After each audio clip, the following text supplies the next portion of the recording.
partnered with on these sessions with SDPI, and we are very happy to have them as partners for these sessions and also for other work that Remit is doing at the federal level.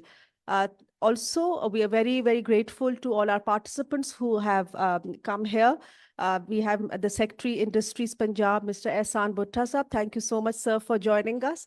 We have an entire day full of extremely important sessions, and we'll be having quite a few guests coming in and dropping by for their sessions. For the opening remarks, I would like to invite Mr. Louis Dane, who is joining us online, who is the Senior Economist at the British High Commission. So Louis, if you can hear us, please can you give your opening remarks?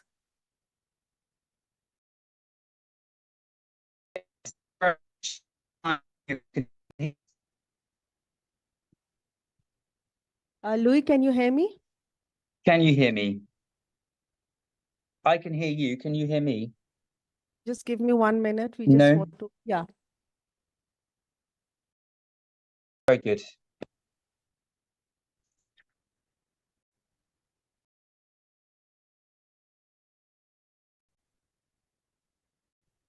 Audio का देख लें.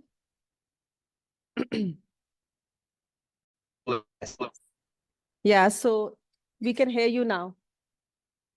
Okay, very good. Well, thank you so much. It's a great pleasure to join you today. So thank you very much for joining us to attend this workshop on optimizing revenue and public spending for inclusive growth. I'm sorry that I wasn't able to join you today due to commitment to coming IMF-supported program for Pakistan. Thank you, Dr. Salari and other colleagues at SDPI for partnering with this workshop. Will be very valuable for the discussions today. Thank you also to everyone who has agreed to chair speeches at the event.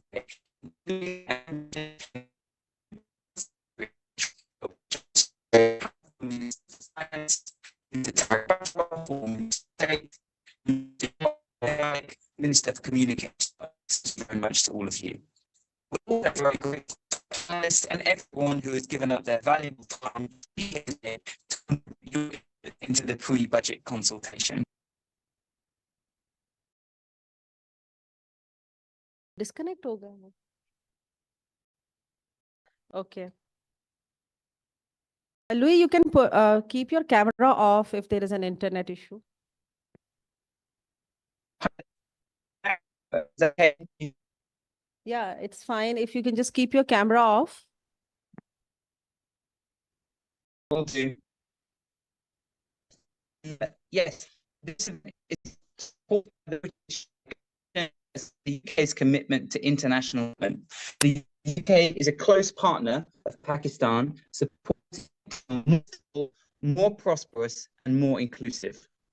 A key ambition of our support is to help Pakistan achieve its economic potential. We believe this potential to be immense, driven by numerous factors. Pakistan has a young population, a beneficial location at some of the world's fastest growing markets,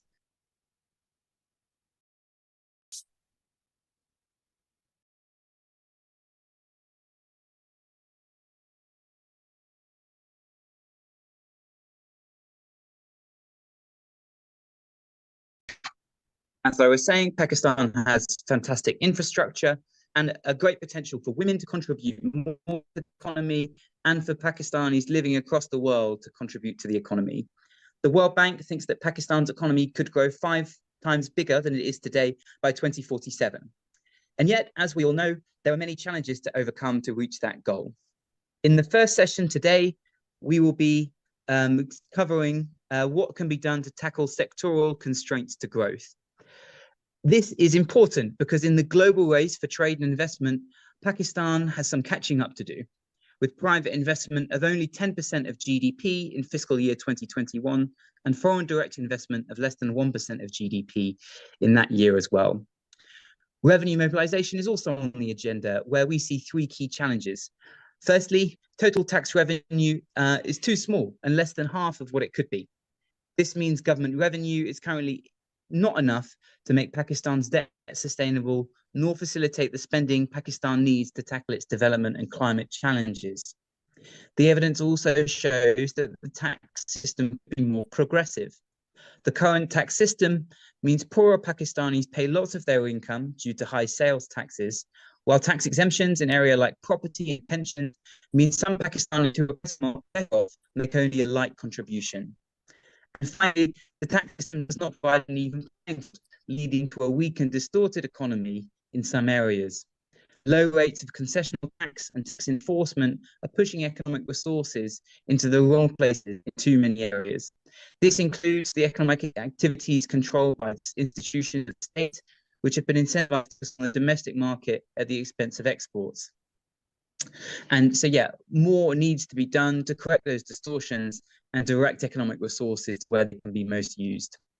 And finally, in the last session, you'll be discussing how provincial governments can support inclusive growth. Evidence from across the world shows that when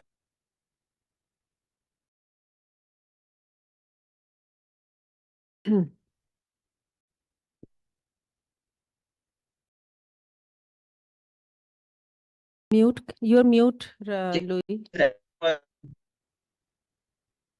Yes, I'm back.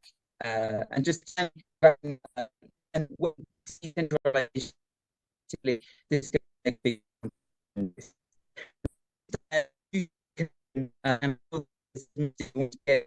talking. Giving up your time. We very much look forward to the discussion. Thank you very much.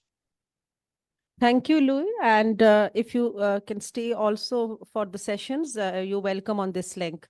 Now for an introduction to the REMIT program and why we are having this series of consultations and the work that we do with different ministries across the federal government, I would like to invite Mr. Usman Khan, who is our investment climate lead, for a brief intro.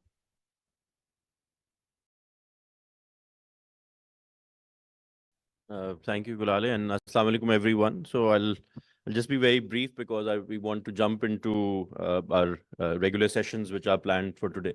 So revenue mobilization, investment and trade, as the name suggests, is a British High Commission funded program working on revenue mobilization, investment, trade, and macroeconomic stabilization.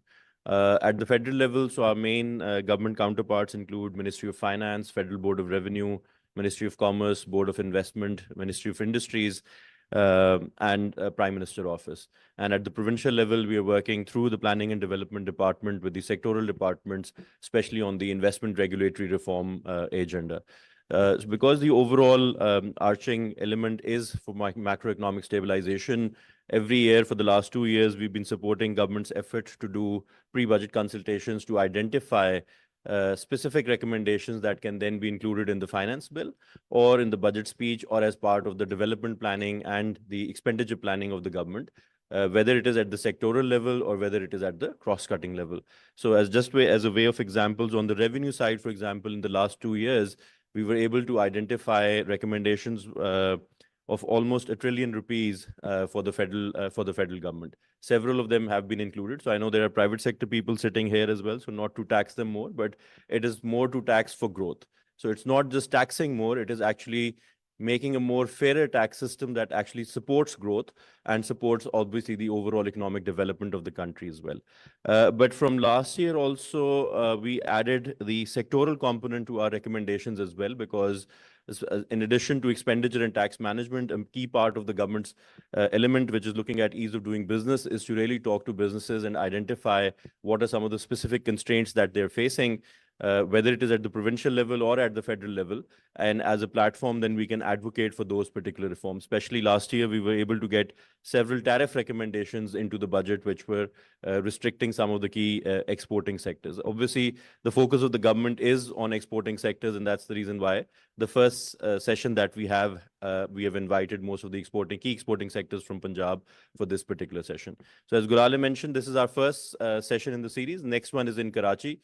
And then we go to a couple of other cities and concluding back in Islamabad. And a lot of you we will also invite back in Islamabad once we move up to the level of the finance minister to finalize the recommendations. So I'll stop here for the program introduction, and I'd like to invite Mr. Abid Sulehi Sahab, who's kindly partnered with us this year to run this exercise for his remarks, and then we'll start with the sessions. Thank you.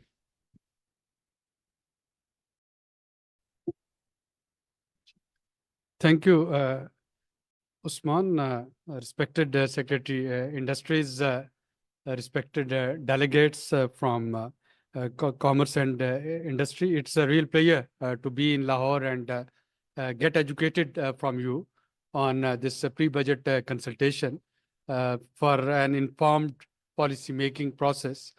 STPI, Sustainable Development Policy Institute, as many of you would know, we are Pakistan's oldest independent policy think tank, working with government, but not for the government, and trying to remain part of solution, especially when it comes to policies relating to economy, climate change, sustainable development, and try to bring some interlinkages between these policies. Now, ladies and gentlemen, moving from an era of Thatcheronomics and Reaganomics, where the mainstream idea was to have little government that does little, leave most of the things to private sector, and tax little.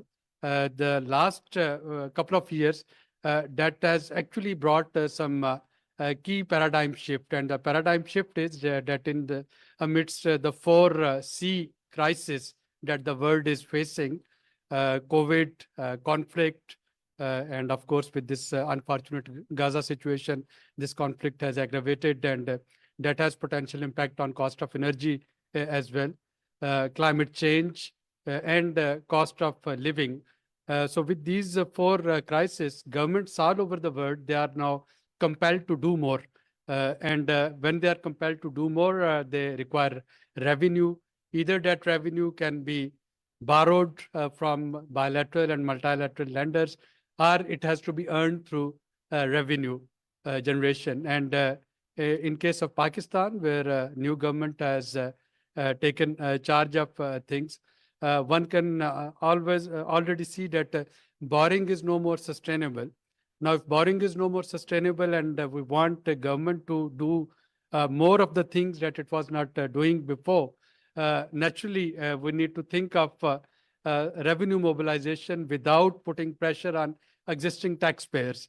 And it is easier said than doing, without putting pressure on existing taxpayer, mobilizing revenue and then spending it on sustainable development. So yesterday, while Assistant Secretary General of UN, Ms. Kani Vagnaraja was in Islamabad, so in our consultation, we were discussing the same thing, that one thing must be very clear in the beginning, that the taxation and the future of taxation, it has to be linked with sustainable development. The end objective is not to increase more revenue, but it is to spend that revenue for sustainable development.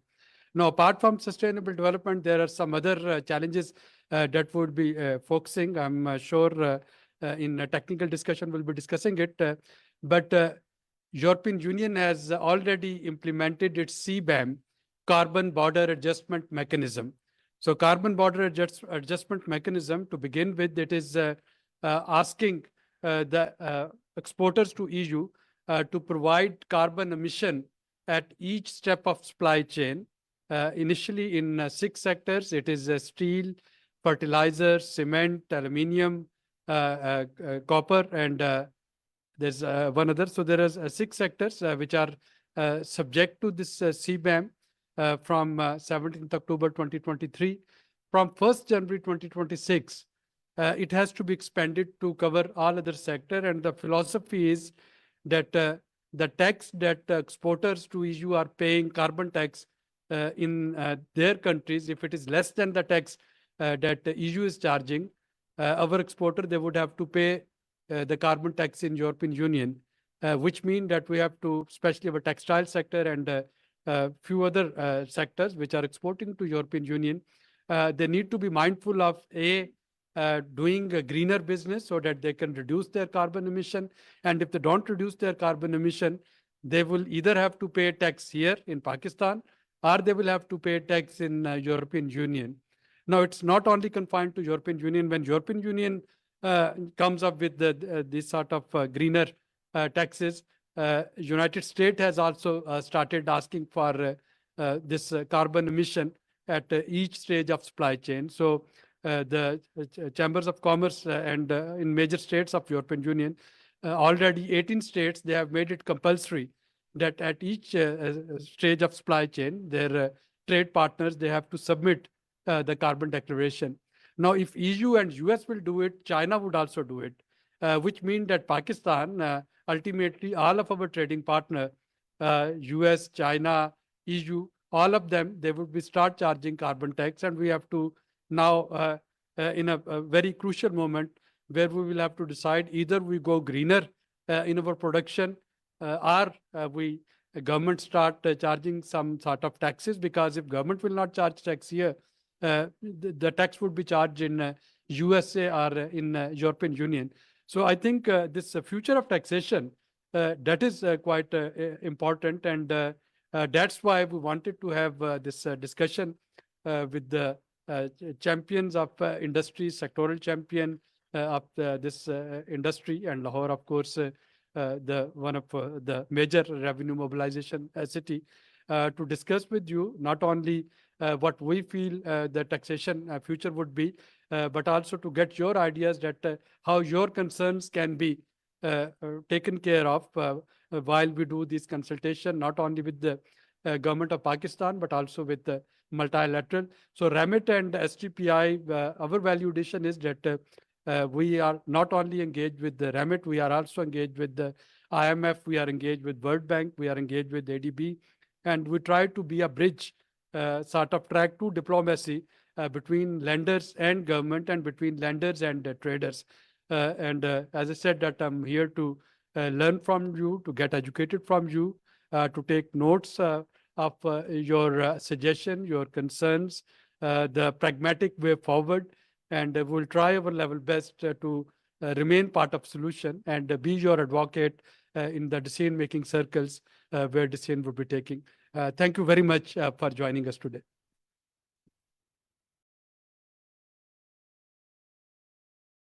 Thank you, Abid Sahib, and thank you for talking about the pragmatic way forward for taxation and also provincial expenditures, which we have sessions following this. Wasif, do we have the LCCI representation? So before we move to our first session, which is on the sectoral session on taxation, we would want to invite Mr. Kamran Saab from Lahore Chamber of Commerce and Industry for a brief presentation on what their budget proposals look like for this year.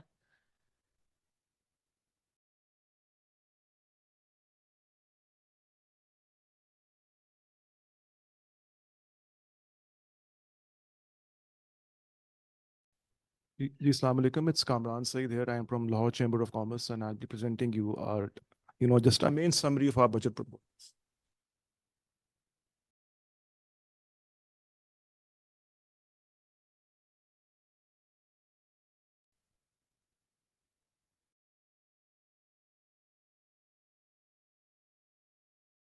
Sir.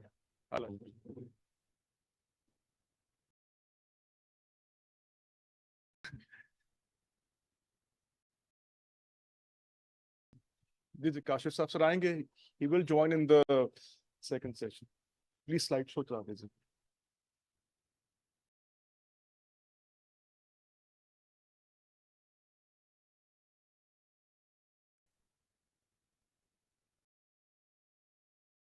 Sir हमारा जो slide shows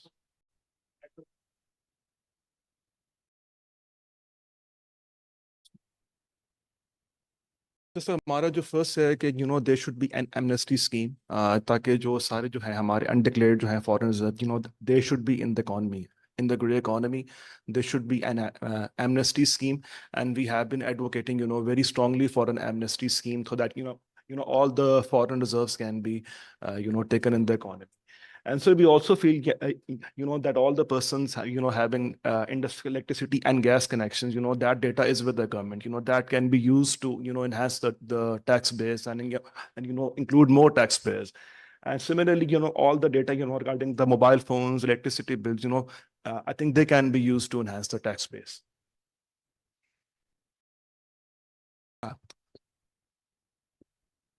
the one issue is that, all the audit surcharges and, all the late fines, they're, they're all for the taxpayers. And, we recommend that, in this budget, these fines should be reduced so that, new taxpayers are encouraged to come in the tax net. All the, surcharges, all the audits, fines, penalties, they're all for the taxpayers. And, they need to be reduced so that, new taxpayers can be encouraged to come in the tax net. And similarly, the refund issues, to deal with the refund issues, the advanced income tax, should be adjusted against the pending refunds. And the frequency of audits, I think, it should be reduced to 1 in 4 years. Like, just like income tax, the frequency of sales tax audits, should be reduced to 1 in 4 years, once in 4 years. And similarly, the nil filing penalties, they need to be reduced, and all the officers whose, assessments are being remitted from the courts, they should be, action, should be taken against these officers. And next, retail sector, it's very important that, all those, shopkeepers, they should be exempted from the POS integration. It is a very burning issue these days because, the small shopkeepers, they don't have the technical know-how to integrate with the PS. And, we have been advocating that, one shop retailers, regardless of their area and regardless of their location, they should be exempted from the POS integration.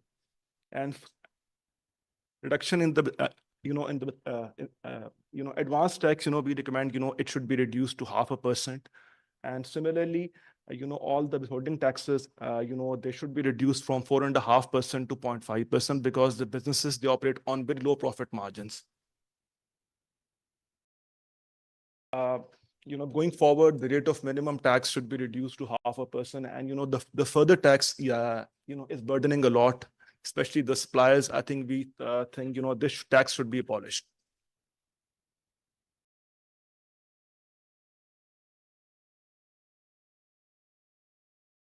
Slides. Tariff policy, in the tariff policy, we have recommended that, all those raw materials that are not made locally should be zero rated.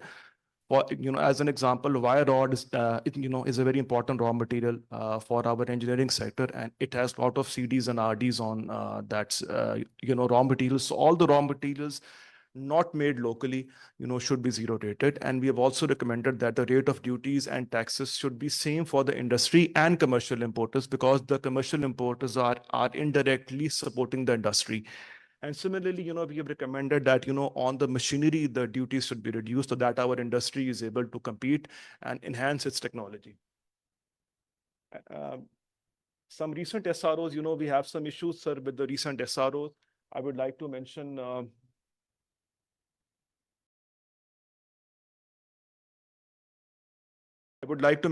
SRO 457. I would like to mention the recently issued SRO 457, which is called the Tajir Do scheme. In this scheme, there is a requirement of monthly filing of tax return. This is very hard for the shopkeepers, as they will have to hire lawyers for, monthly filing of the returns. And we also feel that, using the rental value as a base for, tax calculation is not rational, because rental value has no link with the turnover of any shopkeeper.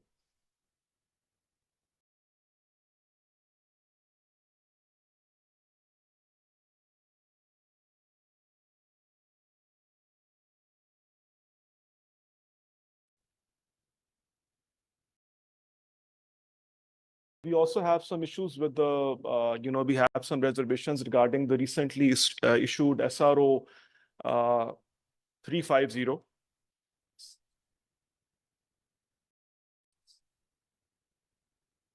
Just a minute. Let's go backside. The recently issued SRO 350. This SR, under this SRO, there is a very restriction that your sales cannot exceed 5 times of your capital. We think this condition that sales cannot exceed the 5 times of capital, that's will cause really inconvenience for our taxpayers, shopkeepers. And also the requirement that if your seller hasn't filed a return and you are and you cannot file a return, that is also not rational. It will start a new chain reaction. At every supply chain, if the seller has not filed his return, then you cannot file your return. So we are of the view that this will start a new chain reaction, and at every chain of supply chain, you will not be able to file your returns.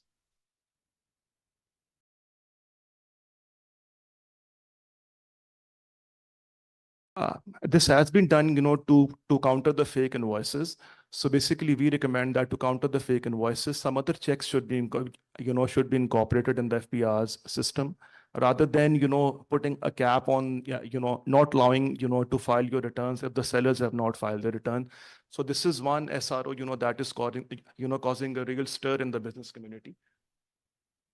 And also the recent SRO 1842, which states that, if your tax is more than 100,000 rupees, you are liable to integrate with the POS. I think this is also, this limit is very low, and we recommend, that, limit should be increased to at least 500,000. And some also, recent measures which have increased the cost of doing business for the business community. I would also like to mention those. Government has imposed, fines ranging from 3% to 9% on, delayed export proceeds. It is especially hurting our export sectors like carpets. And we advocate, these fines, should be eliminated. And also, some recent measures like, MDI charges have been imposed on the closed industrial units. I think, this is also, increasing the cost of doing business. And similarly, there has been, a reduction in the axle load limit. We recommend, these things, should be done gradually. So I think this is all from, this is a complete, just a summary of our budget proposals. Thank you.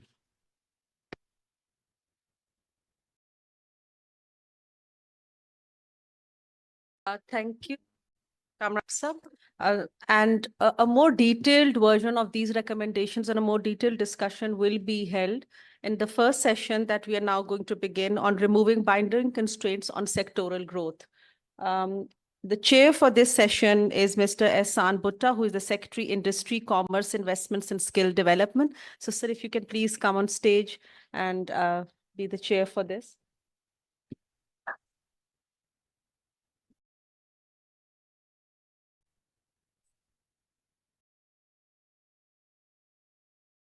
Session moderator is Mr. Usman Khan, who is the investment lead for Remit program. Usman, if you can come on stage as well. Our panelists are Mr. Mubashir Nazir Bhatt from the garments industry, Mr. Ahmed Fawad from the footwear sector. So if you can please join us.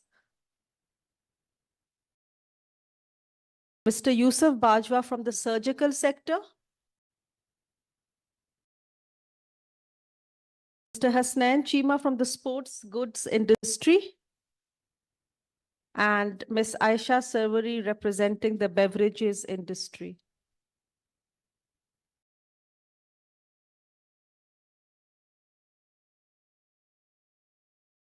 Is Mr. Khurram Shah here or? Okay, so Mr. Khurram Shah, who is representing the beverages industry.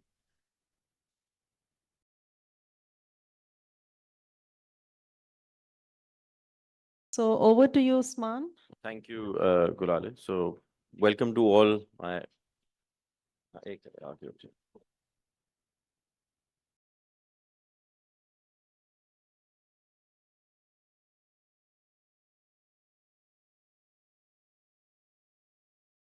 Very warm welcome to all the panelists, and thank you, Ehsan Saab, for taking the chair of this important session. So as you see, we have all our key sectors that are based out of Punjab, and also most of them are exporting, apart from beverage, which is a very large local industry.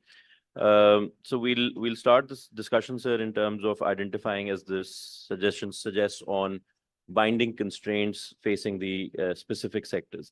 So my request to, I'll go sequentially with each of the sectors, but in your proposals, I would like you to touch 3 or 4 specific areas. One is obviously the main topic for today, which is relating to taxation, duty structures, tariff regimes.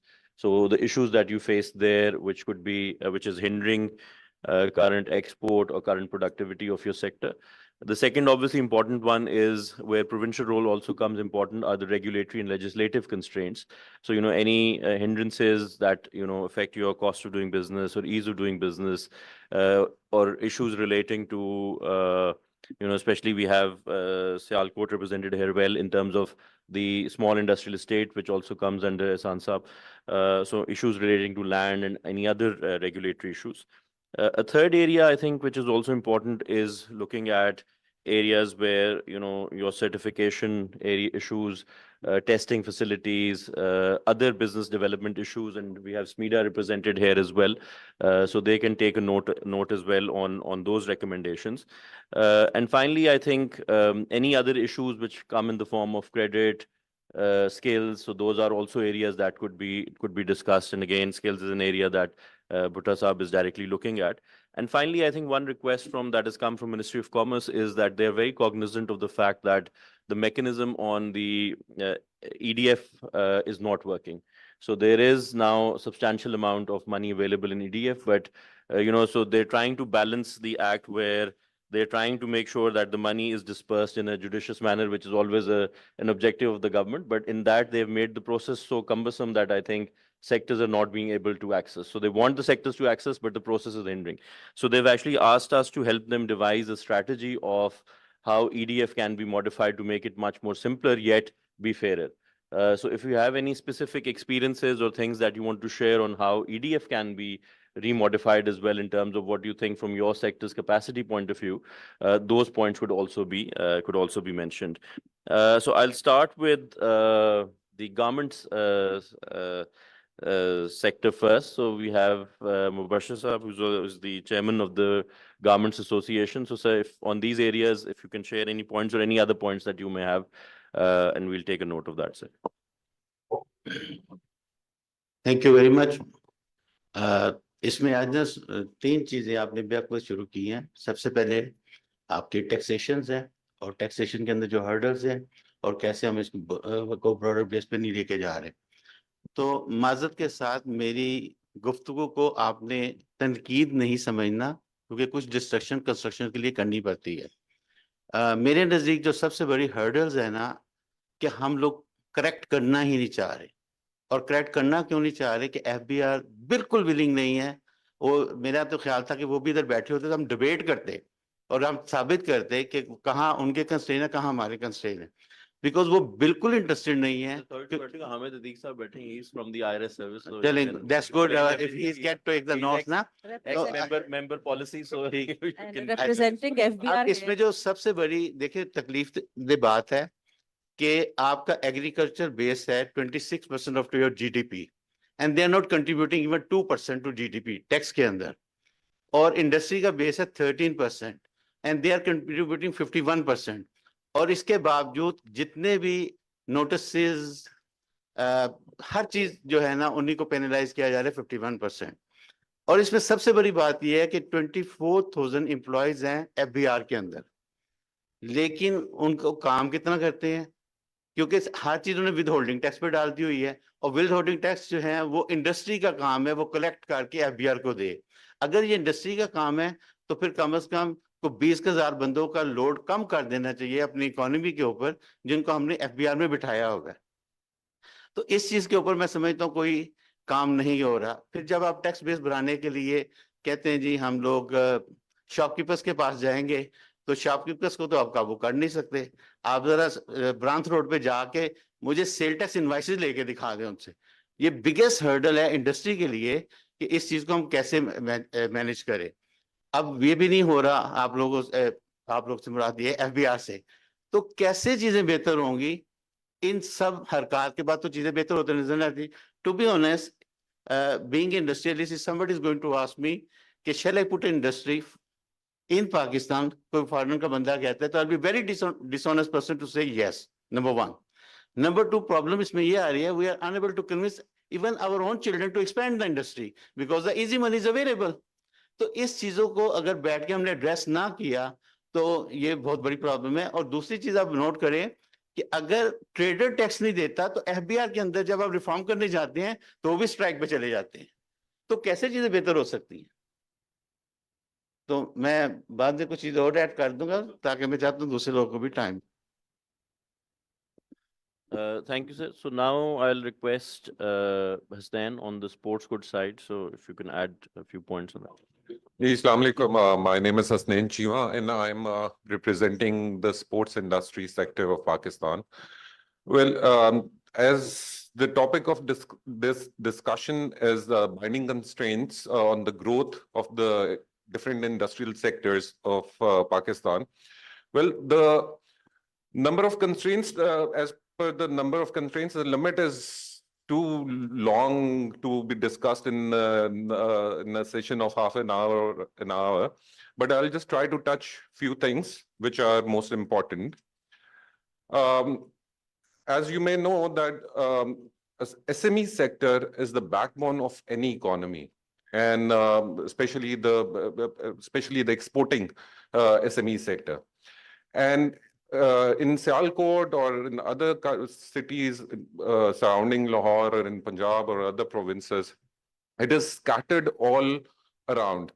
And there is no proper framework for this small industrial state. The last probably planned industrial state was developed back in 70s or 80s. So for the last 10, 15, 20 years, we have moved away from the industry and moved to other sectors, mainly being real estate.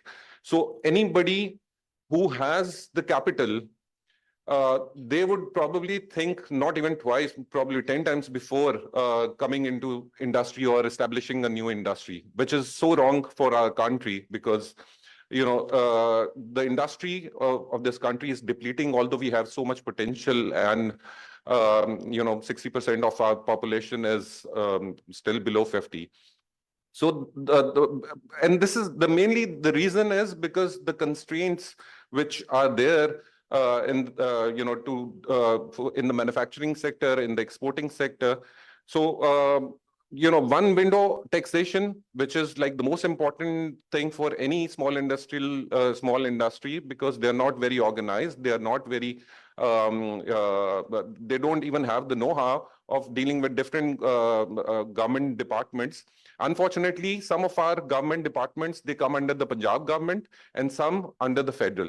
So the government needs to simplify this and make it easier for the emerging exporters or for anybody who wants to export. The process of dealing with the government department should be simplified. And as per our competitor countries like India, China, Vietnam, they are facilitating the exporters, and encouraging them to do more, basically. And we also need to have sector-specific industrial estates developed all around the country, like in the sports sector, in the surgical sector, in the leather sector. So these industrial estates should be developed on the concept of the modern world, which is like academia and industry partnership. For instance, UK development is partner in this discussion. University of Loughborough in UK is highly specialized in sports technology. So for Pakistan sports sector, I think this collaboration of academia and industry is very important. Tariffs, obviously, and market access is very important for SME sector. The government's help, obviously, in this case is also needed. Technology upgradation is a major hindrance. It is not possible for small industries or small companies to upgrade their technology because the technology is changing very rapidly in the world, and to compete with other countries where their governments are facilitating their industry, it is very difficult for Pakistani exporters, especially from the SME sector, to compete with them. So government's help, maybe a proposal can be built where government should facilitate any company which is exporting in between probably 50 million to 100 million, somewhere the export is in between this kind of figure. There should be a proposal for them. The government should support them to upgrade their technology, to obviously to match the latest trends in the market. So this is technology upgradation is very important. And secondly, I don't think any industry can grow or any export can grow if the financing is fixed at 25%. Like 25% is not even the margin for any exporting company.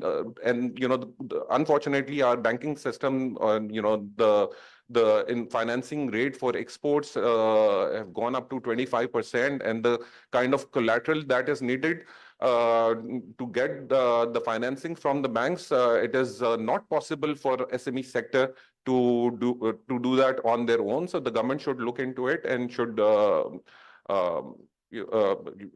devise a strategy where the SME sector is helped in financing.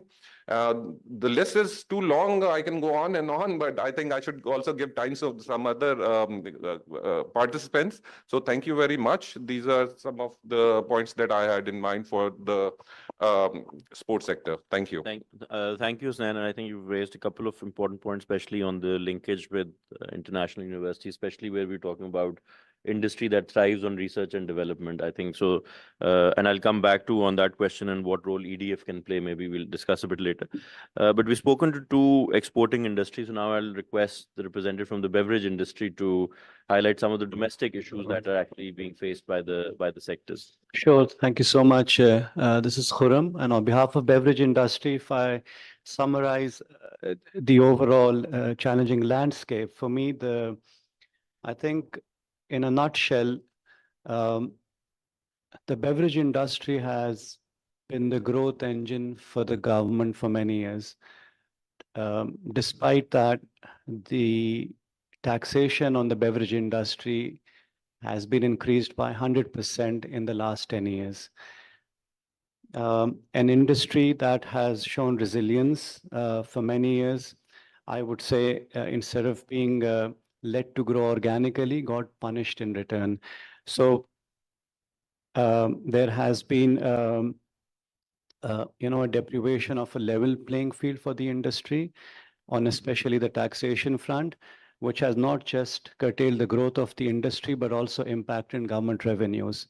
I think we all would agree that currently the biggest two main needs of the country are revenue generation and the energy crisis that we're going through.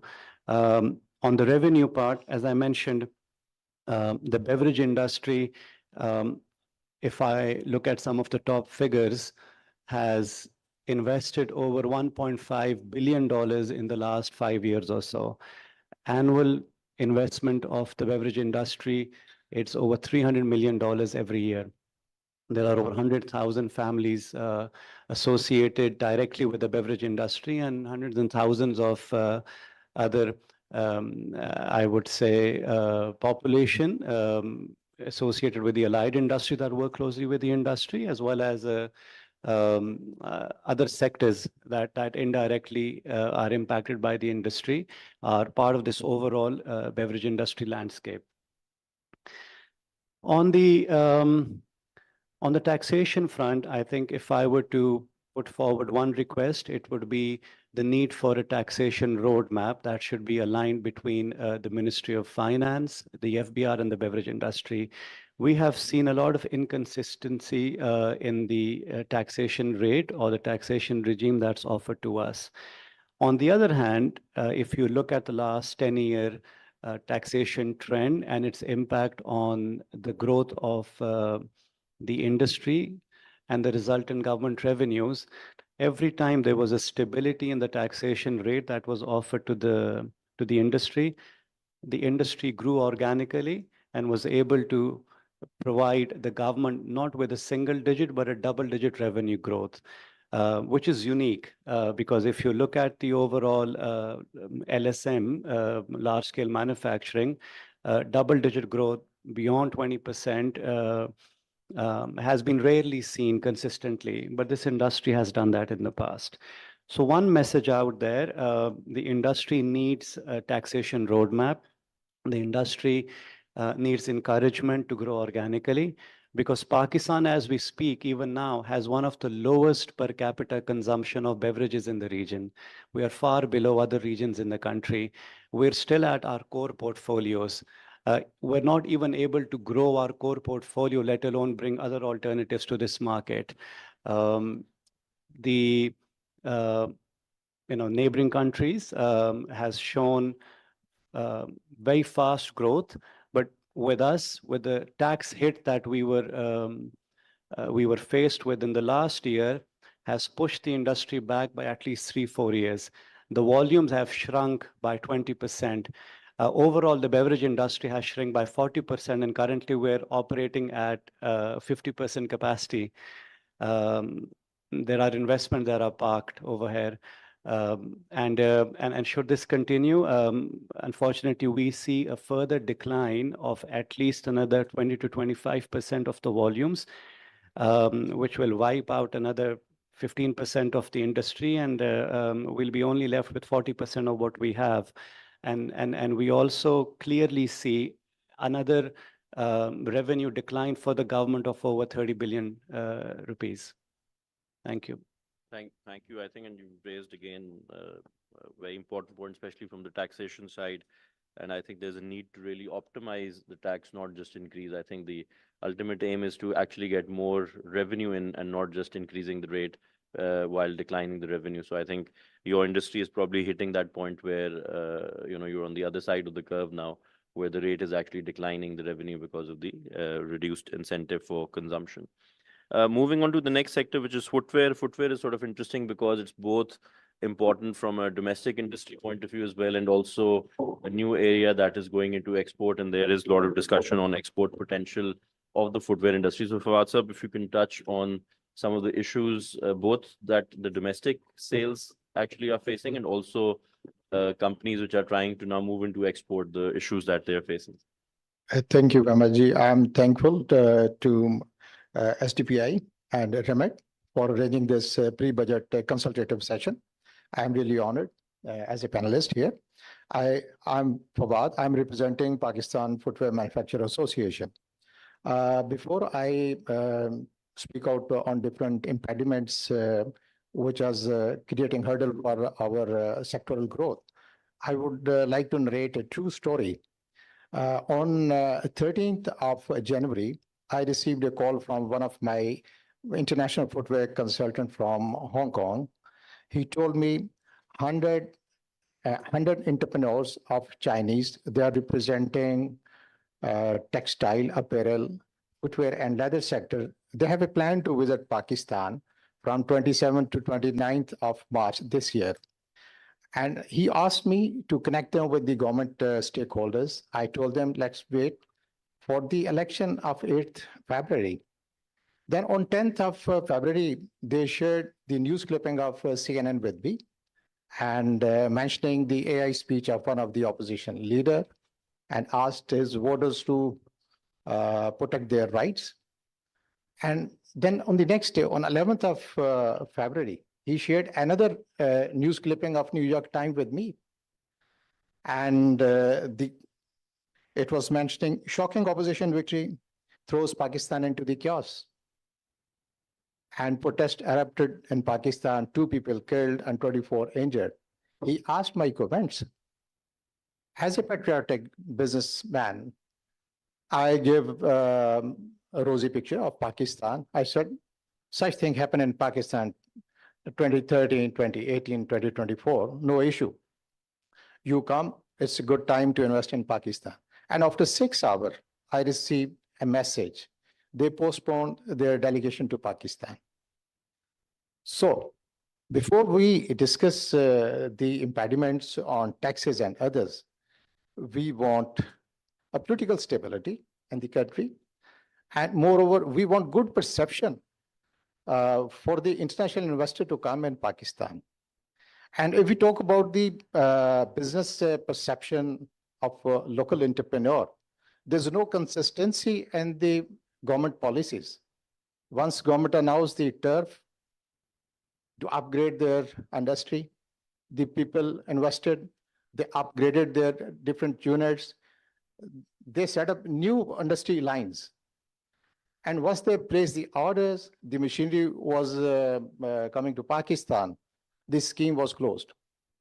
And likewise, the LTFF, long-term financing facilitation loans. The people make the feasibility, ask the international buyers, we are setting up industry. And after some time, the loan increased so much, they have to scrap their industry. They laid off their employees. Even people close their industry. So we want good perception of our country for the international investor to come and invest in Pakistan, and the good business perception for the local entrepreneurs. We want consistency in the governments. We want consistency in the government policies. If we will develop our trust, then our sector will grow. Then there is lots of cash flow crunch in our exporting industry. The government announced 4.72% rebate to the footwear export. And we are not getting the rebate for months and months. And likewise, the sale tax refunds our industry is not getting because of different lame excuses by the government departments. And this is a great financial crunch for our industry. And the cost of doing business is very high in Pakistan. We are not price competitive with our competitors in the world. The cost of electricity has gone very high. The footwear sector employs about 2 million workforce. And we are the 7th largest shoe producer in the world. We have great potential to enhance our export if our cost of doing business is price competitive with the regional competitors. The DLTL, there is an international law. All the taxes and levies will be shed off before the export to the other countries. The DLTL scheme was announced, extended for 3 years, and 3 years since 2021, it is shelved. Our exporters are not getting the DLTL, the duties and levies, taxes. We are not asking the subsidies. We are asking our right. Then, as far as the DTRE scheme is concerned, for the to import the raw material for the export purpose, there are certain materials which are in negative list. For example, TPR.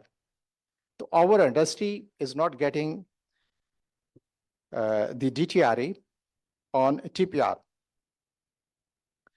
And for the last many years, the National Tariff Commission, they reduced the tariffs on different raw materials with the cascading effects.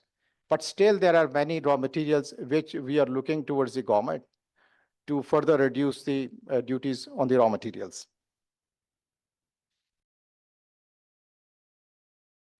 Then another point is regarding the review of the policy of the Trade Development Authority. I will highlight this point towards the EDF, Export Development Fund. So in Export Development Fund, the rules are very old.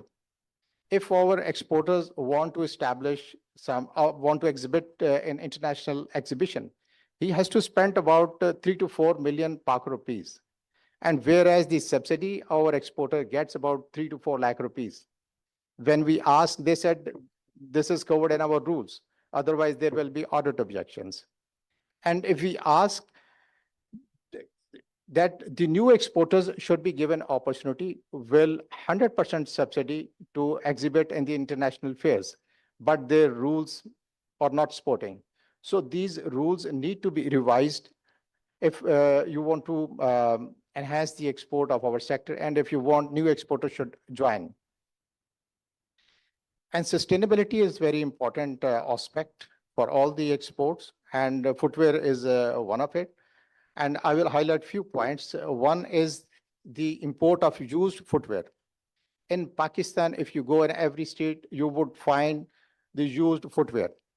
Even the Kickstarters, they were given millions of dollars to export branded old shoes to countries like Pakistan. You might be receiving some WhatsApp with pictures of branded shoes. So in the world, 25 billion shoes are landfilled every year. 25 billion shoes dump हो रहे हैं दुनिया में. And Pakistan is not the destination for the dumping ground of used shoes. And the import duty on used shoes is 0.9 cent per kg. So the government should put a ban on the import of used shoes because we produce very cheap shoes. The cost of our shoes you could find for 400, 500 rupees. And they are selling at the same price. So with this, poor people will not be affected. We have a raw material. We have industry in Pakistan. So this should be imposed on the import of used shoes. Another important thing is the import of chloroform.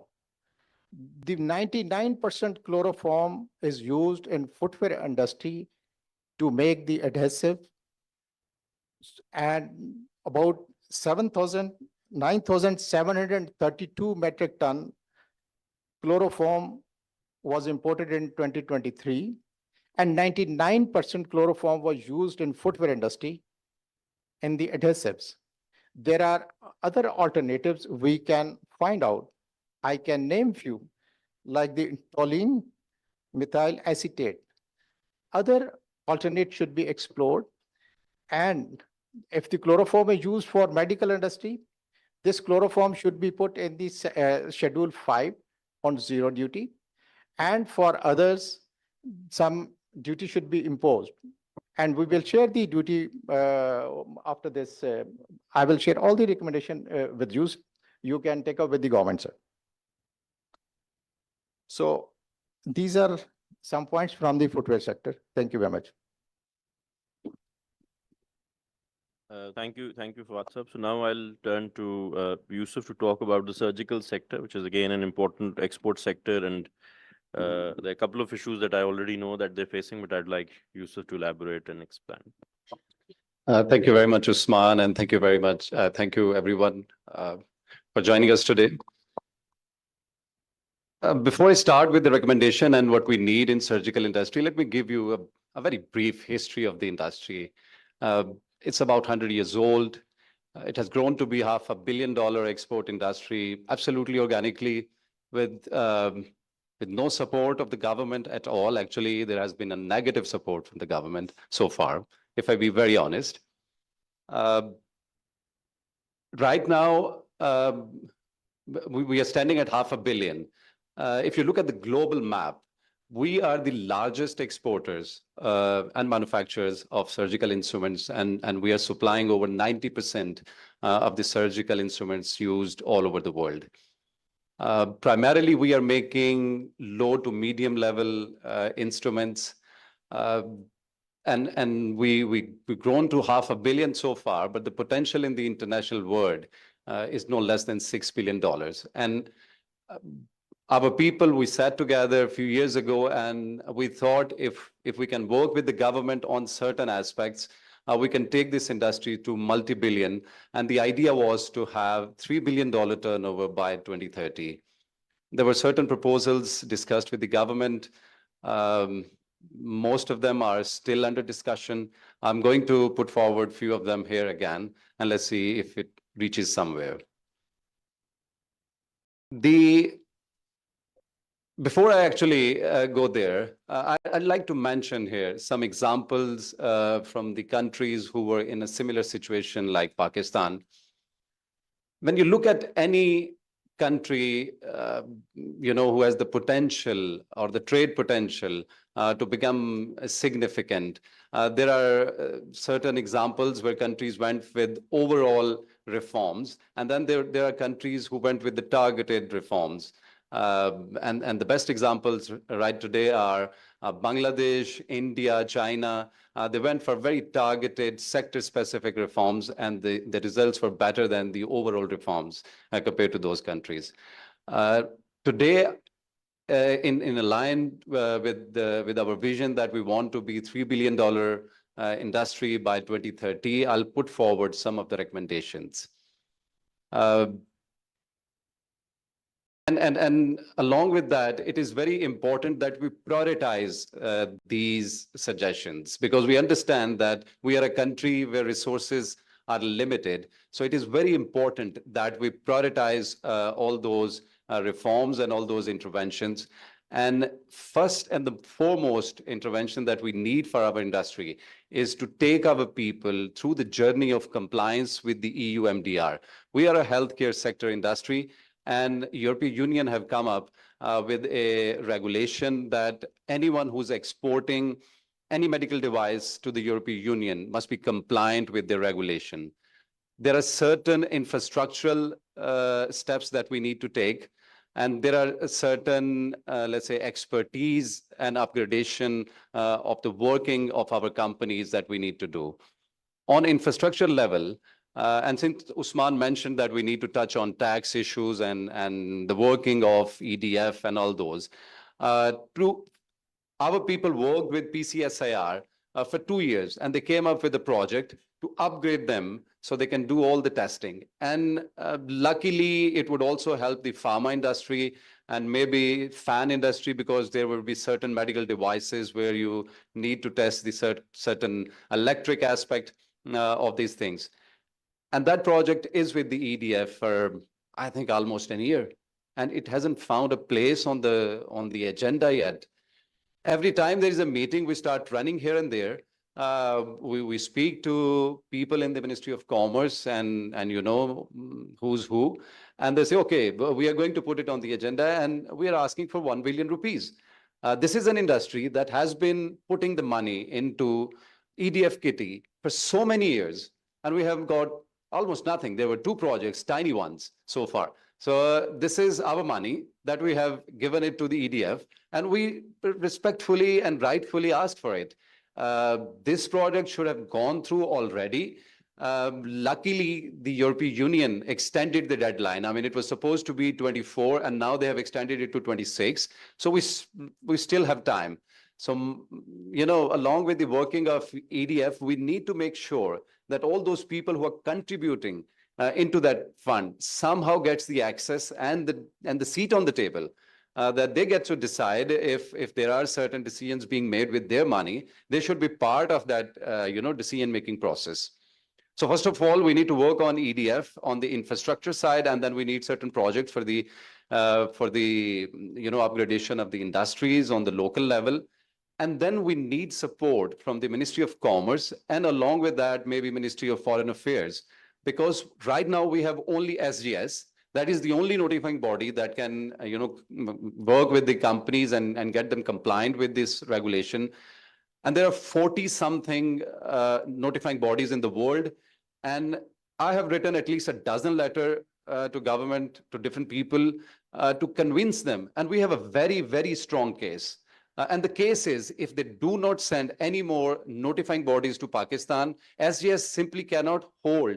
They do not manage the workload, and there will be a scarcity of medical devices in the European hospitals. And it's a pretty good case. If it is presented correctly to them, I'm sure they can convince their notifying body to open their branches. And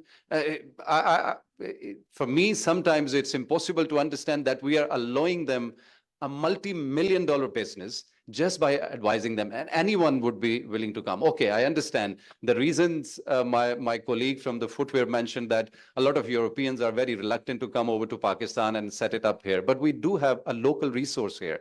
We can have a trilateral agreements and MOUs with them where we can identify the source, and you know, they can open their offices here with the Pakistanis, and then we got Pakistanis working all over the world in these notifying bodies, so we can also invite them. Today, I'm going to, you know, ring an alarm bell. If we do not, if we fail again, the surgical industry, we are going to see a $200 million drop in the exports by 2026. It's not very difficult. It does require some money and some support from the government. And I think we are fully capable of getting through this hurdle. So that was number one. Now, if we truly want to reach to the 3 billion mark, we need to work on the infrastructure. We need to work on the skills. We need to work on our taxation as well. In terms of infrastructure, I must say it was a brilliant decision by PISIC. And luckily we have Bhutta Sahab here. He was very kind, he was actually instrumental in approving that surgical city project. Ever since this caretaker government came, everything has actually stopped. So we are hoping that it starts moving again. That would be instrumental. This will be an international state-of-the-art, sector-specific industrial state where we will be able to invite a lot of international companies who can come here and we start manufacturing medical devices which are class 3, class 4, and class 5. So we establish Pakistan as a name in healthcare, that we are a country that can also manufacture high-end engineering products which can be used in very critical procedures on the human beings. There is a big chance. And along with that, let me tell you that we, surgical industry, bring a lot of value. It's not only money. We bring diversity. We bring that diversity to the basket of export of this country. And if you look around, all those countries who have a diverse basket of exports always sustain, and it is very important for the growth and overall improvement in the society. Moving on, my friend from the sports, Hussain, mentioned the technology acquisition. We really need to move up and acquire different latest technologies. There was one SRO, I forgot the exact number, it was probably 578 or 579, that was introduced back in 2006. And when I saw it as a young entrepreneur, and I said, wow, this is brilliant. This is what we needed, that any company that is exporting will be able to buy any machinery that is not being produced in Pakistan, and the government will contribute 50% towards that. If we can have anything like that, I assure you that we have capable people in this country that can really make a significant impact and increase the exports exponentially in all the sectors, actually. It is not particularly for the surgical sector. Regarding the taxes, MDR is going to be very, very expensive affair. Most of my people, my industry is smaller or medium level industries, so they won't be able to afford all of that. And SGS is already charging a lot of money, and over that we need to pay the Punjab government's tax, which is I think 18 or 17%, and that too because they charge in euros, so the taxes are in euros eventually converted into Pak rupees. So if we can at least have that relaxation for our people. And then Hussain touched a very important point.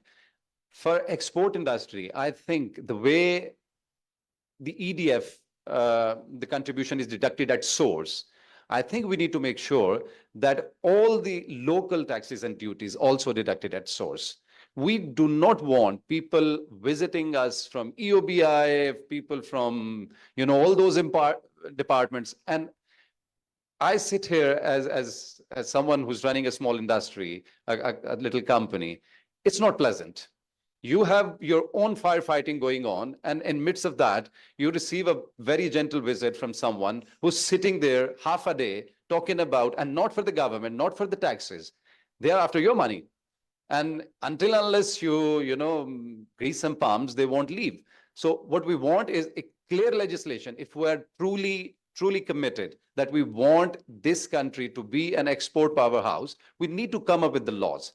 We as businessmen, we feel that we are here to follow the laws. I mean, because of the business, I get to go around. When you go to other countries who are known for exports, the laws are made so they can export more, not that they are doing a business and there are laws which were made in 1950s and they need to follow that. I think there needs to be a complete switch, a change of mindset. If we can do that, I'll give you, and then moving on to the access of the to finance. I'll close my remarks with this one very true story from a customer of mine who's also a scissors manufacturer in China. I went to his factory back in 2016. He had about 12, 15 people working for him. His exports, and he was also primarily an export-based business. He was exporting about $500,000 worth of scissors.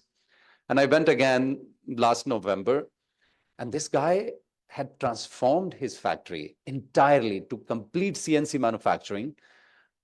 Only 9 people working, and his turnover was $3 million. In Sialkot, if we look at any company that is exporting $3 million, you're looking at least 400 people. Now look at the value. And I was, curious, and I said, okay, how come you were able to invest so much where your turnover was so little? And he said, well, we had a company who invented this system, and the government said, okay, we'll pay him. You just get the machinery and pay us in 10 years. This is how governments work all over the world. And that guy was able to quadruple his exports within the span of three years. I think we clearly need a very, very forward-looking approach. If we are serious about enhancing the exports, this is how governments need to come and help us. On that note, I thank you all for listening to me, and I hope something comes out of today's exercise. Thank you, Yusuf. A couple of more questions. One, Abid Suleri Saab touched on a very important area, the sustainability and circularity part of the economy, and with new regulations coming up. So my first question is from let me just I made a note from Puram. So beverage industry, the bigger players have been investing in sustainability and recycling because you've been associated with the reuse of PET, and there are certain interventions. But what I want to know is that from a policy point of view and from the taxation of that sector point of view, are there any constraints that is limiting to what the extent that you would want to go towards the circularity part? Absolutely. That's a very good question. Look, I mean, when it comes to regulations, I think it took the food industry at least a decade to work closely with the federal and the provincial governments to first of all harmonize the food standards. It was a huge effort, a joint effort by the government and the private sector. But the sentiment that I want to share here is when it comes to any sort of regulations, harmonization is the key. After the 18th Amendment, when a lot of areas got provincialized, we still are facing a lot of challenges with regards to climatic-led regulations, especially pertaining to plastics. Provincial regulations are touching upon EPR, expanded producer responsibility, but in majority cases, they're not aligned with national regulations as well as international ones. The beverage industry has done a fantastic job, I would say. The contribution of PET waste is not as much as the overall plastic waste generated in the country. We're less than, I think, 3% of the entire waste that is generated in the country. But yet, in the next 2 years, the beverage industry will be collecting almost 100% of the plastic PET waste it sells in the market.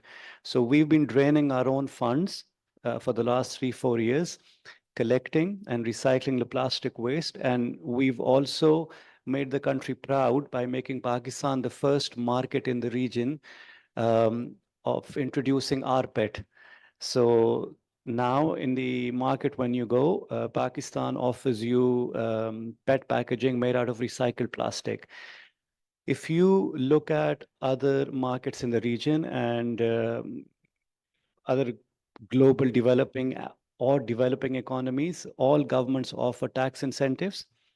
It offers you at least support on the collection. Well, it starts with segregation. So segregation first, because the most cost-intensive part of any waste is segregation of waste. then it's collecting it, and then it's recycling. So our request on that front is if the federal government as well as the provincial governments can offer the private sector or the industry and encourage especially new players coming into the industry of collection and recycling, that would be great for the country where a large population, and if this is not looked into, I think there'll be a huge waste issue. So overall, the realization is there.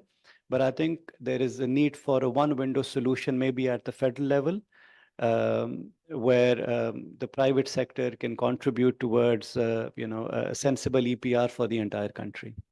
Thank you. Thank you, Puram.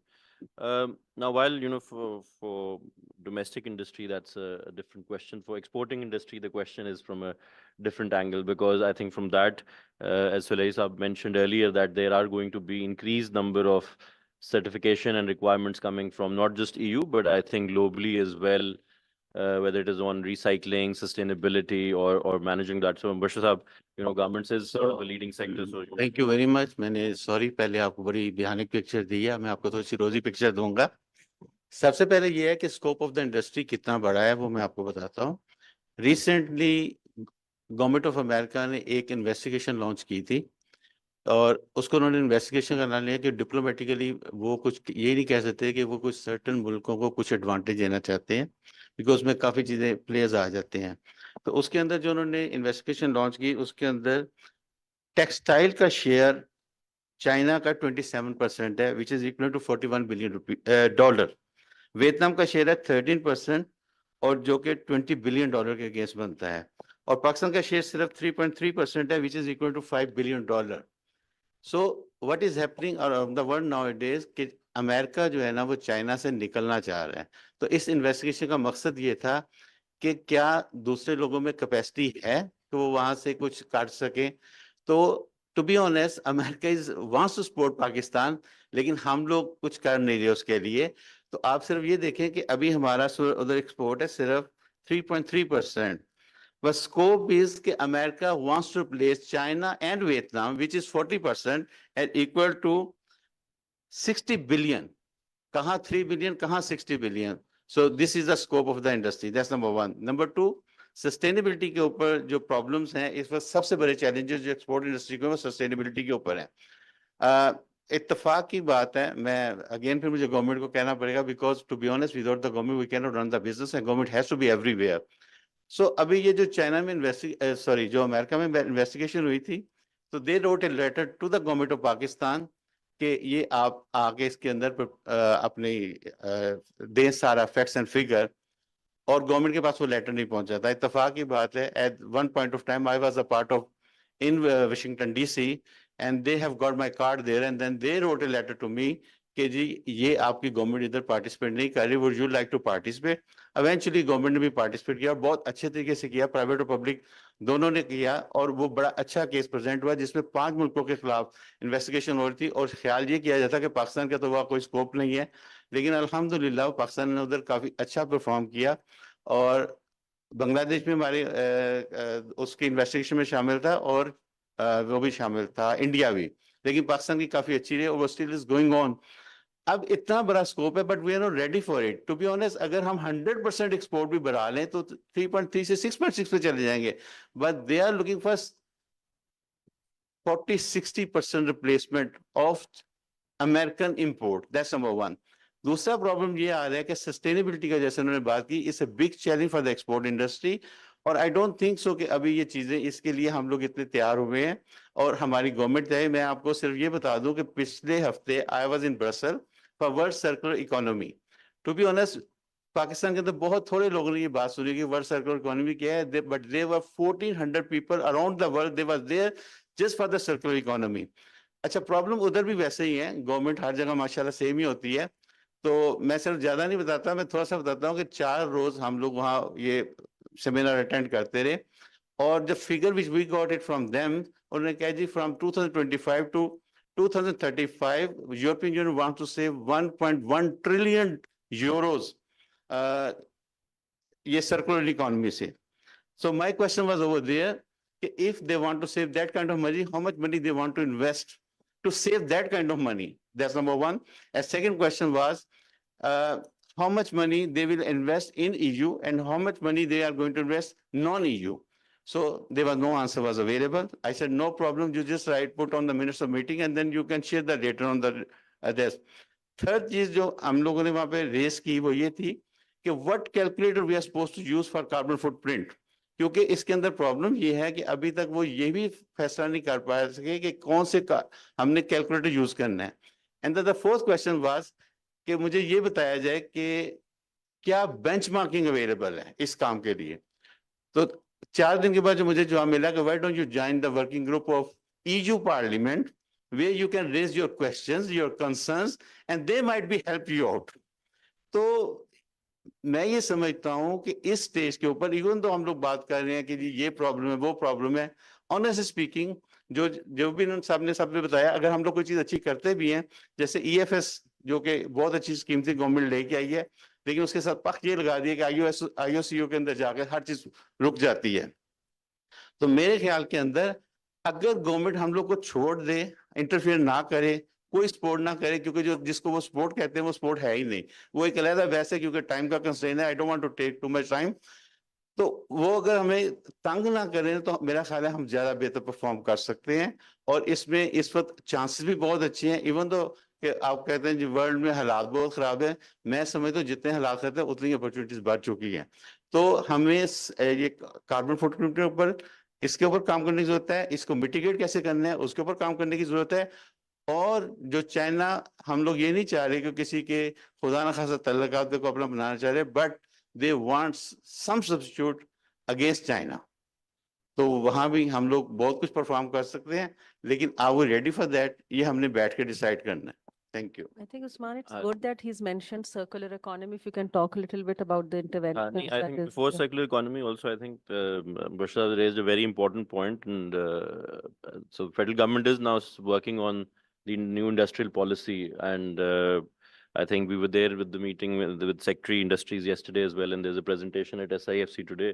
And I think one big area that the industrial policy needs to put is this relationship of US-China. And how the local industry can really, because this can be a very big opportunity, but a very big failure as well. Because as these two giants sort of reshuffle their shares, I think it has really opened up a lot of doors for export potential. But really, it has also sort of, the earlier part that we talked about, that because it's a way not to open up for us, but for their own protection.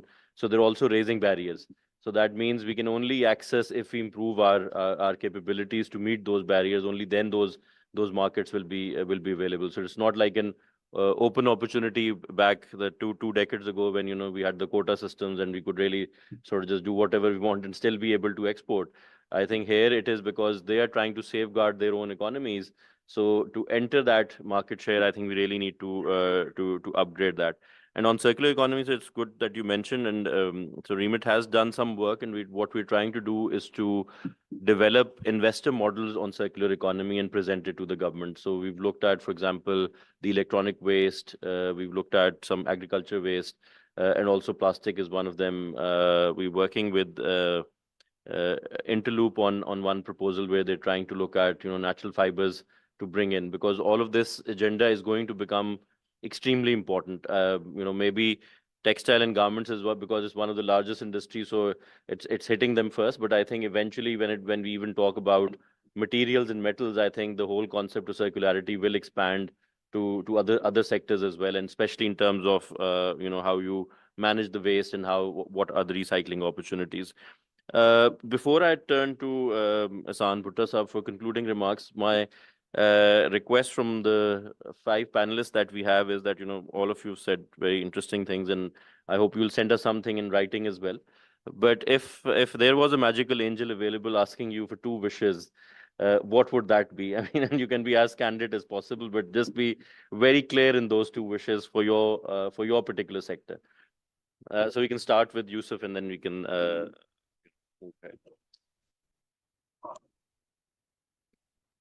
Okay, I mean, a bit of a bother. I think very clearly Moving forward, the first thing we need to clearly solve the MDR issue. So we need funding from the EDF. And secondly, we need to develop the surgical city ASAP.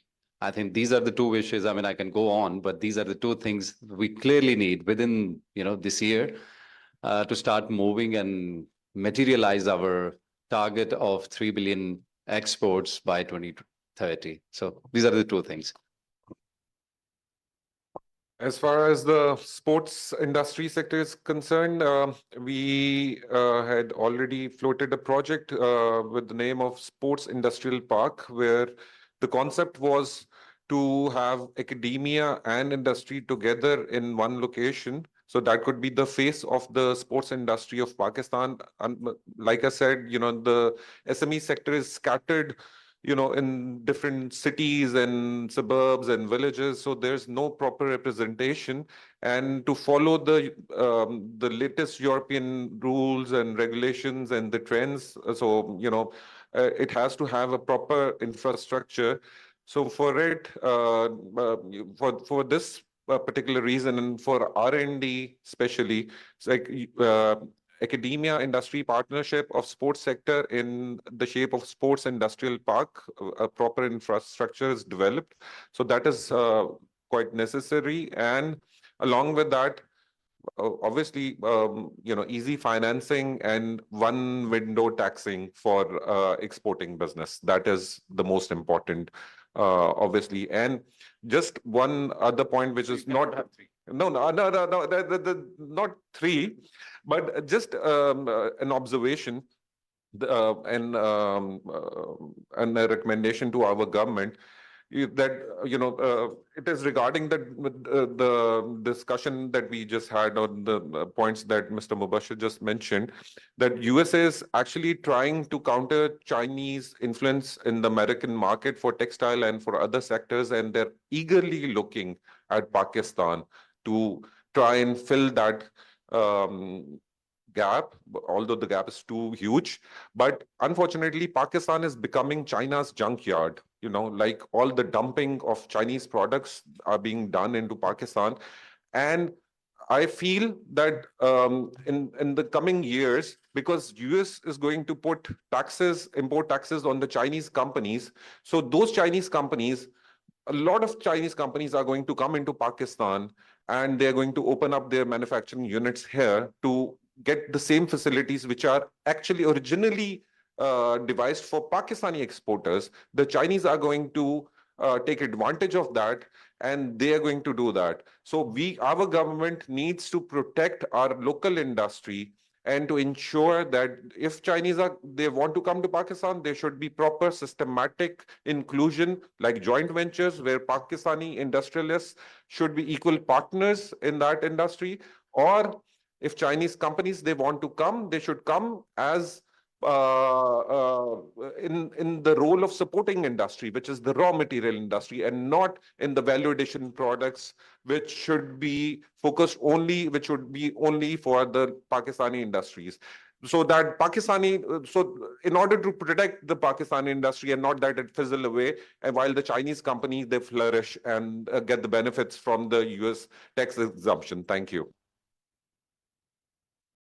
Thank you very much. एक आपने wish list पूछी है, तो मेरे ख्याल में we are putting too much burden on the federal government, और उसमें शायद इतनी सख्त भी नहीं है. तो हमारी हर प्रोविंसेस की अपनी टेक पॉलिसी होनी चाहिए, industrial policy. To be honest, अगर हमने प्रोग्रेस करना है तो हमारे डिस्ट्रिक्ट लेवल पे लेके जाना चाहिए. We should identify the industry कि उसको हमने कैसे प्रमोट करना है. So that's number one suggestion, और we have already given this to the government कि ये करना चाहिए. क्योंकि हो ये रहा है कि जितने भी आपके रिसोर्सेज हैं, provinces are using a lot of money, right, but they are not doing what they should do. That's number one. Secondly, मैं थोड़ा सा क्लैरिटी कर दूं, जो अमेरिका में हम लोगों ने केस जीता है, उसमें जो इंटरेस्टिंग पॉइंट ये था कि we don't have any Chinese investment in textile. So that was the biggest point, because Bangladesh में भी Chinese investment है, म्यांमार में भी Chinese investment है, और कोई भी, ये मैं अभी क्लियर कर दूं, Chinese investment को उन्होंने अंदर उधर एक्सपोर्ट नहीं कर सकेंगे. तो you should be very much clear कि चाइनीज इन्वेस्टमेंट जो है, अगर किसी ने एक्सपोर्ट करनी है, he should stay away from China. That's number one. Secondly, What they want, they don't want to see any Chinese raw material in their product. मैं आपको बताऊं कि इससे पहले जब मुझे वहां बुलाया गया था तो मुझे बताया गया कि they have got the DNA test, they can test कि इसके अंदर ये cotton, is it from Pakistan, is it from China?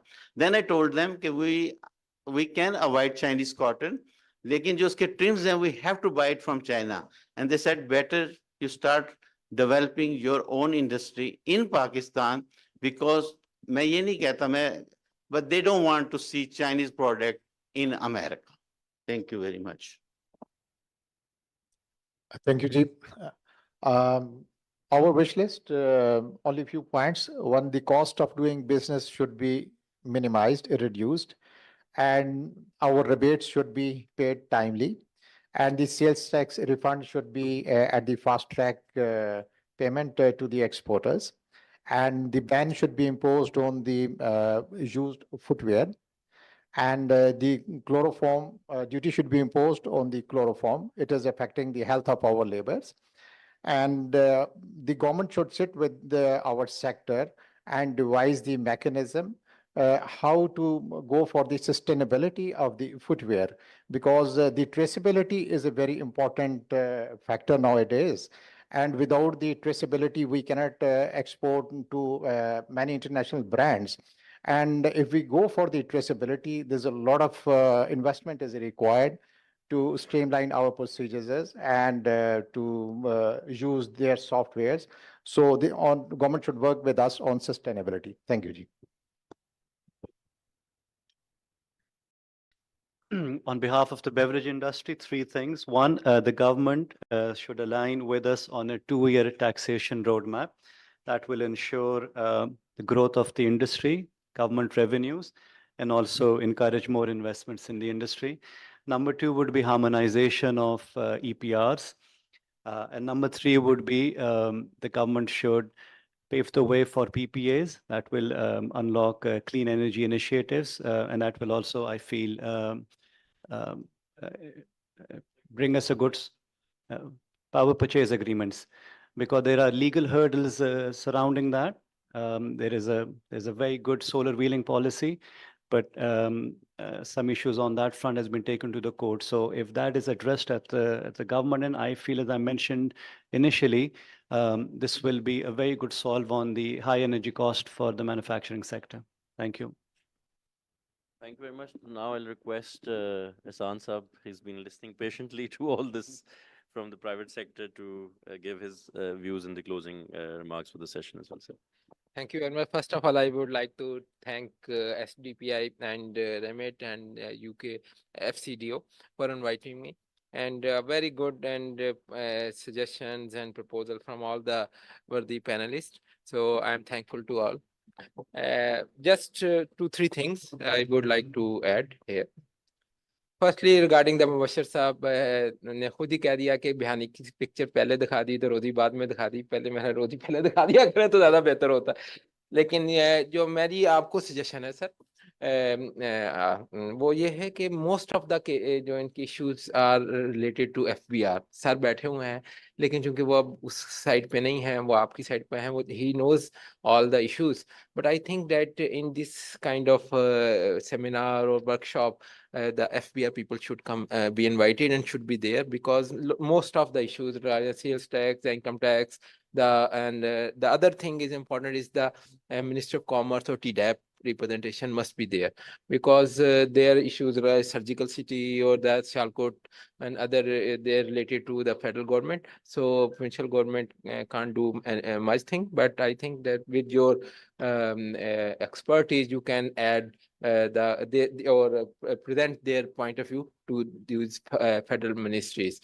This is important because they are very good suggestions and practical one. So I think that these federal government agencies should be invited to be there. As far as sports are concerned, as Chima Sahab has very importantly told about the Sialkot Industrial Park, Sports Industrial Park, and for the SMEs, because in Sialkot and Gujranwala, these are the belt, the triangle, most important circulate on the 2 or 3, that is the surgical, the sports goods. These are the important things. As far as industrial states are concerned, you have mentioned that in after 1970, no industrial state have been built. The last caretaker government, it was proposed to build a surgical sports city in Sialkot. And what happened? They asked us to analyze what is the legal or existing position of all the industrial states, whether it is in FEDMAC or in PISIC, the small industrial states. Unfortunately, the last 10 years, whichever industrial state have been built, I will give the example. Kazam industrial state on the motorway under the PI. Then the Bhalwal industrial states under also, then the Rahim Yar Khan industrial state, then Bahawalpur industrial state, then Bihari industrial states, all are vacant. Only 10 to 20% colonization is there. The remaining is only a real estate investor is there. They have purchased it and waiting for the land to be engaged, and they are not interested in industrialization of this kind of thing. Similar cases with the small industry corporation, PISIC. They have made the Gujranwala 4 and the Wazirabad and small industrial states, and they are still vacant. They have taken the real estate managers or the experts have taken that is the major issue, that the government was shy to build a new industrial state. The other point of view regarding the Sialkot or the sports industrial state is that the area they have proposed was 10,000 acre, and all was the agricultural land. So that is the other thing, and around 10 to 15 billion rupees have to be invested only for the land acquisition from the private sector. So these 2-3 things, that's the reason the government shied away from that proposal. But I think that 1 or 2 bad examples should not give the impression that it should not be built, because Sialkot is that city which have a huge potential, not only in sports, the surgical city.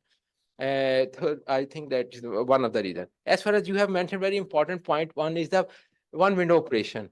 One window operation regarding the taxation, it is not under our domain, unfortunately, because it's a federal agencies, FBR, sales tax, and etc.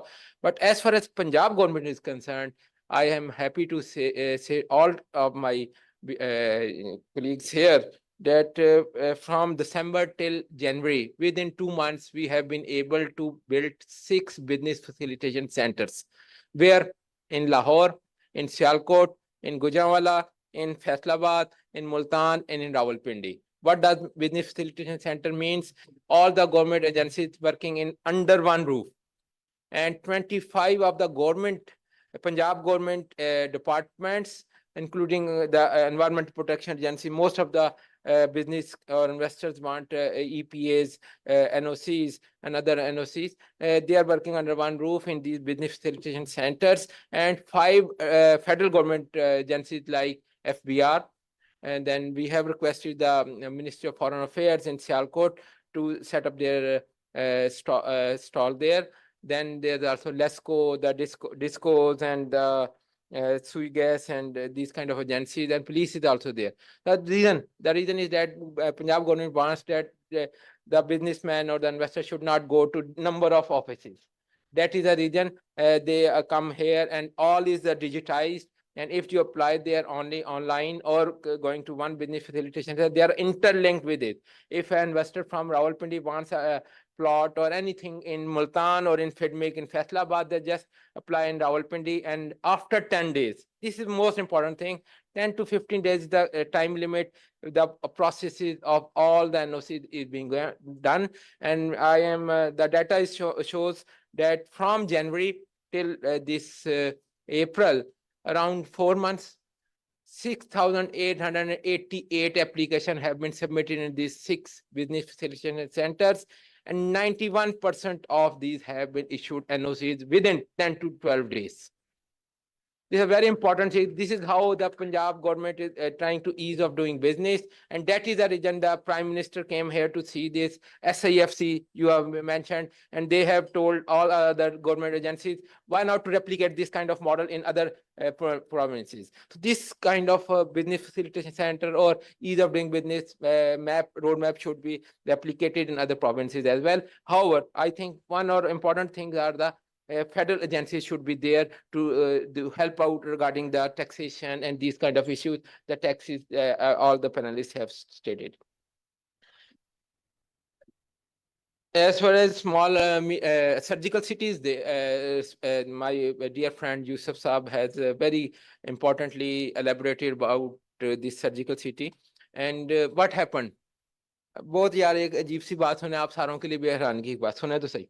2021 में ये जी government of Punjab है acquired the land, ठीक है, जितनी भी जगह है हमने कोशिश की। फिर क्या हुआ, जो थे ना ये 10 का रोड के ऊपर सबसे मेन प्रॉपर्टी इतनी एक्सपेंसिव है, जो थे ना रियल स्टेट टाइकॉन्स या जो भी थे मार्केट इन्फ्लुएंसर्स, उन्होंने कहा यार ये तो रियल स्टेट हाउसिंग सोसाइटी बननी चाहिए, ठीक है। हमने स्टैंड लिया कि नहीं भाई, हमने तो यार ये सर्जिकल सिटी आपके जो हमारे शहर के लिए, ये सियालकोट के लिए है, वो मेरा भी शहर है, तो इसलिए उसमें बड़ा, उस वक्त मैं कमिश्नर था उस माने मुझे याद है गुजरांवाला में, तो बहुत टिल का जोर लगा लिया, हमने स्टैंड लिया कि नहीं यार ये हमने सर्जिकल सिटी ही बनाना है। फिर उन्होंने कहा यार ये तो काबू आते नहीं है, तो फिर कोई और ही रास्ता अपनाते हैं। तो एक वकला जो है ना, वकला थे और वो चीफ जस्टिस साहब जो थे वो उनके बड़े करीबी थे, राइट हैंड उनके थे, तो उन्होंने स्टे दे दिया। अभी तक हमने स्टे के दौरान उसकी बाउंड्री वॉल तो कर ली, यार कब्जा तो कर लें भाई, लेकिन उनके स्टे की वजह से अभी तक वो उधर हम नहीं बना सके, जो गवर्नमेंट ऑफ पंजाब ने हमें पैसा दिया भी था, लेकिन सिर्फ स्टेटस को जो रीजन है, ये है रीजन जिसकी वजह से है। टिल का जोर लगा लिया। मैं अब आप सिर्फ वकला की बात नहीं कर रहा भाई, उधर के जो पॉलिटिकल एलीट हैं उन्होंने भी प्राइम मिनिस्टर से फोन करवाया, उस वक्त मैं सेक्रेटरी यहाँ पे था, कि जनाब ये आपने जगह ली है ना सर्जिकल सिटी की, इसको चेंज कीजिए, फलां जगह पे जाके ले लें। मैं कहा no, we have invested 400 million rupees for acquisition of that land, we will not do it. So stand हमने लेते रहे हैं, अल्लाह करे जी अभी भी हम उसके ऊपर कायम और इंशाल्लाह बना के देंगे। थोड़ी सी एफर्ट्स है, एक लीगल इशू और ये वाले रिजॉल्व कर लेंगे, ठीक है। एज फार एज जो आपने बात की, बड़ी अच्छी बात थी सर की, वो है जो है ना एकेडमिया एंड इंडस्ट्री लिंकेजेस, या हमेशा बात करते हैं। अनफॉर्चुनेटली ना ये जो है ना हमारा जो टेफ्टा भी एक अदारा है, टेक्निकल वोकेशनल ट्रेनिंग अथॉरिटी, जो स्किल मैन पावर देते हैं, तो ये स्किल मैन पावर जो है ना वो अब सप्लाई साइड पे हम जो पिछले आप एनालिसिस करें तो सप्लाई साइड के ऊपर ही था कि यार कंस्ट्रक्शन, मैकेनिकल, लेबर, ये वाली चीज़ें वो सिखा रहे हैं और वो सिखाते जा रहे हैं। जिधर के वो आते हैं डिप्लोमा होल्डर वो है। आपको डिमांड ड्रिवन देखना है, आपको टेक्नोलॉजी देखनी है, आज दुनिया क्या चाह रही है। तो उसके लिए हमने जो है ना 8 सेक्टर प्रायोरिटी सेक्टर्स किए हैं, जिसमें सर्जिकल नंबर 1, सोलर, IT, मतलब 8 हेल्थ के हैं, ये 8 सेक्टर्स हैव बीन, और ADB एशियन डेवलपमेंट बैंक का एक प्रोजेक्ट आ रहा था, तो उसके तहत हम ये 19 centre of excellences will be built in all these 8 sectors, Sialkot, Lahore, Gujranwala, Multan, Faisalabad, Bahawalpur and Rahim Khan, etc. So what does it mean? That very important skilled manpower be trained at this TEFTA institution for the help of all our industries, whether it's in beverage, whether it's in hospitality, whether it's health, surgical, sports, and etc. So this thing, I think that this is an important thing, the skilled manpower. As far as our friend from sir, you have mentioned a lot about the basic issues.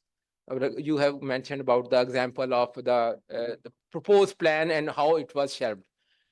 जब भी industry लगती है, जब overall situation देखते हैं ना, उसके 3 ही aspect होते हैं। Number 1 is political stability, continuity of policy. Without continuity of policy जो मर्जी आप कर लें, जितने मर्जी इंसेंटिव दें, कोई फायदा नहीं। ये पॉलिसी अगर साल के बाद दूसरी गवर्नमेंट आती है और चेंज हो जाती है, तो फिर यही होगा जो हमारे साथ हो रहा है। एग्जांपल मैं दे देता हूँ, आसान सी है, मैं इंडस्ट्रीज के हवाला जनरल एग्जांपल भी सुन लें। 2022 इज द ईयर जब चार गवर्नमेंट बदली थी ना, 7 ट्रांसफर इन 1 ईयर। मैं यहाँ बैठा हूँ ना, 7 ट्रांसफर हुई थी 1 साल के अंदर। जब आपको एक या 2 महीने में समझ ही आती है कि भाई आपने करना क्या है, तो फिर क्या आगे करेंगे जब ये कुछ होगा। तो कंटिन्यूटी ऑफ पॉलिसी, मैं ये नहीं कह रहा कि continuity of person at the helm of affairs, continuity of policy और ओनरशिप। ओनरशिप ऑफ बोथ, ताली एक हाथ से कभी नहीं बजती कि एक आप इंडस्ट्रियल है एक गवर्नमेंट का हाथ है, तो हम आप इस साइड पे जा रहे हैं हम इधर जा रहे हैं, जब तक इकट्ठे नहीं चलेंगे। The stakeholder input is the most important thing, जिसके लिए मैं आपको शुक्रिया अदा करता हूँ जो आज आप दोनों ने ये प्रोग्राम किया है।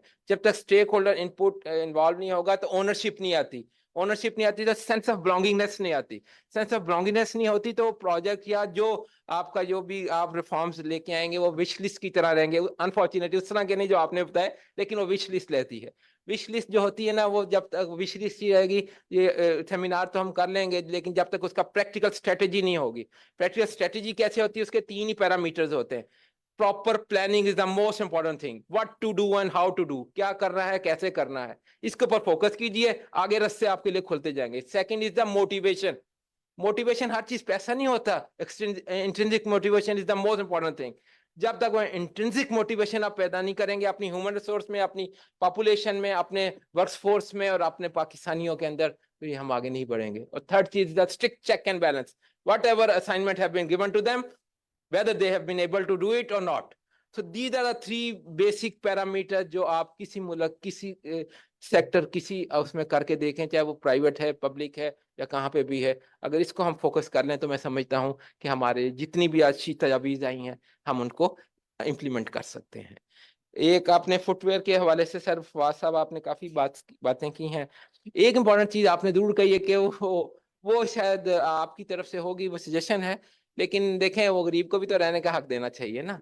अगर वो आप जो इम्पोर्टेड उनके आते हैं उनके ऊपर आप टैक्सेशन की बात करेंगे तो शायद वो जो लंडा बाजार और ये मेवा हॉस्पिटल और इसके पीछे संडे वाले दिन हम जैसे भी सफेद पोस्ट जाके कभी वहां से ब्रांडेड जूता ले ही लेते हैं, तो उसके लिए शायद मुश्किल हो जाए, इसलिए काइंडली उसको देख नजरसानी कर लीजिएगा, ठीक है। बाकी बात रह गई है सर्जिकल सिटी। सर आपने यूसुफ साहब आपने बहुत अच्छे तजावीज़ दिए, जो टारगेटेड रिफॉर्म्स की बात की है, बाकी वो आपने जो ईडीएफ की बात की, इट्स वेरी इंपॉर्टेंट। यहाँ पे आप सुन लें ईडीएफ कैंडिडेट्स भी एक बना हुआ है आपके सियालकोट के अंदर, 2004 से मंसूबा चल रहा जी, आज क्या आ गया 2024 ईडीएफ के ऊपर है ना।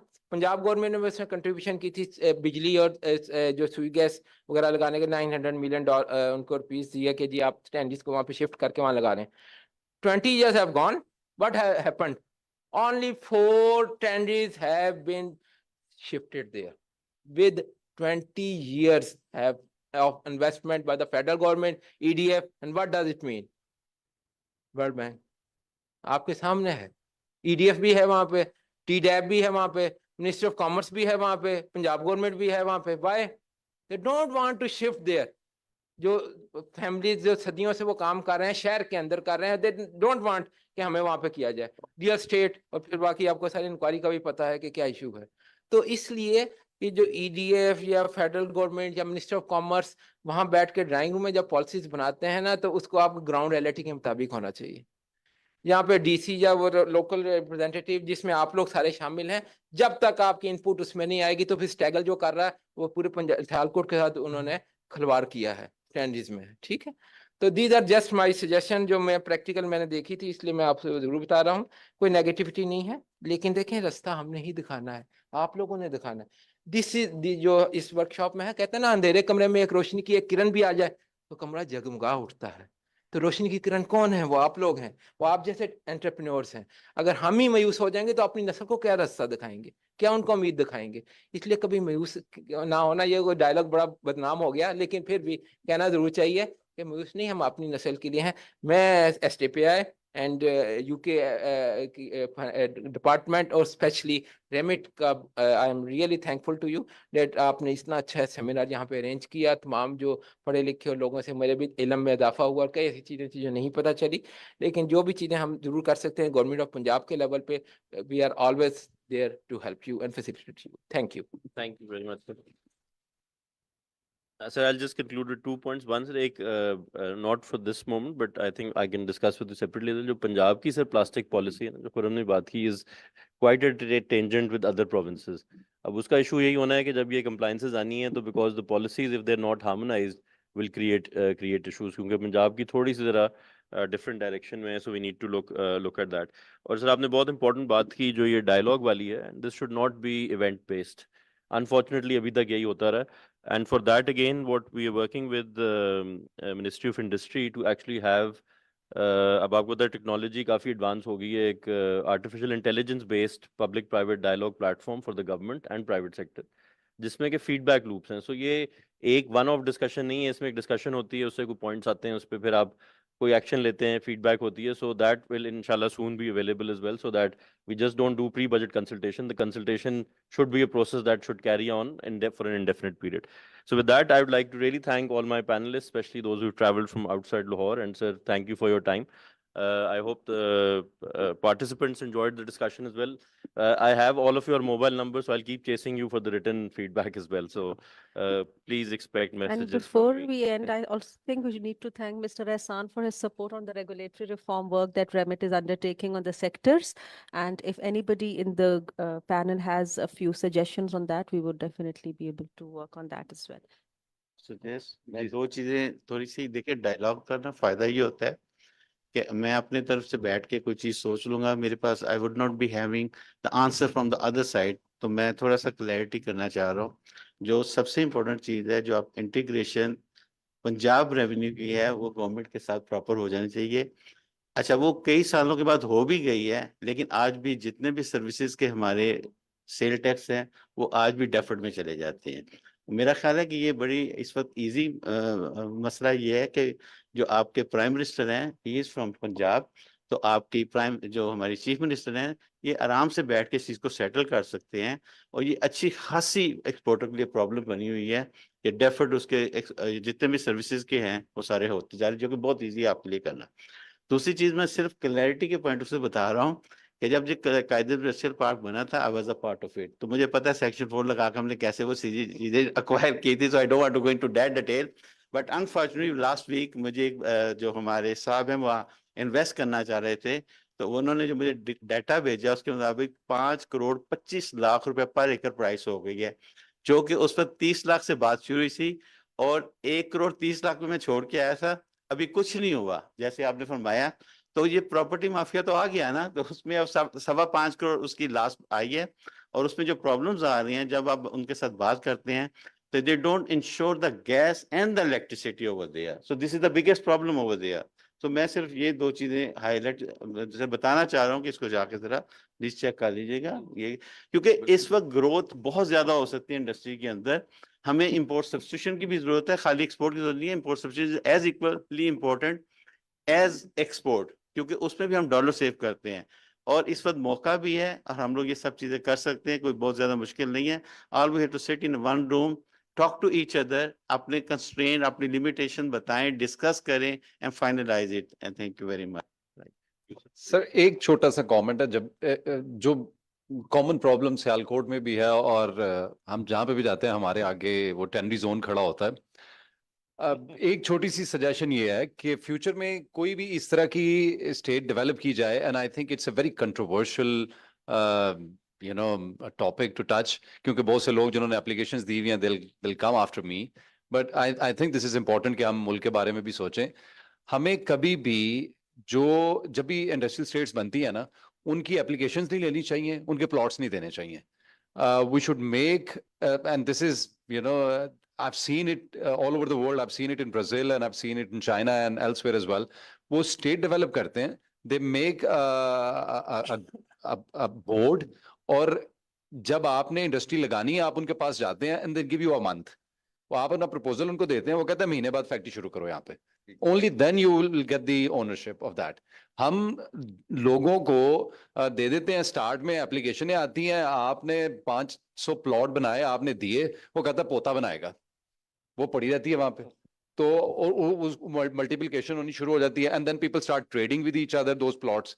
तो जो उसका पर्पस था, देखें, मैं सर्जिकल सिटी की एडवोकेसी करता हूं हर जगह पे जाके, लेकिन जिस गरीब किसान की वो जमीन ली गई है, उसको आपने जो मार्केट रेट है उसके बराबर उसको पैसे नहीं मिलने. अगर वो लार्जर गुड के लिए सेक्रीफाई कर रहा है तो उसका वाकई उसमें से कुछ निकले, ना कि कोई प्रॉपर्टी डीलर आके उससे पैसे बना के चला जाए. हाँ, अगर वहां पे एक फैक्ट्री लगती है और 100 फैमिलियों को रोजगार मिलता है, then it makes sense.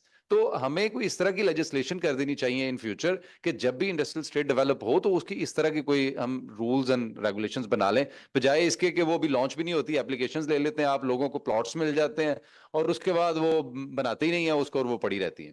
Thank you. और उस्मान, इसी चीज यूसुफ का जो पॉइंट है उसी को मैं सेकंड करता हूँ। और आई वुड लाइक टू से कि होता भट्ट साहब, होता क्या है कि जैसे ये कोई भी इंडस्ट्रियल एस्टेट बनता है, एक तो चीज जो आपने एग्जांपल्स दी, अब राजनपुर की या भावलपुर की या दूसरे एरिया भलवाल वगैरह की, सियालकोट और ये रीजन जो है ये जरा डिफरेंट है कि ये एसएमई से, ये क्लस्टर ऑफ एसएमईज जो है वो इस एरिया में है। तो यहाँ पे सेक्टर स्पेसिफिक जो इंडस्ट्रियल स्टेट्स हैं उसकी इंपॉर्टेंस बहुत ज्यादा है, लेकिन उसके साथ गवर्नमेंट रेगुलेशन की भी इंपॉर्टेंस है। अब प्रॉब्लम ये है कि यहाँ पे जो इंडस्ट्रियल स्टेट बनती है वो होती तो एसएमई इंडस्ट्रियल स्टेट है, लेकिन जो उस इंडस्ट्री के बिग गन्स हैं जिनकी एग्जिस्टिंग मैन्युफैक्चरिंग यूनिट्स जो है एकर्स में है, वो इसमें प्लॉट्स ले लेते हैं और वो उसको प्लॉट्स लेके, बिकॉज वो एसोसिएशन लेवल पे या गवर्नमेंट लेवल पे दे आर मोर रिसोर्सफुल, तो वो लोग ले लेते हैं।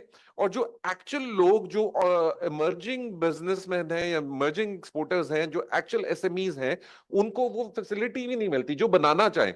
तो गवर्नमेंट को इसको रेगुलेट जरूर करना चाहिए कि अगर एक इंडस्ट्रियल स्टेट बनी है, उसमें जिन लोगों ने प्लॉट लिए हैं, उसमें अगर या जिनको एलोकेट हुए हैं, वो अगर वहां पे 1 महीने के अंदर फैक्ट्री नहीं लगाएंगे या 6 महीने में नहीं लगाएंगे या उसकी कंस्ट्रक्शन नहीं शुरू करेंगे, उनके प्लॉट कैंसिल करें। तो ये 20-20 साल हो जाते हैं, गवर्नमेंट लौट करके गवर्नमेंट भी भूल जाती है, और फिर वो लोग जो है उसके ऊपर रियल एस्टेट खेलते रहते हैं, और उसके ऊपर प्लॉट कभी बिकता है कभी उधर रुकता है और उसकी वैल्यू होती रहती है। कोई भी इंडस्ट्रियल एस्टेट बने, उसका काम ये है कि उसके अंदर इंडस्ट्री जो है वो लगनी चाहिए और उसका टाइम फ्रेम होना चाहिए। नहीं लगेगा तो उसको कैंसिल करें, दोबारा बैलेटिंग करें। जो नए इमर्जिंग या जो बिजनेसमैन है उनको एलोकेट करें, जो एक्चुअल जिनको जरूरत है, ना कि उनको जिन्होंने सिर्फ रियल एस्टेट के लिए वो प्लॉट्स रखे हुए हैं। Thank you. Thank you, San, and I'll just conclude by one very quick point on this. And what we're trying to push as a better solution for this is to move towards plug and play parks with land lease rather than selling. Because जब तक आप selling रखेंगे, the property mafia is so strong that it will be very difficult. So ये सारी चीजें implement, क्योंकि यहाँ पे आपको पता है कोर्ट ऑर्डर स्टे ये वो लेना बहुत आसान है। तो आप जो मर्जी रेगुलेशन गवर्नमेंट बना दे, जब एक दफा आपने जमीन बेच दी फिर आप कंट्रोल लूज कर देते हैं। सो गवर्नमेंट का काम जमीन बेचना नहीं है, गवर्नमेंट का काम इंडस्ट्री लगवाना है। So we are very strongly pushing for government should move towards land lease. And with that, I want to finish because we have the next session and we've eaten up in the time. So thank you very much. Thank you. Patiently listening to this. And thank you for the patience, everyone, because I think the other panelists are here. But just a 4 to 5 minute break. There is a running tea, at the back. So anybody who wants to have tea, they can. And the next session,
ठीक है sir.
So I would request everybody to please come back to their seats so that we can have the second session.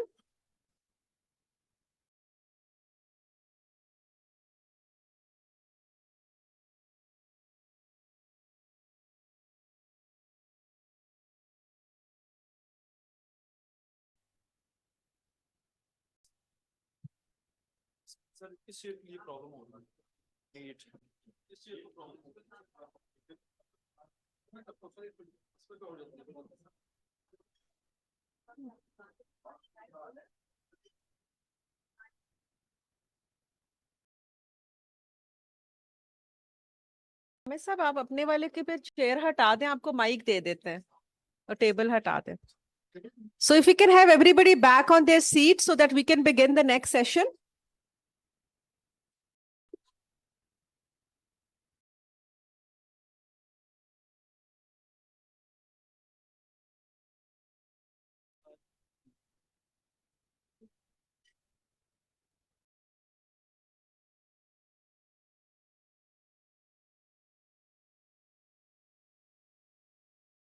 कोई आ ही नहीं रहा.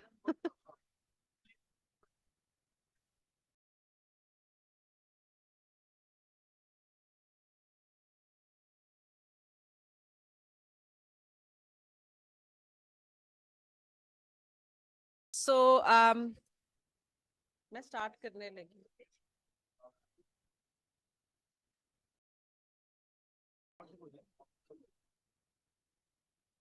So if everybody can be please seated so that we can begin the next session. We had a very productive discussion in the first session on sectoral growth, and there was a lot of conversation on taxation and how consistent policy is needed. Amit Saab, are we going to begin?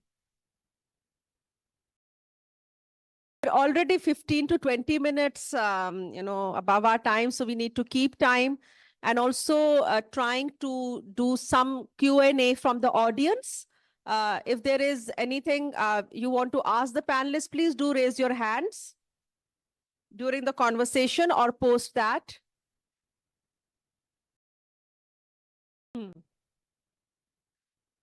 Okay. So as I mentioned that the first session on sectors did talk about taxation, and they touched on various issues of taxation and the lack of consistent policy regarding it. The next session is a very critical one, which talks about revenue mobilization without compromising growth. So that's an important one. And the moderator for that session is Mr. Hamid Atiq Server, who is an IRS officer as well as the tax lead for Remit. So, sir, if you can please come on stage, Hamid sir.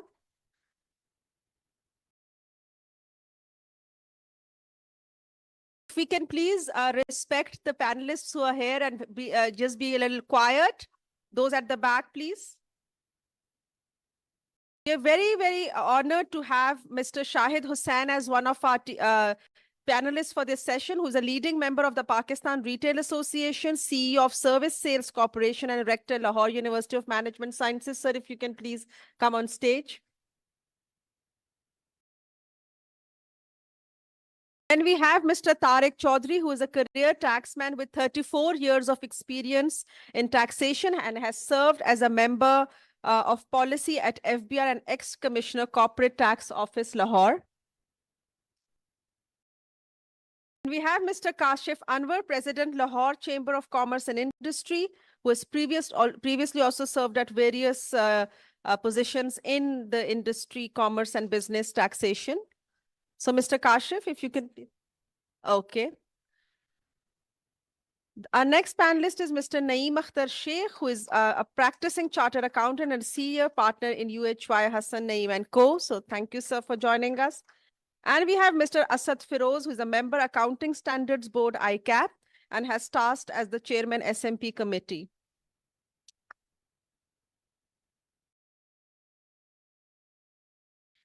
We also have Mr. Abid Suleri in this session, who is the Executive Director SDPI and an expert in sustainable development, poverty alleviation, food security, and climate change. Thank you, Suleri Saab. And please don't forget, you'll also be your chair of the next session also.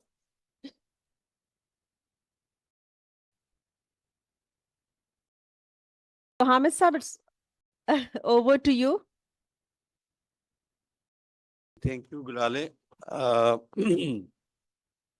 This is a very important topic, and I know FBR is not very liked institution, or in first session also we heard that FBR is part of problem. It is part of problem, but nevertheless, this discussion or this session is more should be more focused on what the government should do in this budget in order to remove these things.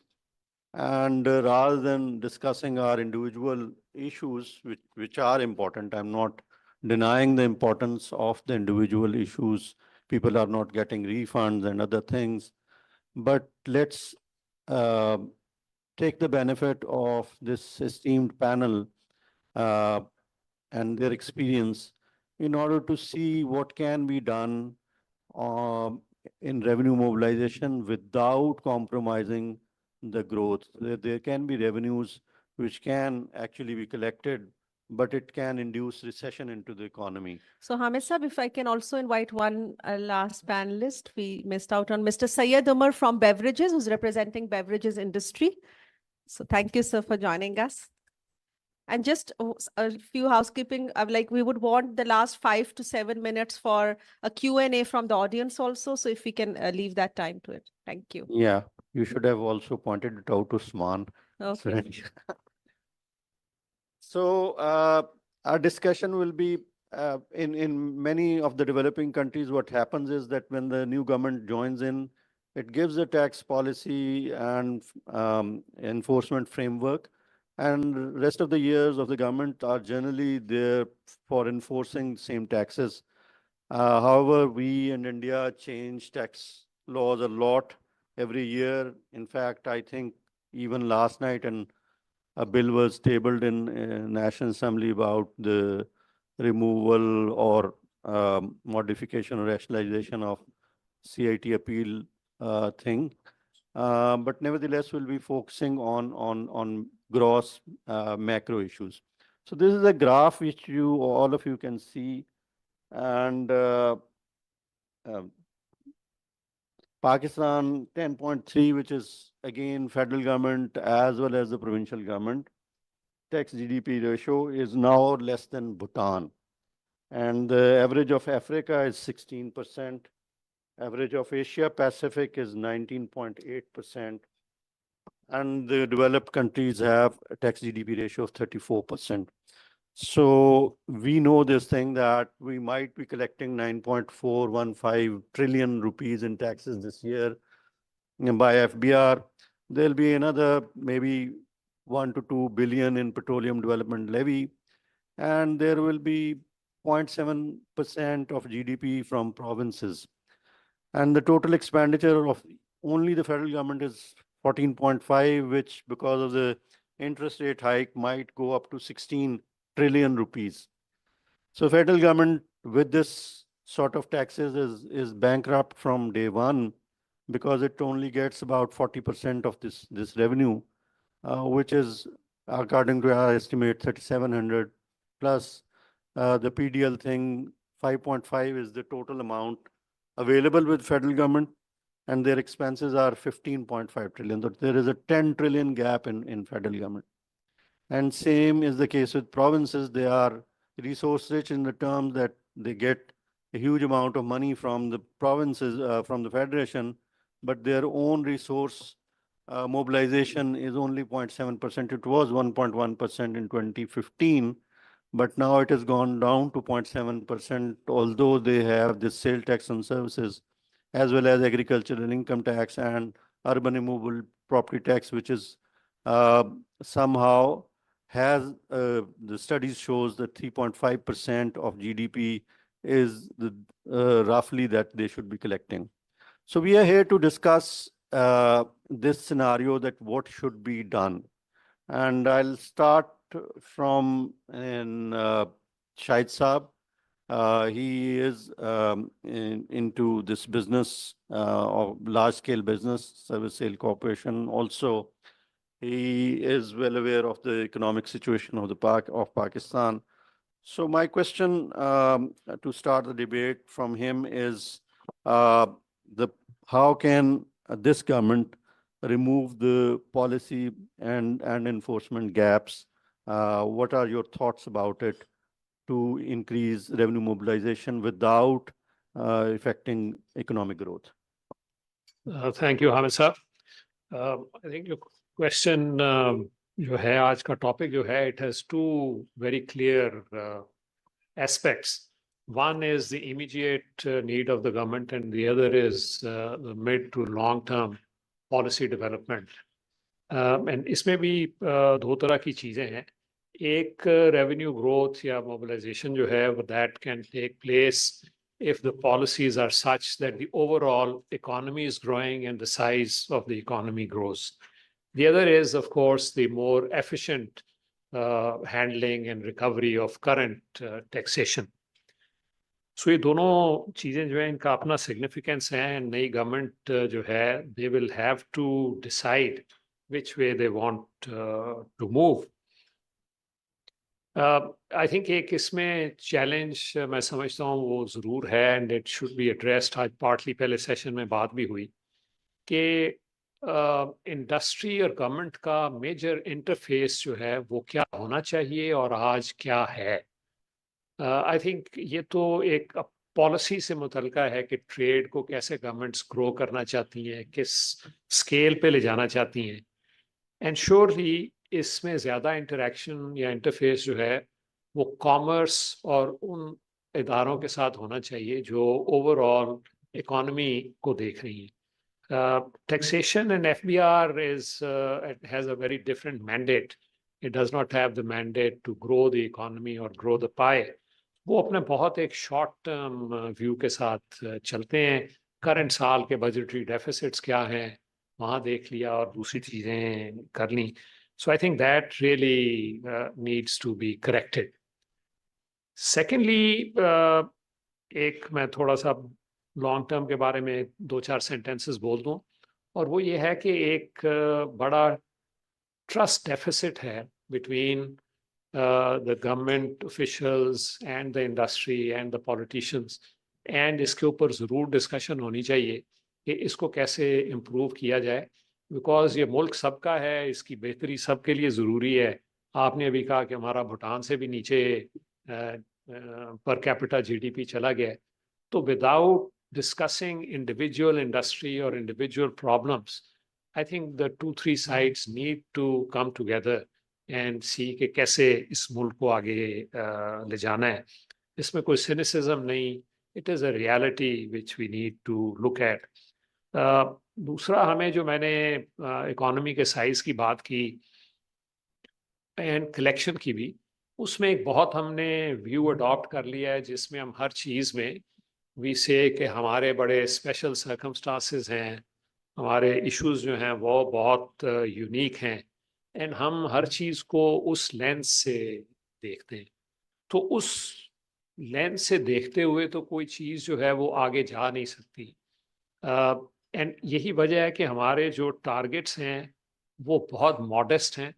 In fact, I think unreal हैं for a country with such a large population.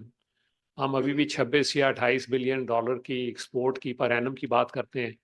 Vietnam जिसको हम देखें तो Wars के साथ totally तबाह हो गया और आइसोलेटेड सा मुल्क है, तो वो 26 बिलियन डॉलर पर मंथ की एक्सपोर्ट कर रहे हैं. सो हम अपने आप को जब तक ये शेड नहीं करेंगे कि हमारे सर्कमस्टांसेस यूनिक हैं, चाहे हम वो ग्रोथ की बात हो या इवन कलेक्शन की बात हो. अभी भी एक बड़ी मेजर स्कीम लॉन्च की गई ये ताजर दोस्त स्कीम के हवाले से. एटलीस्ट द इनिशियल रिजल्ट्स जो मीडिया में आ रहे हैं वो तो बड़े डिसअपॉइंटिंग हैं.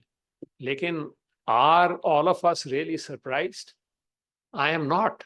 I have seen the fate of such schemes over the last 40 years of my career. लेकिन क्यों हम टैक्स जहां ड्यू है वहां से कलेक्ट नहीं कर पाते? आई थिंक ये शायद आप मेरे से ज्यादा बेहतर जानते होंगे, या तारिक साहब तशरीफ फरमा है, वो भी बात इस पे कर सकेंगे। लेकिन हमें अपनी प्रायोरिटीज को जब तक हम दुरुस्त नहीं करेंगे, हमने एक्सपोर्ट की बात की तो पिछले हफ्ते अगर आप प्रेस में देखें तो देयर वाज अ रिपोर्ट कि one of the tobacco companies वो अपना केस पुट अप कर रहे हैं कि हमारे पास $20 मिलियन का एक्सपोर्ट करने का सिगरेट्स का एक ऑर्डर है, लेकिन वो किसी अफ्रीकन मुल्क से, लेकिन वो 10 सिगरेट्स का पैक मांग रहे हैं और हमारा रूल जो है पाकिस्तान का वो 10 सिगरेट का पैक बनाने की इजाज़त नहीं देता। उसमें वो कहते हैं कि जी ये सस्ता होता है तो गरीब आदमी इसमें पड़ जाएगा, छोटे बच्चे इसमें पड़ जाएंगे। तो ये सब चीज़ें अभी हमारे एक दोस्त जो हैं वो पहले कह के गए कि आप अगर सेकंड हैंड चीज़ें इंपोर्ट करने को रोक देंगे तो गरीब लोग जो हैं उनका नुकसान हो जाएगा। उन्होंने शायद नहीं सोचा कि वो इंपोर्ट करने से जो इंडस्ट्री बंद हो रही है उसमें भी गरीब लोग ही काम करते हैं, और वो इकॉनमी को ग्रो उस तरह से करना बेहतर है रादर देन एक ये प्रोवाइड करना चीज़ों का। यूएस चाइना के हवाले से शिफ्ट की बात की गई, तो मेरे अपने करियर में मैन्युफैक्चरिंग हमारा जो सेक्टर है फुटवेयर उसमें 5 शिफ्ट्स हो चुकी हैं, और उनका नेसेसरली गवर्नमेंट्स की पॉलिटिकल चीज़ों से ताल्लुक नहीं था। A lot of them are based on economic considerations.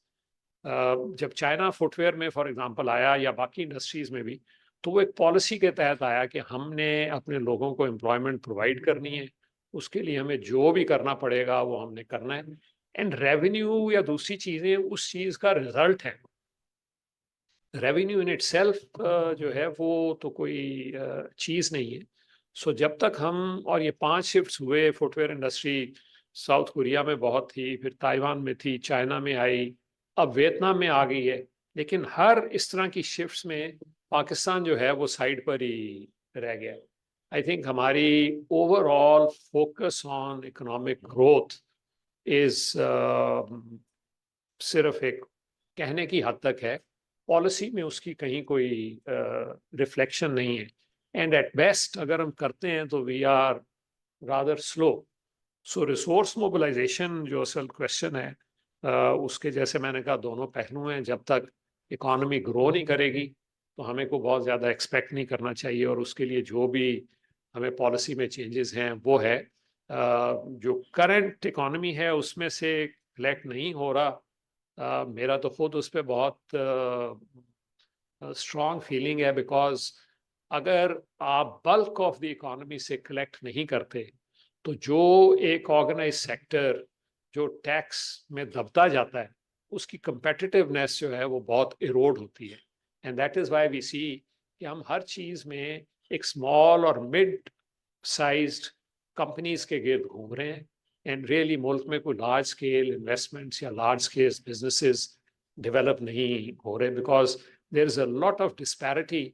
और उसका नुकसान ये है कि ना क्वालिटी इंप्रूव हो रही है एंड ना रियली एम्प्लॉयमेंट हो रही है, या जो लोग उन इंडस्ट्रीज में एम्प्लॉयड हैं भी उनको जो सोशल बेनिफिट्स मिलने चाहिए वो भी नहीं मिलते। So it's a regressive kind of view, और बहुत शॉर्ट टर्म व्यू है। उसकी mechanics as I said I think Tariq साहब और आप हमारे से बेहतर जानते हैं। थैंक यू तारिक साहब, आपकी तरफ ही मैं आ रहा हूँ बहुत इस पॉइंट ऑफ व्यू से भी कि पॉलिसी के आप मेंबर रहे हुए हैं, और उसके साथ साथ you been chief commissioner CTO Lahore, और इतनी इम्पोर्टेंट जॉब्स की हुई हैं। अब मसला हमारा वहीं के आ गया है कि हम रेट को मैक्सिमाइज करते करते इस जगह पे पहुंच गए हैं कि हमारा कॉर्पोरेट रेट जो है वो रीजन का हाईएस्ट चला गया। इट इज़ ऑलमोस्ट 39 और कई जगह 43% को टच कर रहा है। इंडिया में एवरेज रेट 20 से 25% के दरमियान कॉर्पोरेट का आ रहा है, और सेल्स का टैक्स का रेट भी हमारा काफ़ी हद तक 18%, या जैसे बेवरेजेस पे तो है तो उसमें 18+20 हो जाता है। तो वेरी हाई रेट्स, हम रेट में जो कुछ करना चाह रहे थे और विद होल्डिंग टैक्सेस में वो तो बहुत कुछ कर चुके हैं। थिंग्स रिमेन, जो चेंज होने वाली हैं वो शायद बेस की हैं, बोथ पॉलिसी और इन्फोर्समेंट की। पहली मेरी आपसे रिक्वेस्ट होगी कि अब बेस में ना, पॉलिसी में जो लिटरेचर इस वक्त वर्ल्ड बैंक और IMF और वहाँ से आ रहा है, वो कह रहे हैं जी आपके 5 सेक्टर अनटैक्सड हैं जिनका 2 ट्रिलियन का करीब नुकसान हो रहा है।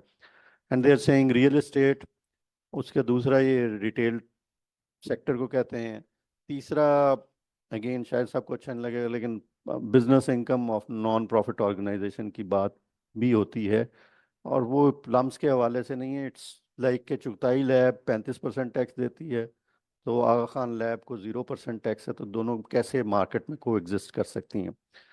और इसी तरीके से हाई एंड पेंशन्स पे भी अब टैक्सेशन की बात हो रही है कि जी ठीक है पेंशन पे टैक्स नहीं होना चाहिए, लेकिन अगर किसी की 10-20 लाख पेंशन है तो उसको टैक्स क्यों नहीं लगना चाहिए।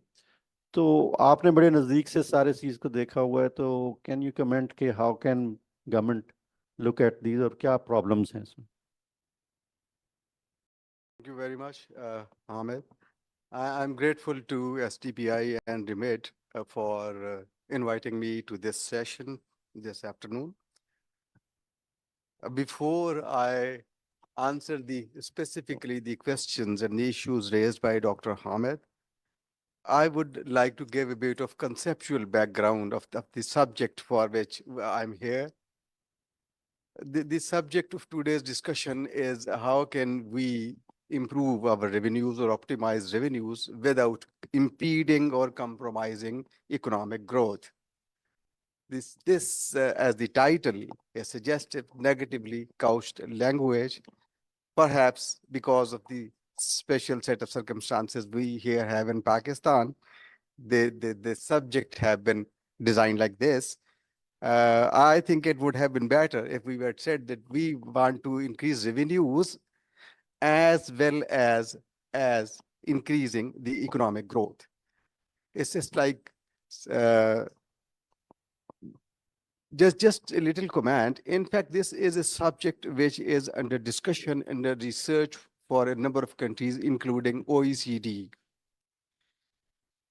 What is the nexus between taxation, tax revenues, and economic growth? This is quite complex a subject. Anyhow, the experience world over so far, with that I can very briefly sum up, is that there is a nexus between the personal income tax. How are you going to design your personal income taxes, corporate income tax, consumption taxes, property taxation with the growth? All these are very clearly related. But the fact remains, any personal income tax that aims at promoting savings, investment, and encouraging entrepreneurship, that type of personal income tax is required to be there. And from here stems just two things, that the passive income of the people, of the individuals, that should be taxed at a very higher rate. There should be something like called as work incentive. For example, here in our country, we have been pursuing a policy whereby the markup or interest earned by the people on investments, that is a silent or a passively earned income that used to be taxed at a very lower rate. It shouldn't be the case. It should be taxed at a higher rate. And when you work for something and you are doing something actively, that active income should be taxed at a lower rate. So for personal income tax, the direction should be very clearly laid down in this. For corporate taxes, as very rightly pointed out, and the apprehension shared by Dr. Hama, that we are, instead of decreasing, we are increasing our corporate taxation. Dr. Hama Saab did a very wonderful job when he jotted down the clear engagement with the donor agencies, that how are we going to have our taxes reformed in Pakistan. And there was a very clear roadmap. We need to remove distortions. We need to remove minimum taxes. We need to gradually phase out unnecessary withholding taxes. Everything was there and it was agreed. And there was a clear understanding that we are going to reduce the corporate rates and ultimately maybe over a span of 5 years down the lane, or 5 or 6 years, we may be reducing our corporate taxes down to 20%. Anyhow, we couldn't do this. So consistency of policy is the major issue. And where my personal experience is, the real problem is, so far as we are not capable of raising much of revenues even to meet the public expenditure. Public expenditure को meet करना पहला काम होता है revenues का. Second इसका काम होता है to impact the economic and social behavior of the people. जब मैं इससे ही बाहर नहीं आ रहा, मेरे पास इतने sufficient revenues है ही नहीं, तो अगली जो luxury है कि मैंने सोशियो इकोनॉमिक बिहेवियर पैटर्न को चेंज करके जो ग्रोथ ओरिएंटेड इसको लेके आना है, वो मैं कर नहीं पाता. मेरी इमीडिएट नीड जो है पब्लिक एक्सपेंडिचर की को इतनी ज़्यादा होती है, मैंने सोचा ये होता है कि मुझे अपने रेवेन्यू टैक्स रेट कम करने हैं कारपोरेट का. आई एंड अप इंक्रीजिंग, क्योंकि मेरा बजटरी आउटले ही बिल्कुल बैलेंस नहीं हो पा रहा होता मुझसे. तो यहाँ पे एक इंतहाई डिफिकल्ट सिचुएशन में हमारी इकोनॉमी एंड दी स्टेट चलती जा रही है. बिट ऑफ बैकग्राउंड के बाद जो स्पेसिफिक क्वेश्चन पोज किया गया है कि रियल एस्टेट में, रिटेल में, एनपीओस में, इनमें क्या हो सकता है, कैसे होना चाहिए. रियल एस्टेट टैक्सेशन में दो इश्यूज है हमारे पास. एक तो बहुत सी जगहों पे हमारा जो कॉन्स्टिट्यूशनल डिस्पेंसेशन है, that is quite clear and quite different. यहाँ पे जो स्प्लिट बेस का कॉन्सेप्ट है, वो हमारी एफिशिएंसी को, हमारी सर्टेनिटी को और इन्फोर्समेंट को सबको कंप्रोमाइज कर देता है. स्प्लिट बेस का कॉन्सेप्ट क्या है? इनकम टैक्स एक इनकम टैक्स बेस है जो इनकम पे लगना है. स्प्लिट बेस अरेंजमेंट क्या कह रहा है कि एग्रीकल्चरल इनकम टैक्स सूबा लेगा, बाकी जितना इनकम टैक्स है वो फेडरेशन लेगी. तो इसके अंदर ही प्रॉब्लम आ जाता है इम्प्लीमेंटेशन का और उन सब चीजों का. अब सूबा ना इतना एफिशिएंट है, ना उसके पास इतने इंस्ट्रूमेंट हैं, ना इतना ट्रेंड ह्यूमन रिसोर्स है. अब हम कहीं पे इसको नहीं कर सकते. Same applies to sale tax. Sale tax on services with the provinces and sale tax on goods with the federation. बड़ी कोशिशें हमने कर ली हैं हार्मोनाइज करने की, इकट्ठा करने की, सिंगल रिटर्न आने की, सब कुछ. सो फार नथिंग हैज सक्सीडेड. ये बिजनेसेस के लिए कितना प्रॉब्लम पैदा करता है कि एक ही बिजनेसेस को अगर वो 5-4 सूबों में, आईसीटी में और फेडरेशन के पास भी है, तो मे भी उसको मोर देन 70 रिटर्न्स अलग-अलग ज्यूरिसडिक्शन में फाइल करना पड़ती हैं.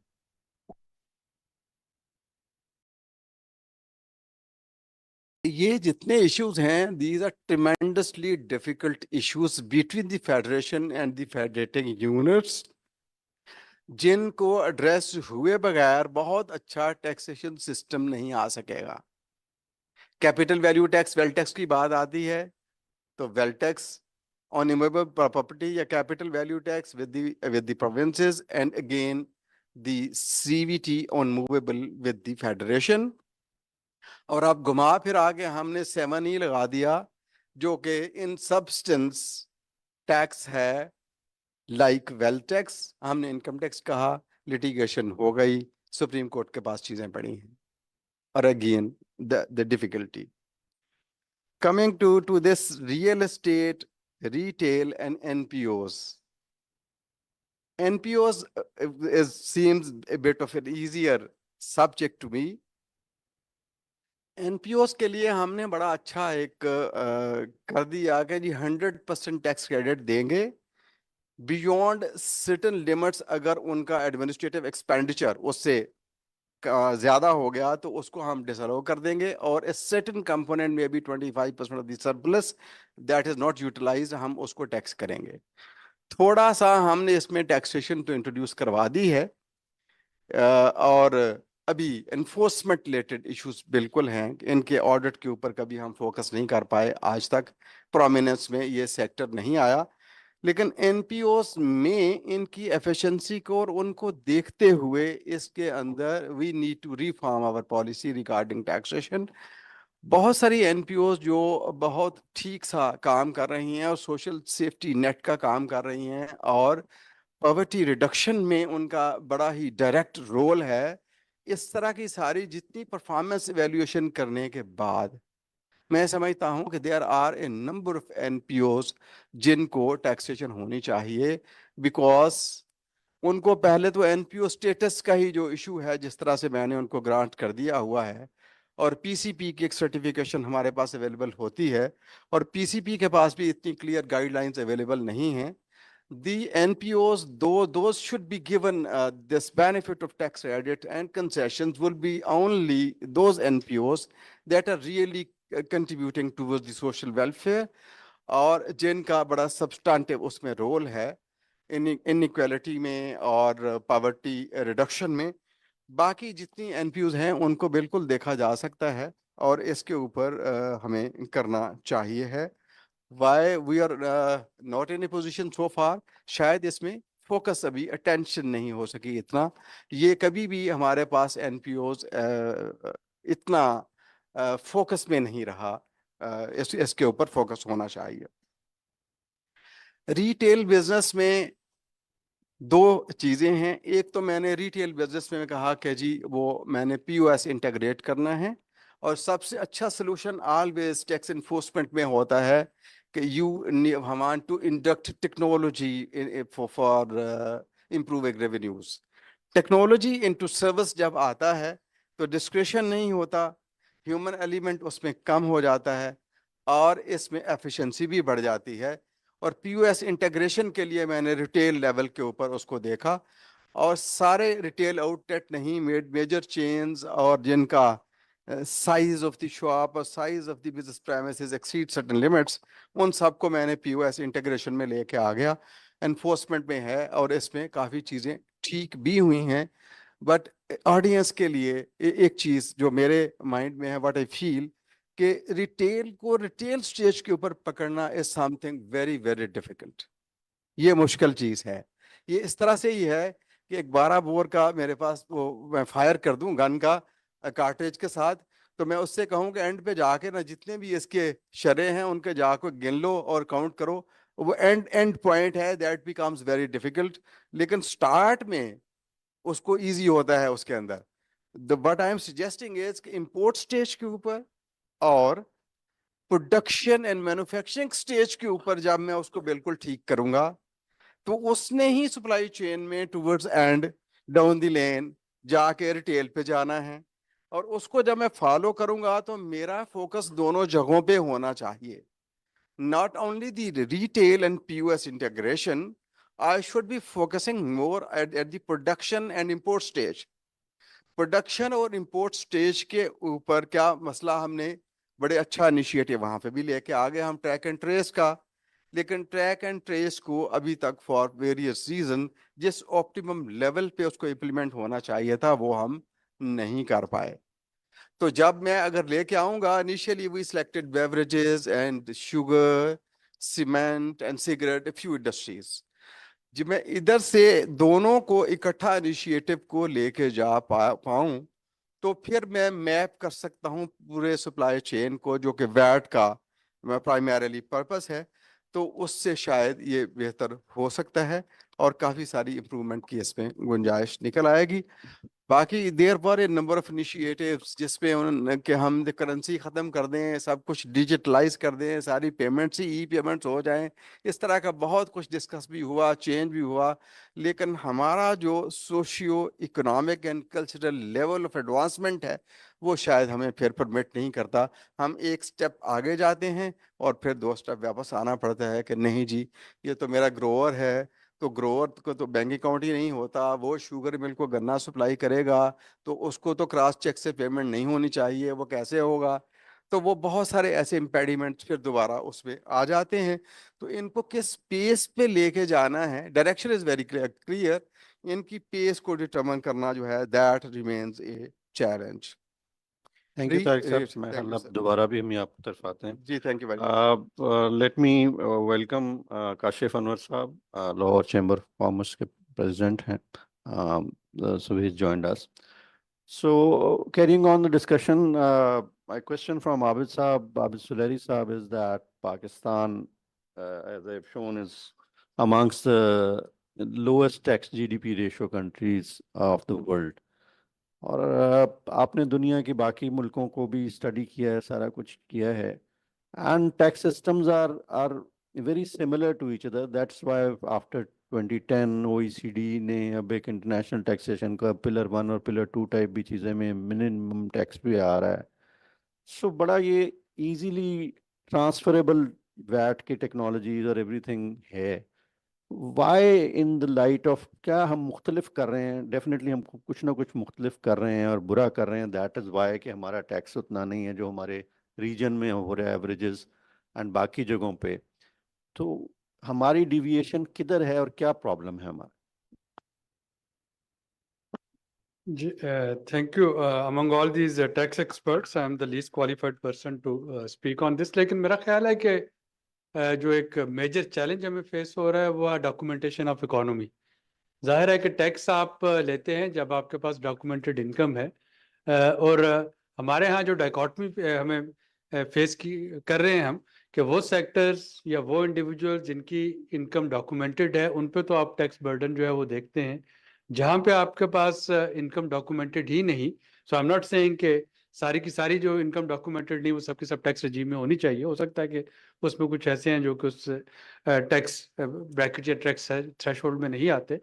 लेकिन ये फाटक की ग्रे लिस्ट कंप्लायंस के बावजूद I think still lot needs to be done. अगर हम इनडायरेक्ट टैक्सेशन से डायरेक्ट टैक्सेशन में जाना चाह रहे हैं तो उसके लिए हमें इकोनॉमी डॉक्यूमेंट करना होगी. जिन मुल्कों ने अपनी इकोनॉमी को डॉक्यूमेंट कर लिया, इनकम को डॉक्यूमेंट कर लिया, दे कैन एक्चुअली टारगेट के किससे टैक्स लेना है और फिर उसका इस्तेमाल क्या होना है.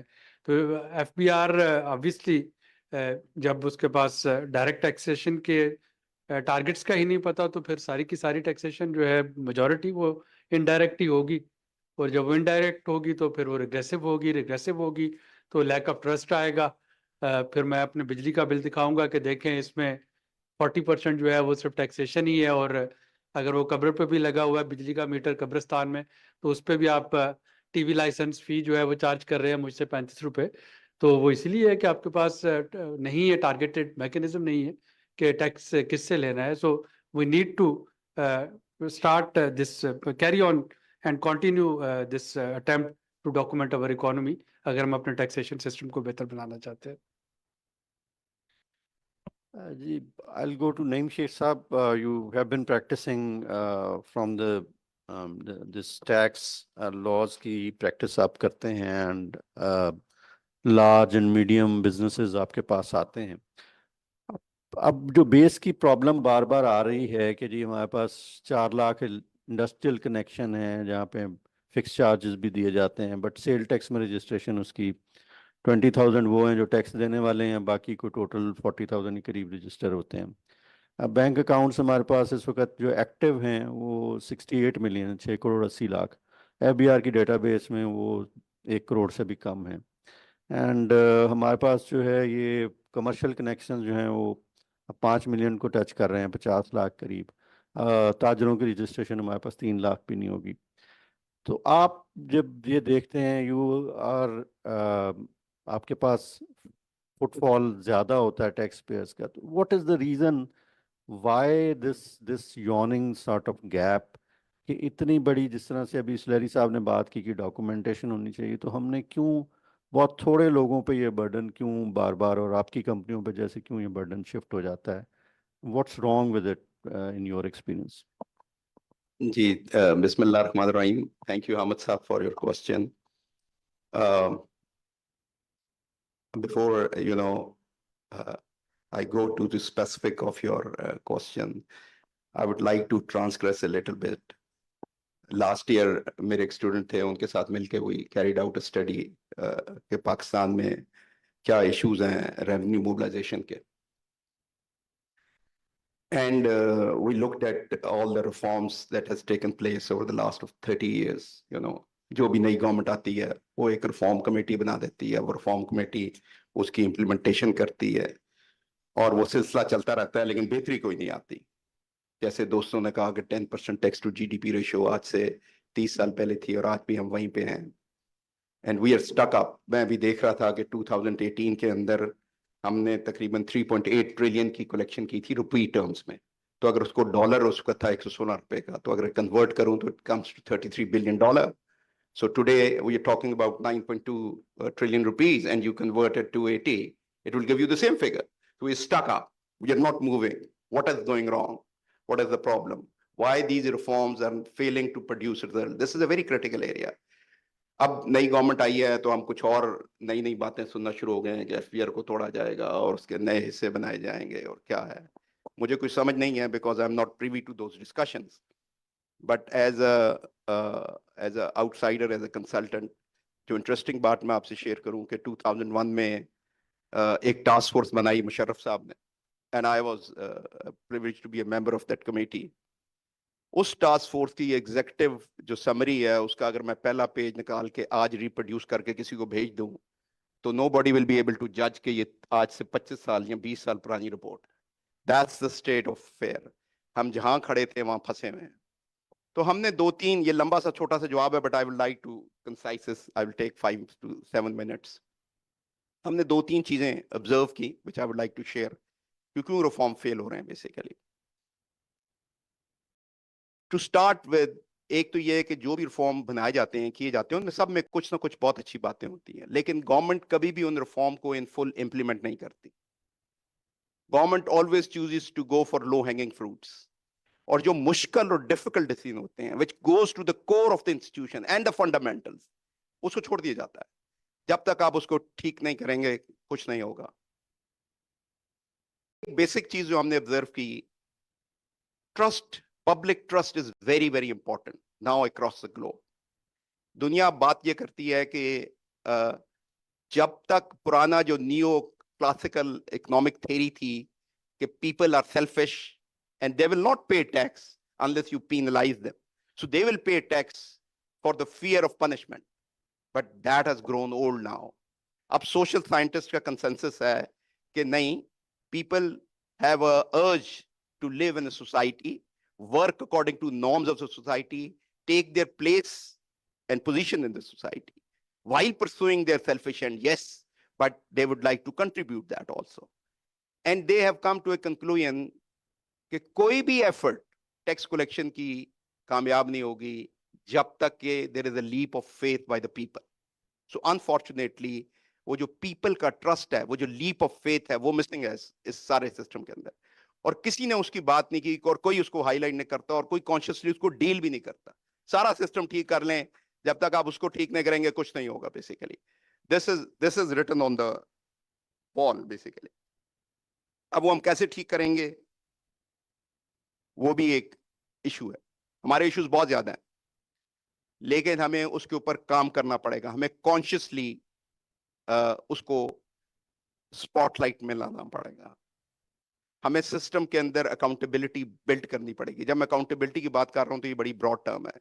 अभी मैं अकाउंटेबिलिटी की at a government institution level बात कर रहा हूं. पॉलिटिकल गवर्नमेंट की अकाउंटेबिलिटी, उसके लिए हमें स्पेस देनी पड़ेगी पार्लियामेंट को, हमें स्पेस देनी पड़ेगी जुडिशरी को, हमें स्पेस देनी पड़ेगी मीडिया को, हमें स्पेस देनी पड़ेगी सिविल सोसाइटी को, ताकि वो स्क्रूटनी कर सके.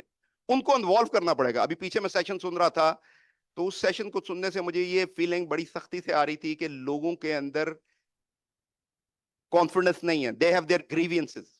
मैं, आपने कहा 30 साल हो गए, 30 साल से भी ज्यादा हो गए टैक्स डील करते हुए. दिस इज वेरी रेयर कि लोग टैक्स ना पे करना चाहते हो. Everybody wants to pay tax and contribute to society, but then they have issues. वो कहते हैं कि लेवल प्लेइंग फील्ड ही नहीं है, हम कैसे टैक्स पे करें. वो कहते हैं कि अभी वो कौन सा सेक्टर था, बेवरेज वाले बैठे हुए थे, तो बेवरेज में कोक पेप्सी कहते हैं हम तो टैक्स पे कर रहे हैं, जो नॉन ब्रांडेड है वो तो टैक्स नहीं पे करते. आप पेंट इंडस्ट्री में चले जाएं, वो भी आपसे ये कहें. आप किसी सेक्टर में, दे हैव इश्यूज. अब तो टाइम आ गया, हमने पहले भी सजेशन दी थी, हमने उस अपनी जो रेवेन्यू मोबिलाइजेशन का रिपोर्ट लिखी है उसमें हमने कहा है कि सरकार को एक ट्रुथ एंड रिकंसिलिएशन कमीशन बना देना चाहिए परमानेंट बेसिस पे, लोगों को खुल के आके इजहार करने दें वो कैसे टैक्स चोरी कर रहे हैं और क्यों कर रहे हैं और उसके क्या सॉल्यूशंस है, और उनके साथ एंगेज होकर उन सॉल्यूशंस को आगे लेकर चला जाए, उनके ट्रस्ट को बिल्ड किया जाए।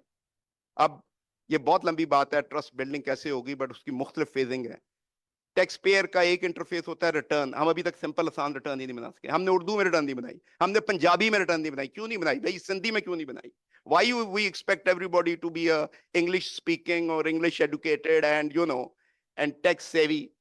मतलब I mean there are so many areas we need to build in, but बात बहुत लंबी हो जाएगी, मैं शॉर्ट करता हूं। एक तो ट्रस्ट हमने देखा कि नहीं है, दूसरा दो और बड़े इंटरेस्टिंग एरियाज हैं। एक है जिसको हम कहेंगे कि गवर्नेंस स्ट्रक्चर जो है फेडरल बोर्ड ऑफ रेवेन्यू का। सो गवर्नेंस स्ट्रक्चर के अंदर मुझे अभी कोई हफ्ता पहले किसी दोस्त ने अप्रोच किया, वो SIFC के लिए काम कर रहे थे और टैक्स रिफॉर्म के ऊपर काम कर रहे थे, और उन्होंने कहा आपके व्यूज क्या हैं? मैंने कहा यार आप लोग इश्यूज को हाईलाइट नहीं करते। फेडरल बोर्ड ऑफ रेवेन्यू का इशू देखना है तो एक काम करें, उनकी वेबसाइट पे जाएं और इंटरनल ऑडिट की रिपोर्ट पिक करें।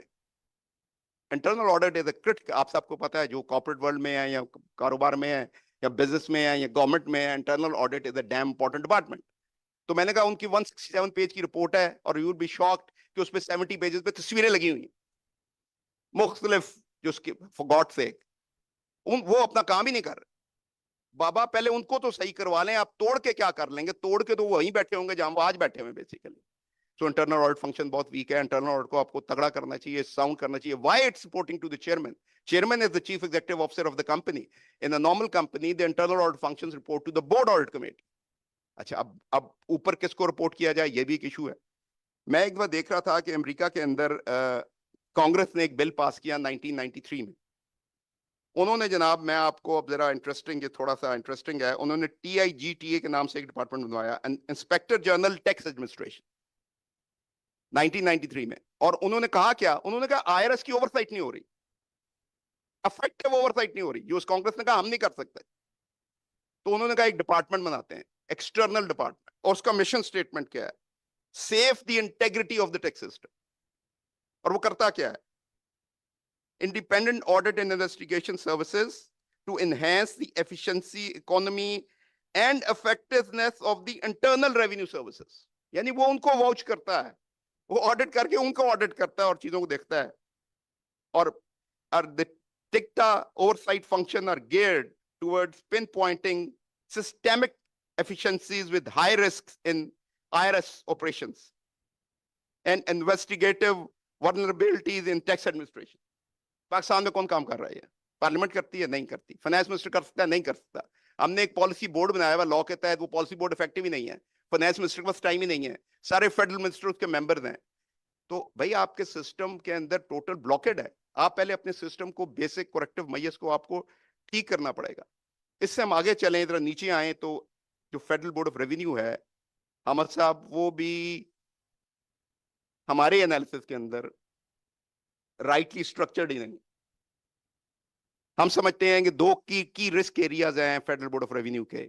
एक ये है कि रजिस्ट्रेशन टैक्स बेस, जिसका हम शोरूम चाहते रहते हैं, और दूसरा है कि जो टैक्स सिस्टम के अंदर बंदा टैक्स पेयर है वो प्रॉपर टैक्स दे रहा है नहीं दे रहा। सो जो सिस्टम के अंदर बंदा है उसको टैक्स पेमेंट मजबूर करने के लिए you have to create a fear of audit. तो फियर ऑफ ऑडिट हम क्रिएट करने में फेल हो गए हैं पिछले 50 साल, जब से FIR बना हुआ है। मेंबर ऑडिट को ऊपर बैठाया हुआ है, लेकिन उस बेचारे के पास पावर ही नहीं है। वो मेंबर ऑपरेशंस के जरिए सारी सिस्टम मूव होता है। मेंबर ऑडिट को नीचे से कमिश्नर शायद उसका फोन भी बड़ी मुश्किल से उठा ले तो बड़ी बात है। तो ऑडिट कैसे करेंगे? और अगर हमारे लिए टैक्स बेस इतना इंपॉर्टेंट है तो why don't we have a member tax registration और broadening of tax base, and why don't he have his own risk plans? And you know, दुनिया में आप OECD के मॉडल को जाकर स्टडी करें तो यहाँ वैसे भी कॉर्पोरेट वर्ल्ड में देखें तो रिस्क बेस्ड सिस्टम चल रहे होते हैं बेसिकली। सो FPR का एक रिस्क बेस्ड मैट्रिक्स और सिस्टम होना चाहिए कि जिसके तहत वो अपने रिस्क को आइडेंटिफाई करे और उसके तहत अपने प्रोसीजर्स एंड मेजर्स बनाए कि किस तरह मिटिगेट करेगा और उसको मॉनिटर करे। It's a long thing and then उसको एवेल्युएशन के जरिए आप इंप्रूव करते हैं। But there is no such system in place in federal board of revenue. तो हमारे लिए प्रॉब्लम ये है, the man behind the gun को भी हमें देखना पड़ेगा। HR के बहुत बड़े इश्यूज हैं। अगर हम गन जितनी मर्जी अच्छी बना लें, अगर उसके पीछे बैठा हुआ गन एफिशिएंट भी है, उसमें टेक्नोलॉजी भी है, उसमें इम्पैक्ट भी है, बट जिसने उसको चलाना है वो कॉम्पिटेंट नहीं है, वो ट्रेन नहीं किया गया, वो मोटिवेटेड नहीं है, तो वो कुछ नहीं कर सकेगा। तो एफबीआर के ऑफिस को हमने छोड़ दिया हुआ है, 6-7 महीने की ट्रेनिंग करके हमको ले आते हैं एक ऐसी वर्ल्ड में जो बड़ी कंपेटिटिव है, जहाँ पे अब टेक्नोलॉजी है, फोरेंसिक ऑडिट है, जिसमें लॉज हैं, कॉम्प्लिकेशंस हैं, तनख्वाह भी पूरी नहीं देते, वो मोटिवेटेड भी नहीं है, तो सिस्टम चल नहीं पा रहा। तो हमें इस गवर्नेंस के स्ट्रक्चर को भी फोकस करना पड़ेगा। जब तक हम इन सारे एरियाज को फोकस नहीं करेंगे और लेवल प्लेइंग फील्ड क्रिएट नहीं करेंगे, शायद हम बेहतरी की तरफ नहीं बढ़ सकेंगे। और ये एक बड़ा सीरियस मैटर है, और हम रिफॉर्म करते हैं, ये तो एक परपेचुअल प्रोसेस होना चाहिए, एक्चुअली एक परमानेंट फीचर होना चाहिए कि जो इसके अंदर कॉन्स्टेंटली इवॉल्व रहे बेसिकली और इम्प्रूव करता रहे बेसिकली। तो that's my simple and short answer. Thank you Naeem साहब। मूविंग ऑन, जैसे नईम साहब ने बात की और तारिक साहब ने बात की है, अब मेरी बात जो है बी आस्किंग असद फिरोज साहब आई कैप से हैं, दैट इज दैट पूरी दुनिया में अब नेशनल टैक्स एजेंसीज बन रही हैं जिनका काम सिर्फ टैक्स को इकट्ठा करना होता है। पॉलिसी का फंक्शन तो obviously is with the relevant governments. Pakistan शायद उन 10 से कम मुल्कों में रह गया है जहाँ पे हम ये इस तरह का डिसइंटीग्रेटेड किस्म का स्ट्रक्चर चला रहे हैं, जिसमें लोकल गवर्नमेंट अलग टैक्स इकट्ठा करती है और प्रोविंशियल अलग और फेडरल अलग। ये जो प्रॉब्लम हमारे अंदर आ गया है, जिसकी वजह से कॉस्ट ऑफ डूइंग बिजनेस, ये कि नेस्ले वाले मुझे कहते थे कि जी हमें 4 बंदे रखने पड़ते थे पहले सेल टैक्स के लिए जब आपका था, अब आपने ये सूबाई सेल टैक्स 4 ये आ गए हैं, एक आज़ाद कश्मीर में आ गया है, तो हमें 4-4 बंदे हर एक उसके लिए भी रखने पड़े हैं। So is it feasible to, अभी तो इसको एक दफ़ा अटैम्प्ट ये भी हुई है कि एफबीआर को और तोड़ा जाए, is it feasible to disintegrate this tax collection agency और हम सारे मॉडर्न वर्ल्ड की तरह एक single tax agency, for example FBR का 60% रेवेन्यू अगर प्रोविंसेस को जाता है तो it's a provincial agency not the federal agency, माँ सवाई पॉलिसी के। तो इस पे आपकी क्या इंटरनेशनल एक्सपीरियंस के हवाले से क्या राय है कि whether there should be agglomeration of these functions so that cost of business can go down, और या इसमें ही कोई बेहतरी की जा सकती है? Thank you, Dr. Saab. Firstly, I would like to thank Remit, UK8 and STPI for inviting us here. I think these discussions are very important and they weigh a long way into effective policy making and effective budget proposals that are given to the government. Before I go to your question, there has been a lot of debate जो पिछले session में भी थी, अभी भी हम कर रहे हैं। ऑनेस्टली मुझे इन 15-18 सालों में जब से मैं काम कर रहा हूँ आई कैप के साथ, तो I am part council member ICAP, part of the taxation committee, मैं उसमें भी आता हूँ, मगर honestly our country's problem is not of how to do it, it's not how is what ICAP has been saying, it's a 99 page document, almost every year 90 page document, आपने भी देखा था, आपके दौर में भी आया, हर दौर में हम बना रहे। You see any non-profit organization, any think tank, any donor agency who's working in Pakistan, almost हम अपनी ज़बान में कहते हैं पेरी मटीरियल सिमिलर ही बातें हो रही होती हैं। So it's not at all how, it is when we are going to do it, and honestly speaking, why we are not able to do it. What is why what's happening? अब मेरे भी कुछ बाल सफेद हो गए, यहाँ पे नईम साहब बैठे हैं, हमारे वेटरन हैं और सीनियर आप सब लोग यहाँ पे हैं। कब तक हम ये सोचते रहेंगे कि ये कब होना है? अब more than 75 years of our creation, हम अभी भी यही सोचते हैं कि अच्छा इंडिया ये कर रहा है, अच्छा अब हमने ये करना है। उठाए सारे लॉ हमने ब्रिटिश के थे, ठीक है, हमने एवॉल्व क्या किया? आप ब्रिटिश कंपनीज एक्ट देखें, अपना आप कंपनी लॉ देखें, इट्स सी ऑफ डिफरेंस। उनका आप टैक्स लॉ देखें, अपना टैक्स लॉ देखें, आपका सी ऑफ डिफरेंस है। और इशू हमारा है क्या? हमारा जो इशू है, मुझे लगता है नंबर 1 तो नईम साहब ने सही कहा, पॉलिटिकल विल एक बहुत बड़ा इशू है। हम we say things, we are not able to do walk the talk जिसे कहते हैं ना, we are not able to do it. हम कहेंगे, कह के चले जाएंगे and it is not only the government. I am sorry to say Kashif साहब बैठे हैं, थोड़े से नाराज होंगे मेरे से, मगर honestly I have been working with the, obviously we are on the practice side, तो we work with the industry and we work the businesses as well. तो कहते हैं ना, कुछ शहर दे लोग भी जालम सी, कुछ सानू मरक दा शौक भी सी. So that's absolutely true here. Yes, we have to put onus on the government के policies should be consistent. They are not consistent at all.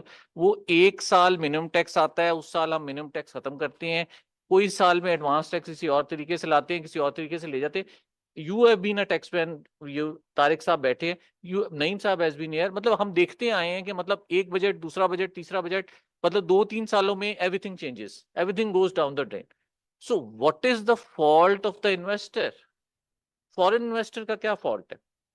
पहले सेशन में हमने सुना जब उन्होंने बात कही, हमारे जो अदर इश्यूज हैं, टेररिज्म एंड अदर इश्यूज, अपनी जगह है, मगर the point is why we are not even consistent in our policy making. Why we don't sit as political parties or as all stakeholders you sit in one place and we say कि यार ये 5 चीजें हैं जो मुल्क के लिए करनी है, ये मुल्क के लिए करनी है. So there, मेरा जो फंडामेंटल हमेशा से सोच रही है वो यही रही है कि the place that we lack at most in all sides, उसी को भी देख लें, that is patriotism. We are not patriots. We don't think कि टैक्स कलेक्शन एक कल्चर है ही नहीं आपका. आपके स्कूल में नहीं बताया गया, आपके कॉलेज में नहीं बताया गया. आपका टैक्स अब्सकॉन्डर फिर रहा है, वो किसी 4-व्हीलर में फिर रहा है, हम उसको सलूट मारेंगे. Why we are doing that? Why we are not putting that person behind the bars? यहाँ पे शेनमॉन दुनिया से चला गया, उसने ऑस्ट्रेलिया इंग्लैंड में जाके कोई अपना कानून तोड़ा तो उसको वो फाइन किया गया जो एक कॉमनर से 10 गुना ज्यादा था. So we don't have a fair, equitable taxation system. And interestingly, Naeem Saab was mentioning, I was also thinking कि जो मैंने अपने आर्टिकल्स के बाद पहला पोस्ट बजट या प्री बजट अटेंड किया था, उसका exactly theme was fair taxation system in Pakistan. So it is all the same in all these years. But again, all of us sitting here, we are saying and saying and saying, होता कुछ नहीं. क्या कर सकते हैं? It's very easy. आपने पहली slide दिखाई 10.9%. I would say it's around 12ish. मेरे ख्याल में जो latest figure it's around 12ish है. मगर इंटरेस्टिंग बात क्या है, आप लाहौर में, हम बहुत से लोग रहते हैं, बाहर से भी शहर से आए हुए हैं, कोई आपका कंटोनमेंट एरिया, कोई आपका जो अर्बन एरिया लाहौर में या कराची में है, आप वहां से लोगों की अमारत का अंदाजा कर लें, आपको गुर्बत नजर आती? मुझे तो ऑनेस्टली कभी टैक्स ऑफिस जाके गुर्बत नजर नहीं आई. मैं जब वहां से गाड़ियों का फ्लीट देखना शुरू करता हूं और सोचना शुरू करता हूं, तो कई लोअर डिग्री जो कि ऑफिसर लेवल के लोग नहीं है, उनके पास 2-2, 3-3 गाड़ियां. So charity begins at home. We are doing audit of everyone, but our capacity to audit is not there. अब हमने ऑडिट पढ़ाया भी, हमने ऑडिट में कंट्रीब्यूट भी किया, मगर द प्रॉब्लम इज कि ये बात अभी नईम साहब ने बड़ी राइटली कही कि जब एक ऑफिसर आता है एक सीएसएस के ट्रायल से, या पूरे का पूरा एक, ऑब्वियसली वो पढ़ा लिखा और बहुत कॉम्पिटेंट बंदा या बंदी होती है, उसमें कोई डाउट नहीं है, but the point is how much is their understanding of risk based audit. हमने कहा जी रिस्क बेस्ड ऑडिट होगा, वेरी गुड. अच्छा, रिस्क बेस्ड ऑडिट का ये मतलब है कि आप कहें कि आप पूरा का पूरा एक बड़ी ऑर्गेनाइजेशन है वो 2 ट्रक लेके आ जाए? सर, आजकल के दौर में it's a digital era. We are not using the digital disruption as it should be used. आप डाटा एनालिटिक्स के टूल्स यूज करें, आप सारी चीजें. Pakistan is the hub as far as export of the IT services is concerned. And why we are looking at all other avenues जो आप देखते हैं, हम why can't we correct ourselves? कितना मुश्किल है कि अगर एक प्रॉपर एनालिटिकल एनालिसिस हो जाए किसी भी ऑर्गेनाइजेशन का एक प्रॉपर टूल पे, तो आधा काम जो कि आप कर रहे हैं, बंदा आ रहा है जा रहा है, उसमें इतनी रेड टेपिज्म इन्वॉल्वड है. I am sorry to say, you start with the entrance of any FBR office to your conclusion of the case. I have actually, my partner is all sitting here, we actually have set up like 80 to 90 startups. जब से हमने अपना काम शुरू किया, we will have startup as well. आप यकीन मानिए कि 90% लोग करप्शन के अंदर इंटरेस्टेड नहीं होते, मगर the system is such that they have to understand कि if you are not going to do this, what is 161? One big section जो आप करते हैं, हर बंदे पे अप्लाई करते हैं, 161 है क्या? और अगर हमारे ऑफिसर को ये पता ही नहीं है कि अक्रूवल बेस्ड कॉन्सेप्ट होना क्या है, मैंने एक्सपेंस कहाँ चार्ज करना है, हम एक्सपेंस को रिकंसाइल करेंगे, हर नोटिस पे हम एक्सपेंस रिकंसाइल करें. सर, किसी कंपनी का एक्सपेंस रिकंसाइल नहीं हो सकेगा पेमेंट से. बहुत सारी बेसिक चीजें हैं जो हम मिस करते हैं. ICAP क्या कर रहा है? ICAP, for I think again, as far as I remember, Naeem Saab was also part of our council, past president. I think it's more than 40 odd years. ICAP is playing its role, जो कि हम कर सकते हैं advocacy में. We're giving budget proposal, पूरा process है जिसमें हमने members को भेजते हैं. Interestingly, contrary to the public perception, 90% of our members are in industry, not in practice. सो हम वो इनपुट लेते हैं. उसके अलावा हमारी कोई 50 एक बंदों की कमेटी है, टैक्स कमेटी है, जिसका अभी मैं पार्ट भी हूँ, और वो हर साल एक बजट प्रपोजल्स बनाती है और फेडरल गवर्नमेंट के पास हम लेके जाते हैं. और पिछले 4-5 सालों से आप लोगों ने ये एक सिस्टम शुरू किया आपके आने के टाइम से, कि एक ऑडियंस होती है जिसमें हम एक पूरे डिस्कस होते हैं. At the end of the day what is the result? बहुत सारे मेंबर्स ये सवाल करते हैं कितनी प्रपोजल्स आपकी एक्सेप्ट होती है. I would say it is never in two digits. So the problem lies कि सब कुछ लोग कर रहे हैं, सारे लोग एफर्ट कर रहे हैं, मगर at the end of the day उसको इम्प्लीमेंट करने के लिए एक नियत चाहिए. आपको मुल्क के बारे में सोचना है, नेशनल जील की तरफ जाना है. और मुझे लगता है जो आप वाला क्वेश्चन है ना, ये अगेन ये discussion we did national tax conference 4 years ago, 5 years ago. You were probably there in FPR as well. And we had the chairman of FPR and we had all provincial chiefs there. Interestingly, I moderated a session which was on harmonization of taxes. Every chief actually agreed कि harmonization होनी चाहिए. अब देखिए, if there is any internal issue सारी दुनिया में, it should be settled within the government in itself. Investor है, businessman है, why are we penalizing them? We should say कि यार ये आपका chunk of tax है, ये आपकी फिगर है, ये आपने पे करनी. आप अंदर से इंटरनल एलोकेशन में पीआरए में क्या भेजना चाहते हैं, एसआरबी में क्या भेजना चाहते हैं, केपीके में क्या भेजना है, ईओबीआई को भेजना है. Make it simple for the business community to actually work on. अगर वो नहीं करेंगे तो देखिए उनका पार्ट, मैं ये नहीं कह रहा कि सब कुछ ठीक होगा, उधर पर पार्ट ये है कि जितनी करप्शन हमारी है उस करप्शन में विनर जो है वो बिजनेस कम्युनिटी है.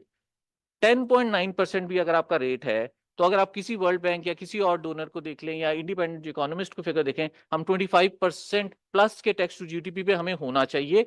हाजिर सर्विस सिचुएशन में कुछ भी आपने इकोनॉमी में चेंज नहीं करना, कोई बूस्टर तो इकोनॉमी नहीं है. Economy is not that bad actually, contrary to the perception it's not that bad ना. तो वो जो आपका ऑलमोस्ट 9 ट्रिलियन का गैप बनता है, जो एग्जैक्टली आपका बजट शॉर्टफॉल है, पूरा हो जाएगा. मगर क्यों नहीं होता? क्योंकि आपने कॉन्फिडेंस नहीं दे रहे, आप कल्चर नहीं बना रहे हैं. मतलब सारी चीजें कंबाइन करें तो सिर्फ लोगों में पैट्रियोटिज्म डालें और उन्हें कहें कि यार ये टैक्स देना आपका कौमी फरीजा है, काइंडली दें. थैंक यू जी एस साहब. बिट शॉर्ट ऑफ टाइम, लेकिन स्टिल सैयद उमर साहब डायरेक्टर हैं कोक का जो टैक्स इशू है वो तो डिस्कस हो गया है. What I want to ask from you is that आपकी अब इस वक्त पेरेंट कंपनी टर्की में है और उसके बाद ultimate ownership is in USA. So वहाँ जब हम देखते हैं तो एक नेमलेस फेसलेस टैक्स ऑफिसेज बन चुके हैं. और जो अभी पॉइंट आउट किया असद ने कि डिजिटल इन्फ्लुएंस इस वक्त AI ML का इतना ज़्यादा आ चुका हुआ है कि आप कंप्लायंस रिस्क को मैनेज कर सकते हैं कि किसने सच किया है. इवन रिटर्न प्रॉम्प्ट्स भी जनरेट हो सकते हैं कि जी आपने ये जो एक्सपेंस क्लेम किया सैलरियों का, ये आप जैसे लोगों की सैलरी के 90th परसेंटाइल से ज़्यादा है. सो उससे लोगों का बिहेवियरल नजिंग भी करें. तो दुनिया आप जो देखते हैं कि टर्की और यूएस में आपकी टैक्सेशन के कैसे होती है और पाकिस्तान में कैसे होती है, तो how do you see that कि जी पाकिस्तान को किस डायरेक्शन में और कैसे मूव करना? थैंक यू डॉक्टर हामिद साहब. I think very relevant question. इस पे जो चीज़ है ग्रोथ की जो हम बात करते हैं वो बेसिकली है फेयर एंड प्रोग्रेसिव टैक्सेशन. तो अगर हम ग्लोबल अपनी जितने डिफरेंट ऑपरेटिंग कंपनीज देखते हैं तो where we see and we agree कि जब भी टैक्सेस आए एंड राइट नाउ अगर हम बात करें तो beverage industry is paying federal excise duty of 20% and 18% GST. FED जो है वो कुछ ही इंडस्ट्रीज पे लगाई गई है. And when you have, when you talk about fairness, why am I paying this high amount of FED? So the response from the relevant quarters are that you are a big sugar consumer, which has some health issues, and that is why there needs to be FED on it. And we agree. We said okay, fine, But at the same time, we are only consuming round about 7% of the total consumption of sugar in the country. So what about the 93% of the people who are actually consuming sugar? How much FED they are paying? Zero. And when we said कि ठीक है, let's have a reduction in our and एक level playing field करें, because in marketing term there is a term known as share of throat, which means कि जो लोग अगर beverage ले रहे होंगे या sugary ले रहे होंगे, they need that sugar intake. So agar if you start taxing one single industry much more, then they will go to those industries which are not being taxed or different to get their needs requirement. But then when we started making this argument, तो जो दूसरी जो चीज आई, which I like to share here with this audience is कि FBR and the relevant quarter said कि देखें lot of other industries are not really that much documented. जो हमने documentation की यहाँ बात की, तो हमने कहा ठीक है, तो you have put tax stamps on sugar. Sugar is right now under the tax stamp regime which is track and trace. Her sugar bag के ऊपर एक tax stamp लगता है जो कि मिल ओनर पे करता है एक थर्ड पार्टी को एक्स के वो that he has paid. Track and trace का बेसिक कॉन्सेप्ट ये है कि पूरी सप्लाई चेन मैपिंग होगी. तो हमने कहा now with this tax stamp you can actually tell कि who is consuming how much sugar. You can easily go to those companies which are paying and उनसे आप एफईडी लें. तो पता ये चला कि राइट नाउ वी आर जो अभी इम्प्लीमेंटेशन है डिजिटाइजेशन वो है ही नहीं. इट्स ओनली टेलिंग कि इस बैग में इतना पे हुआ है.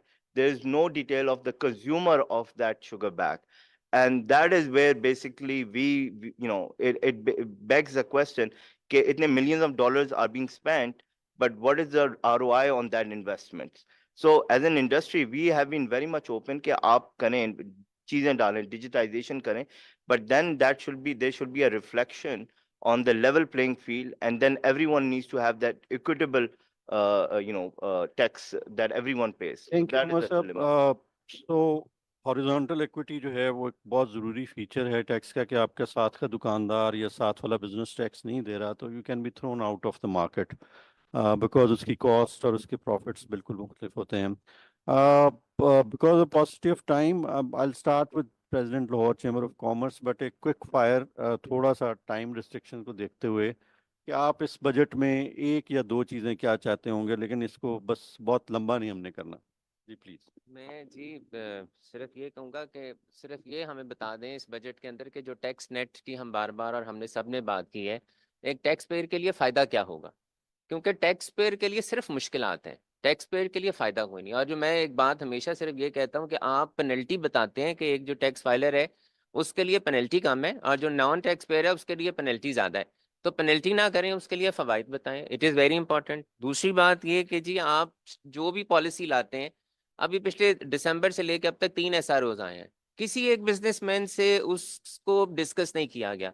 जब तक आप स्टेक होल्डर को आप डिस्कस नहीं करेंगे कि आप इम्प्लीमेंट करने क्या जा रहे हैं, तब तक हमें क्या पता. और तीसरी बात कि खुदारा जो भी पॉलिसी लाएं वो 5 साल के लिए जरूर दें. ये गवर्नमेंट का पहला साल है.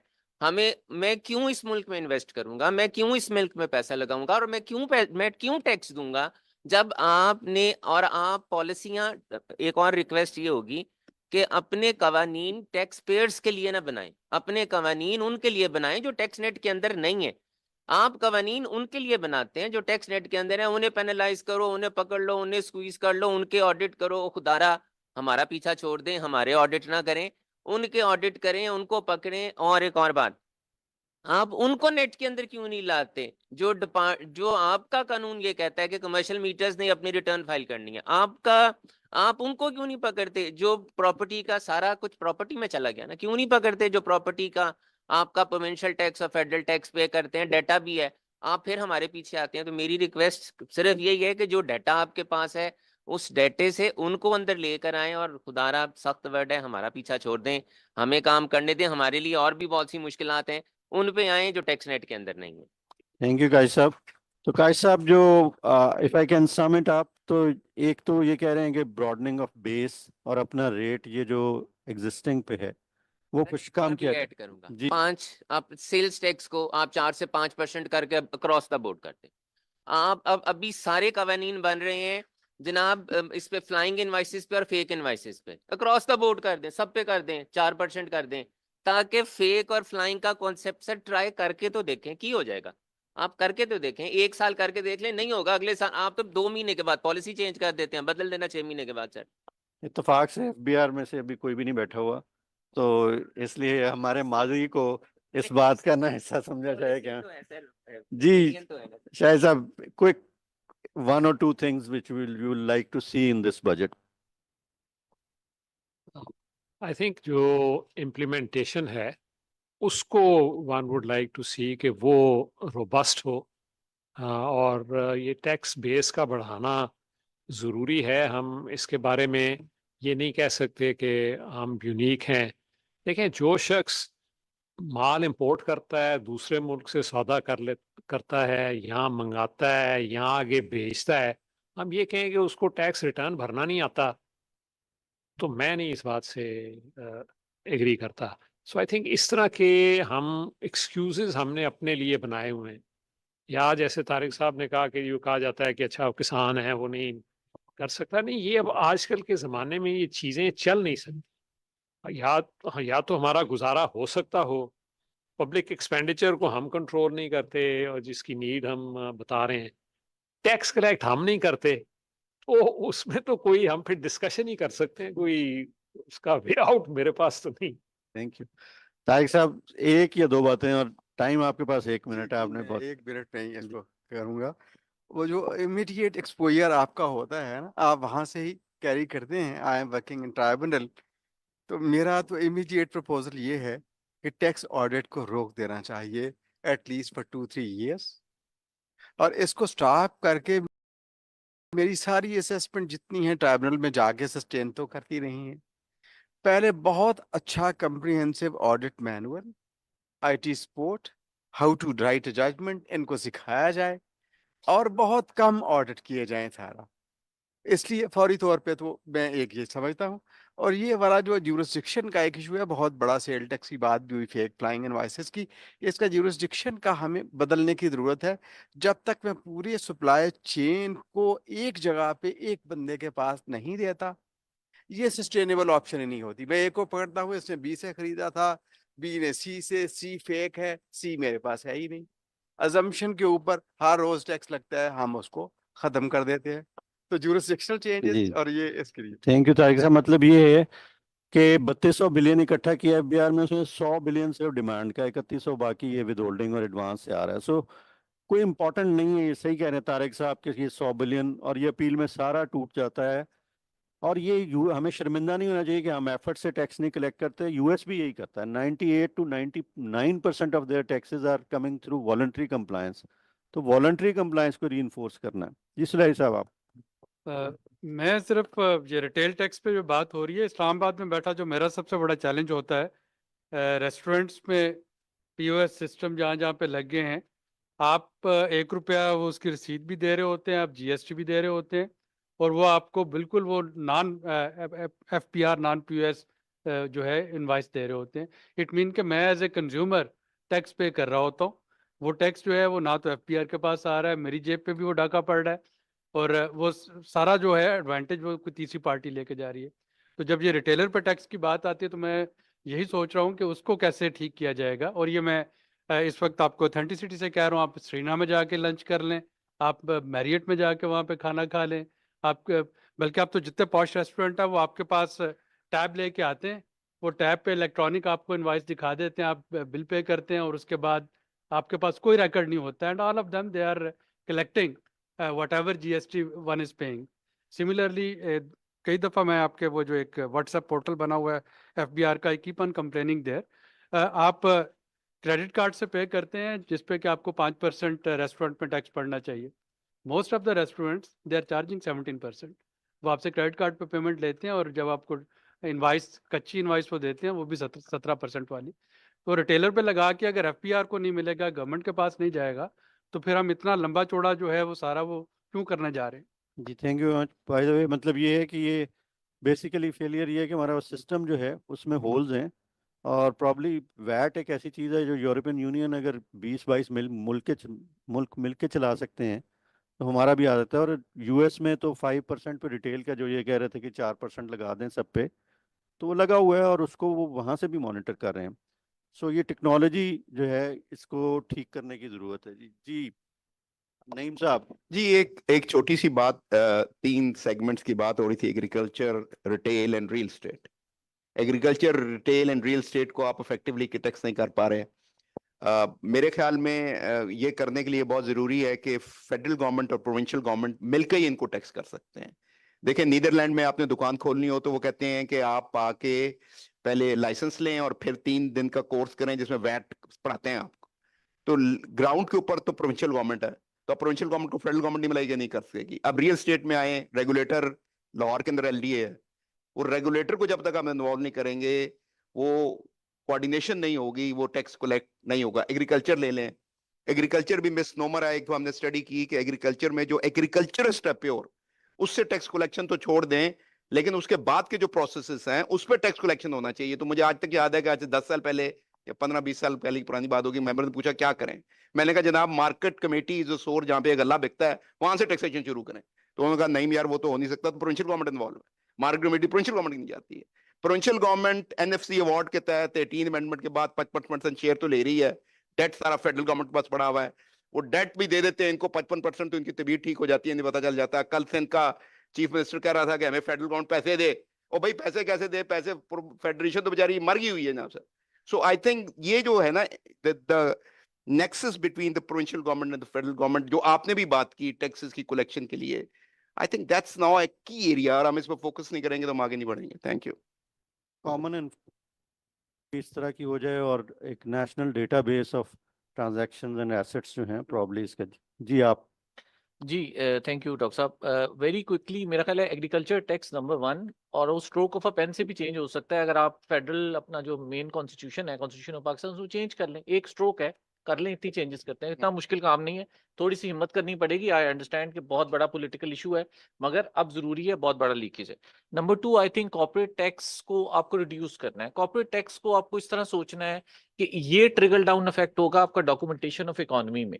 आप इसको नीचे से लेके चलें कि किस तरीके से आपका कॉर्पोरेट टैक्स हम कम करेंगे और लोग कॉर्पोरेट्स बनाएंगे। जब वो कॉर्पोरेट्स बनाएंगे तो वो फाइनेंशियल इंक्लूजन में आएंगे। जो 20% का आपका बैंक वाला बंदा है वो भी अंदर आ जाएगा, आहिस्ता आहिस्ता उसको आप सिस्टम में ले आएंगे। मगर मुझे ये भी लगता है कि आप थोड़े इंडिविजुअल के बिजनेसेस के रेट बढ़ाएं ताकि लोग कॉर्पोरेट की तरफ आए, ताकि रेवेन्यू को आपको लॉस ना हो।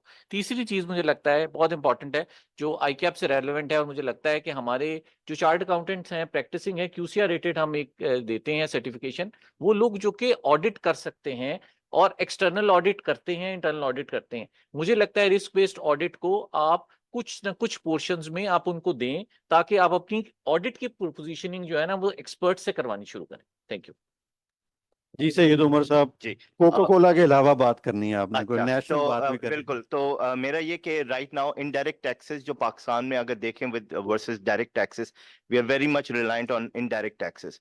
तो उसको रिडक्शन करने के लिए वन इज के जो अभी इनडायरेक्ट टैक्सेस का रेट है वो कम करें, ताकि लोग एक तो आए उसका एम्बेड के अंदर, टैक्स के अंदर। एंड दूसरा ये कि जो डायरेक्ट टैक्सेस हैं वहाँ the government needs to go after those people के जो इनकम टैक्सेस जो नहीं दे रहे अभी, एंड जिस तरह आपने पहले फॉरम ने बात कर ली है, तो that is I think a very low lying fruit for everyone. Thank you, Ji. Now we have time for question and answers, about 10 minutes before lunch. So audience में पिछली सेशन में हमसे ये मिस आउट हुआ, so would like कि जी ये mic ले जाइए यहाँ से उमर, और दीजिए आप पैनलिस्ट जरा अपना चुन लीजिएगा कि किससे आप सवाल पूछना चाह रहे हैं।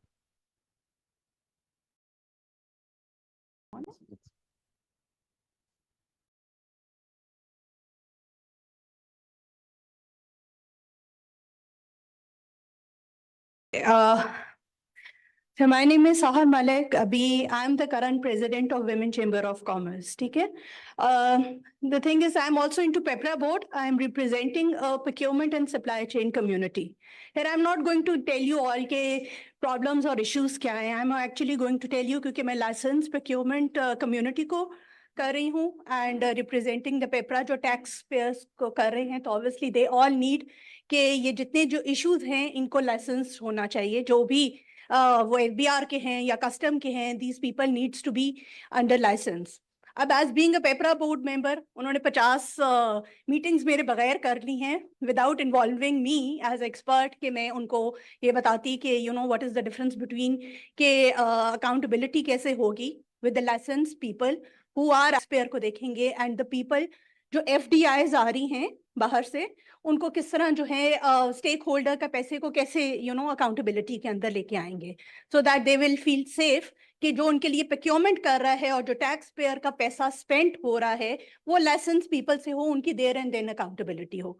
सो this is the recommendation which I really wanted कि आप लोगों को, बिकॉज हम इश्यूज को बहुत ज्यादा हाईलाइट करते हैं but we don't actually talk about the solution. So I think this is one of the solution जो ग्लोबल सोल्यूशन है and we need to look after that. जी नेक्स्ट क्वेश्चन जी, क्योंकि इसमें उन्होंने सोल्यूशन भी साथ ही बता दिया. We have noted it down. Our team is noting it or everything down. Any other person from the audience? जी सर, मेरा नाम शिराज अल्ताफ है और मैं इम्पोर्टर भी हूँ और एक पॉलिटिकल पार्टी का चेयरमैन भी हूँ. मेरे साथ 2-3 मुख्तलिफ पॉइंट हैं. मेरा ख्याल है सर जितनी बातें भी हुई, असल बात यह है कि हमारी पॉलिटिकल विल और इंटेंट नहीं है और हम सिंसियर नहीं हैं अपनी कॉज के साथ. हमें हुकूमत चाहिए, हमें अपनी प्रॉपर्टीज, अपने बच्चों की बेहतरी चाहिए, हमें पाकिस्तानी अवाम से कोई लेना देना नहीं है, ये कोई भी पार्टी हो. पाकिस्तानी, जिस तरह आकाश साहब ने बात की, आप मुझे ये बताएं कि जो दूध लेता है, रोज दही लेता है, पत्ती लेता है, माचिस लेता है, बिजली का बिल पे करता है, गैस का बिल पे करता है, क्या वो टैक्स नहीं दे रहा? और वो ना चाहते हुए दे रहा है क्योंकि उसको पता है कि ये टैक्स मेरे पे वापस लगना नहीं है. बर्तानिया में, यूरोप में, अमेरिका में, जैसा बात हुई फेथ की, ट्रस्ट की, वो इसलिए टैक्स देते हैं कि उन पे लगना है वापस. यहाँ वो जो टैक्स चोर है उसने घूमना है 80 करोड़ की 8 करोड़ की गाड़ी के ऊपर, उससे किसी ने पूछना नहीं है. आखिरी पॉइंट मैं काशिफ साहब से ये बात जरूर कहूंगा, वो थोड़ा नाराज भी होंगे. मुझे एज इम्पोर्टर पिछले 35 साल से, मैं खुद 23 साल मेरे मुकम्मल हो कारोबार में हो गए, मुझे मैसेज तो आता है कि अपने आप वो चेंबर की रिन्यूअल करवा लें, लेकिन मुझे कभी लेटर नहीं आया किसी चेंबर ऑफ कॉमर्स के प्रेसिडेंट का कि जी आप इम्पोर्टर हैं, हमारे मेंबर हैं, आप कुछ कहना चाहते हैं तो आप मैं आपसे कब मिल सकता हूँ. कहाँ गया स्टेक होल्डर, कहाँ गया इंटरेक्शन? आखिरी बात सर, मशवरा मैं जरूर ये दे दूं, मैं खुद इम्पोर्टर हूँ, मैं नहीं चाहता मैं अंडर इनवॉइस करूं, मैं नहीं चाहता मैं अंडर वैल्यू करूं, मैं नहीं चाहता कि सामान चाइना से आए और डॉक्यूमेंट यूरोप से आए, क्योंकि मैं $1 लाख की इंपोर्ट अगर $1000 शो नहीं करूंगा तो मेरी ड्यूटी 1.5 करोड़ रुपया हो जाएगी. तो गवर्नमेंट बगैर अंडर इनवॉइस, बगैर अंडर वैल्यू और डॉक्यूमेंटेड इकोनॉमी के जरिए आपका वही रेवेन्यू रहेगा जिस तरह वेस्ट में ड्यूटी 5% है. आप 150% जो ड्यूटी है आपकी, sale tax, income tax, additional sale tax, civil aviation duty, additional tax, फलाना टैक्स, वो 150% बढ़ जाती है, उसको आप 5% कीजिए. And last line, if you have to correct the economics, you have to correct the politics. If good people don't come into politics, then these bad ones, any party will continue, you will keep crippling. Thank you much जी. मेरे ख्याल में this is one part which has been ignored. वो अभी आपसे करते हैं. Tariff का मैं सिर्फ बताता हूँ कि टैरिफ इग्नोर हो गया हमसे, बट हमारी टैरिफ पे जो सिफारिशात हैं पिछले साल भी हम लेके गए हैं कि raw materials, machinery, intermediate goods जिनमें 40% वैल्यू एडिशन होती है, इन पे तो फौरी तौर पे हमें 0 या 3 या 5% पे चले जाना चाहिए टैरिफ में. एंड इवन फिनिश गुड्स पे भी IMF ऑल्सो डिमांड्स कि जी इस पे आप अपने टैरिफ कम करें सो दैट आपकी इंडस्ट्री को कंपटीशन मिले. So that has been ignored, but now Kash sir can answer. बिल्कुल, टैरिफ पे भी यही कि जैसे और मैं एक बात जरूर कहना चाहूंगा कि ऐसे रॉ मटेरियल्स जो पाकिस्तान के अंदर नहीं बनते, उन पे ड्यूटीज जो हमने रेगुलेटरी ड्यूटीज लगा रखी हैं, एडिशनल कस्टम्स ड्यूटीज लगा रखी हैं, उसको जरूर खत्म किया जाए. और सर मुझे मिलने के लिए टाइम लेने की जरूरत नहीं है, मैं डोज आर ओपन.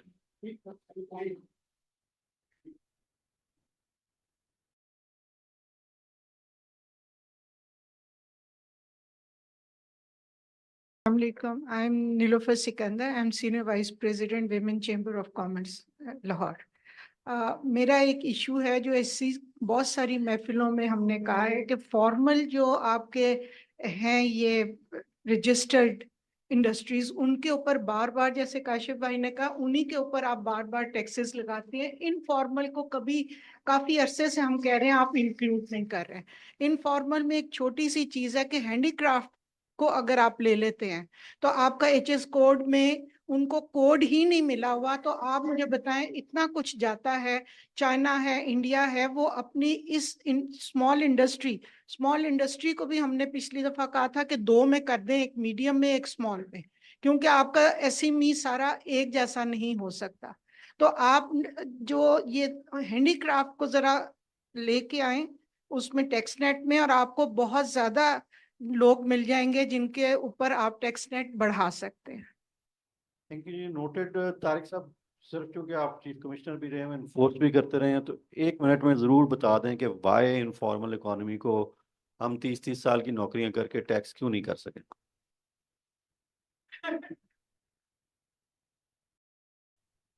इसमें एक चीज ध्यान में रखी जाए, tax collection is primarily the job of the tax administration, but the story doesn't and here. Tax related efforts, उस पे आप कहें कि सिर्फ एफबीआर टैक्स कलेक्टर, ऐसा नहीं है। सारे का सारा सेल टैक्स आप लोग इकट्ठा करके देते हैं एज रजिस्टर्ड पर्सन। बहुत सारा विद होल्डिंग टैक्सेस हैं।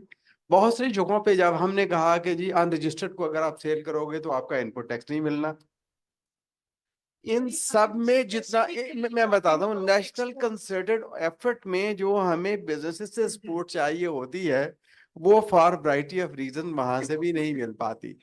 तो इसमें वी बोथ आर रिस्पॉन्सिबल। मैं इसमें सिंपल एफबीआर को बरी नहीं कर सकता, लेकिन एज ए पार्ट मैं अगर उसको कहूं कि जी इनफॉर्मल सेक्टर से आपसे मैं पूछता हूं, आप सीएनआईसी दे दो, किसको आपने बेचा?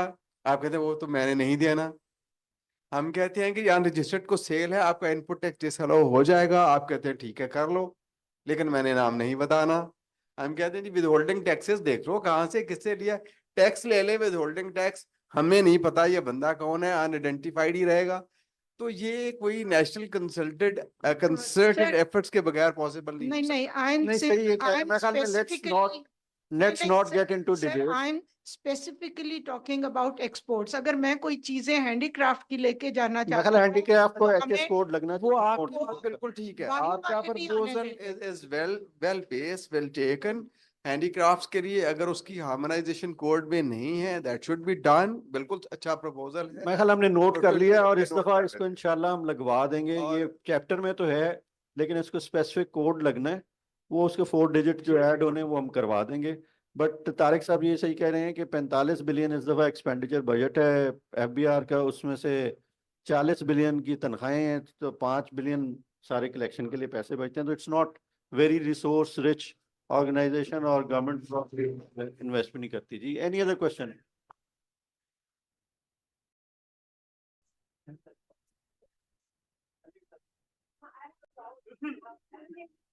It's okay, Marathi.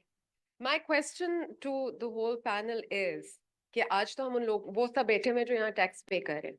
I want you to think about that 30% population जो youngsters हैं, आप उनको कैसे positively incline करेंगे towards tax payment? Because उन्होंने बात की कि the possibility is the will of the person.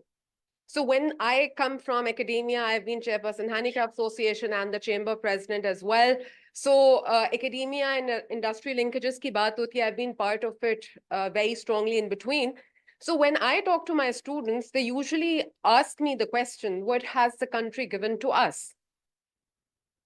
So I do not have the answer. I give very emotional debate and I can be an emotional speaker on that, but I do not have the answer. So I would request you all, because you're more experienced and you know the answers, to help me give this answer back to my students, okay, what we expect from them and how they can contribute towards the economy. Thank you. Thank you so much. Thank you, or none better than Rector Lums sitting over here to answer this question.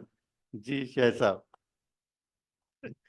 I think देखें, एक हमारे मुल्क में ना हमारे हालात ख़राब तो हैं, और हम कोई जैसे यहाँ खुद भी जो टैक्स डिपार्टमेंट के लोग हैं या प्रैक्टिशनर्स हैं या बाकी बिजनेस से, मेरा बिजनेस से भी ताल्लुक है, तो ख़राबी तो हर तरफ ज़रूर है। लेकिन आई थिंक यहाँ पहले भी बात हुई कि हम उस चीज़ को करेक्ट करने की बजाय हमारे यहाँ नेगेटिविटी भी बहुत ज़्यादा प्रोपगेट की जाती है, and that is something that we all need to be careful about. हमारे स्टूडेंट्स हैं यंग, जैसे आपने कहा, तो ये आंसर्स पूछते हैं तो ज़रूर इसमें game which is played from both sides. It is not just के उनके लिए क्या किया जा रहा है, it is also note saying कि अच्छा हम एज ए सोसाइटी इस चीज़ की तरफ क्या कर रहे हैं. एंड मैं कुछ हद तक इस चीज़ से इत्तेफाक नहीं करता कि ये सारी चीज़ वॉलंटरी बेसिस पर हो जाएगी. ये उन मुआशरों में वॉलंटरी बेसिस पर हो रही है जो एक एवोल्यूशन से गुजरे हैं. हमारे यहाँ ना वो सूरत है और ना हमें एक्सपेक्ट करना चाहिए कि यहाँ वॉलंटरली तमाम टैक्सेशन या वो सारा कुछ जो है वो हो जाएगा. वो एक लॉन्ग प्रोसेस है एंड शॉर्ट टर्म में we have to improve our implementation and collection. ये नहीं हो सकता. ये पीओएस की बात हुई थी. I was in that meeting. हमने रिटेल काउंसिल ने सजेस्ट किया कि आप हमारे स्टोर्स पे पीओएस इंस्टॉल करें सो दैट आप नेक्स्ट स्टोर से जाके आप पूछने वाले बने कि जी अच्छा यहाँ से तो हो रहा है, आप भी लगाएं और वो सारी चीज़ करें. वो एक हद तक जाके रुक जाती है. इसमें पॉलिटिकल इंटरफेरेंस भी है जो एफबीआर को फेस करनी पड़ती है. लेकिन सो वो चीज़ों से हमें कहीं निकलना पड़ेगा. Otherwise we are at a situation जहाँ the two ends are not meeting. हमारी रिक्वायरमेंट और हमारी कलेक्शन जो है वो मीट नहीं कर रही. कर्जा अब हमें किसी ने देना कोई नहीं. सो ये कुछ ना कुछ तो आपको तारिक साहब कलेक्ट ही करना पड़ेगा. जी, एनी अदर क्वेश्चन? जी, आप. अस्सलाम वालेकुम सर.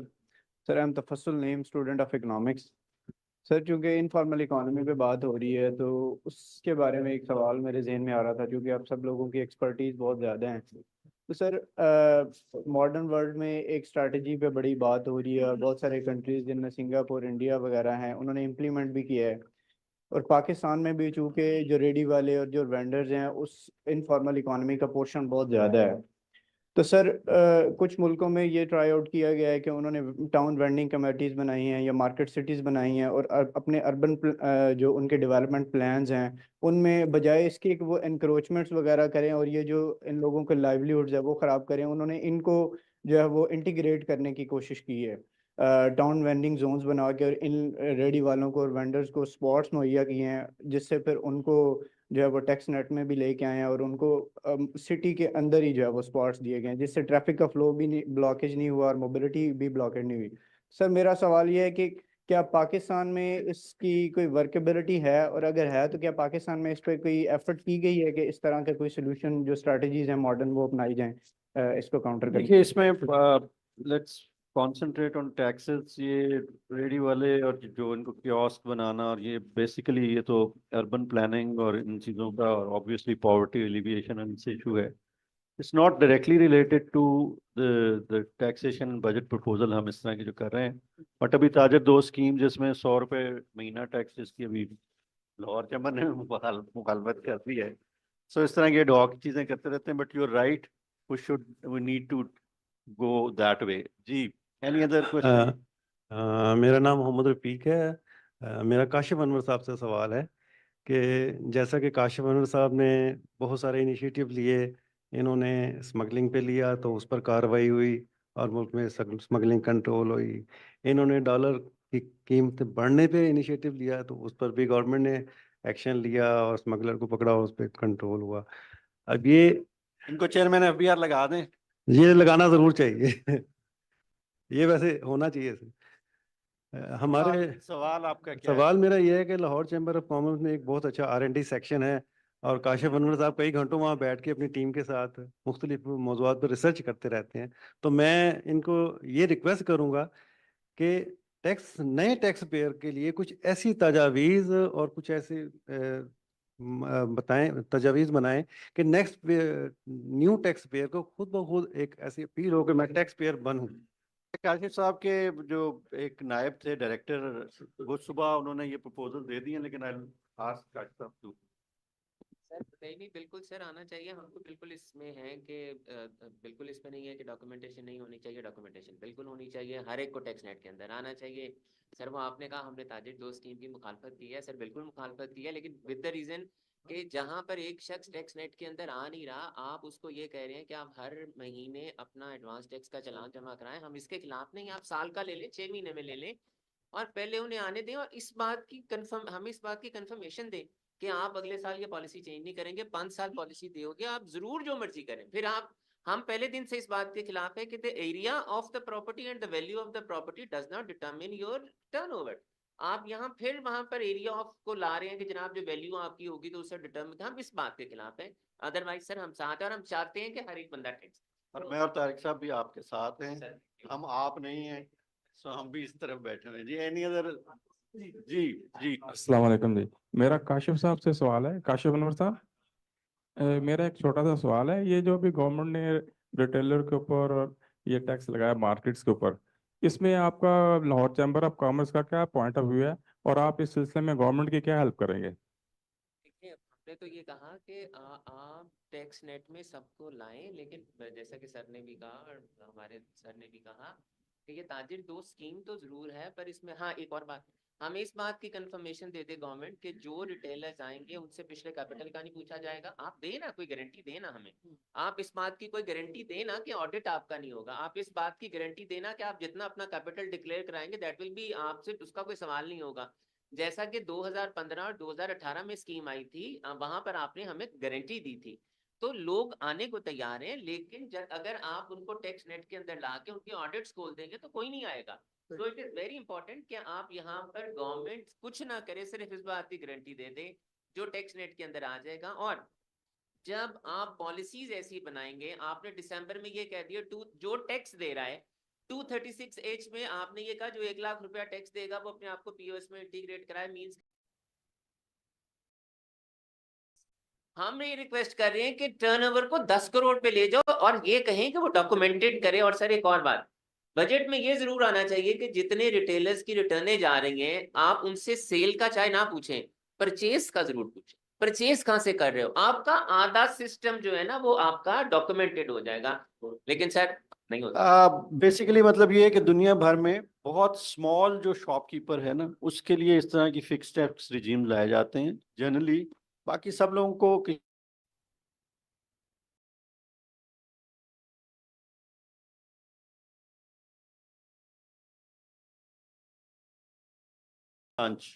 बल्कि 2 चले जी काशिफ साहब से नहीं अस्सलाम होना चाहिए सवाल अब बाकी नहीं, मेरा एक जनरल क्वेश्चन है। My name is Yasir and I am a scholar and research economist at bite. Sir मैं ये पूछना चाहता हूँ कि हमने आवाम को चॉइस क्यों दी है फाइलर और नॉन फाइलर होने की, तो ये क्यों नहीं हम उनको एक ऑप्शन की बजाय हम उनको बाउंड कर दें, एक बाइंडिंग कंस्ट्रेंट लगा दें। ये 10th शेड्यूल में मेरा ख्याल है 2019 के फाइनेंस एक्ट में चेंज कर दिया गया था। है जरूर के 2 रेट हैं विद होल्डिंग के, लेकिन उसके बाद एफबीआर को कहा गया था कि वो उसके फौरन बाद उनकी असेसमेंट की कार्रवाई शुरू करेगा। चूंकि उनके पास बंदे पूरे नहीं है या पैसे पूरे नहीं है तो उन्होंने नहीं किया। सो कानून में सुकम नहीं है इस वक्त, लेकिन प्रैक्टिस में जो आप कह रहे हो बिल्कुल दुरुस्त है। सर मेरा एक छोटा सा एक और चीज़ थी कि रजिस्ट्रेशन प्रोसेस में अगर हम डिजिटाइजेशन के साथ हम ऑटोमेशन की तरफ भी मूव ऑन कर जाएं और रजिस्ट्रेशन लाइसेंसिंग ये सारा प्रोसीजर हम एक सिंगल विंडो तो अडॉप्ट करने की शायद हमारी कैपेसिटी मौजूद है लेकिन बिलिंगनेस नहीं मौजूद। जी इस वक्त जो एफबीआर के पास रिमिट ने, अब लेट्स अपनी भी हम मशहूरी कर लें, हमने एक प्रोग्राम रजिस्ट्रेशन का बना के दे दिया है। उसको उन्होंने सिर्फ स्विच ऑन करना है। उससे ये 13,000 का फुटप्रिंट आ रहा था आरटीओ लाहौर में लोगों का आना जाना अपने रजिस्ट्रेशन को ठीक कराने का। वो इतना कॉम्प्रिहेंसिव सिस्टम है कि उसमें एक दफ़ा भी नहीं आना पड़ेगा। और उसमें हमने ये जो पहला जो आपका नाम और उसका रजिस्ट्रेशन और बाकी जो प्रोसेस है उसको अलग अलग करके मॉडर्न बिल्कुल सिस्टम पे और बहुत स्पीड पे काम करने वाले पे बना के दिया है। लेट्स होप के 1 जुलाई से दैट विल बी ऑन, और प्रॉब्ली उससे पहले भी शायद हो जाए। जी लास्ट क्वेश्चन जी, उसके बाद लंच पे। Excuse me, I am Mohammed Sulaiman Simab, ACCA member and currently studying at PIDE. मेरा सवाल पूरे पैनल से है कि टॉपिक जो था हमारा टाइटल था वो ग्रोथ से रिलेटेड था, तो I hope you all know about the growth economics. तो ये जो इंसिस्टेंस है ऑन ग्रोथ इंक्रीजिंग प्रोडक्शन, इसको लेके इनफाइनाइट ग्रोथ कैसे पॉसिबल है विद द फाइनाइट रिसोर्सेज? हम कंट्रोल क्यों नहीं करते डिमांड को और कंटेन क्यों नहीं करते for sustainable future? How long we'll continue to grow infinitely? जी क्वेश्चन वो ठीक है। ग्रोथ का मसला वही है कि आपकी आबादी बढ़ रही है और आबादी बढ़ने के लिए साथ जॉब्स एम्प्लॉयमेंट आपको मजीद रिक्वायर्ड है। या तो आप आबादी को कंट्रोल करें, विच इज़ डिमांड को कंट्रोल करने का शायद एक तरीका है। मैं ये एज एन इकोनॉमिस्ट मैं आपको बता रहा हूँ, आई शुड नॉट, मैं मॉडरेटर हूँ, बताना नहीं यही चीज़ें। लेकिन ये है कि अनफॉर्चुनेटली और ये जो कंपाउंडिंग किस्म का पॉपुलेशन का ग्रोथ रेट है वो हमारे लिए अब ये एक सर्वाइवल का पॉइंट बन गया है कि if we do not grow at 6% और 8% प्लस, तो हम ये जो पावर्टी, जो एब्सोल्यूट पावर्टी से नीचे हमारे पास 25% लोग हैं, ये बढ़ते चले जाएंगे और उससे मिजरी और कॉज होगी और उससे लॉ एंड ऑर्डर के क्वेश्चंस भी आएंगे, सारी चीज़ें आएंगी। हेंस पाकिस्तान, इंडिया, चाइना, इनके अब बांग्लादेश, इंडिया और चाइना के तो कोहोर्ट आबादी के मैक्सिमम को टच करके वापस आने शुरू हो गए हैं। हमारे जो ये इस वक्त बेबी बूमर्स जो हैं, ये 2049 पे जाके हम स्टेबलाइज होते हुए देखते हैं इसको। तो 2049 तक हमारे पास कोई और ऑप्शन नहीं है सिवाय इसके कि हम 6 से 8% ग्रो करें। और जब हम टैक्स लगाते हैं तो ग्रोथ रिसेशन में जाती है, जैसे आपने देखा है पिछले दिनों में, और करंट अकाउंट के इश्यूज की वजह से। इसलिए कहा यह जाता है कि 1.5 से 2% तक का जंप कभी भी रियल टैक्स जीडीपी रेशो में नहीं लेना चाहिए। दैट इज वाई कि हम यहाँ इकट्ठे बैठे हुए थे कि हम ना तो इतना सख्त करें टैक्स के लॉज को कि जिससे एक ही साल में 4% लेके और हम ब्लड जो है वो डोनेट करने वाले से 5% निकाल के उसको मार दें। और ये तरीके से चलना है 4-5 साल में। और ये बात लाहौर चैम्बर से भी आई कि 5 ईयर पॉलिसी होनी चाहिए, ग्रेजुअल होनी चाहिए और सारा कुछ। But your question is right कि जी डिमांड साइड पे स्पेसिफिकली शायद साहब से क्वेश्चन है कि चलिए, प्रोडक्शन स्टेज पे आप वेट कैसे कलेक्ट कर सकते हैं ignoring all the supply chain. आपने कहीं स्टार्ट में बात की थी कि जो टैक्स कलेक्शन है रिटेलर से वो बहुत मुश्किल है, तो प्रोडक्शन स्टेज पे या इनिशियल स्टेजेस पे कलेक्शन हो जाए, तो वो जो वैल्यू एडेड टैक्स का पूरा कॉन्सेप्ट है वो सप्लाई चेन पूरी इग्नोर करके आप उसको प्रोडक्शन स्टेज पे कैसे कलेक्ट कर लेंगे? सप्लाई चेन को इग्नोर करने की बात नहीं हो रही थी। मैंने ये कहा था कि एम्फेसिस मेरा दोनों जगहों पे होना चाहिए। Retail is the end of the supply chain and production and import is the start of the supply chain. मैंने कहा प्रोडक्शन पे फोकस भी उतना ही होना चाहिए और फिर पूरी चेन को मैप करेंगे in between dealer, distributor, intermediate good से अगला इंडस्ट्री। वो सबको जब तक पूरा सप्लाई चेन मैप नहीं होगा उस वक्त तक नहीं हो सकता। तो इसलिए मैंने कहा कि ये अगर जब हम फोकस कर लेते हैं कि सिर्फ मुझे पीओएस इंटीग्रेशन से ही रिटेल को पकड़ लेना है तो ये पॉसिबल नहीं है। तो that was my suggestion. Thank you Tariq साहब and thank you all the participants. बड़ी डायनामिक किस्म की हमारी पार्टिसिपेशन हुई, ऑडियंस से भी और पैनलिस्ट से भी। Thank you much from Remit and STBI. Hello.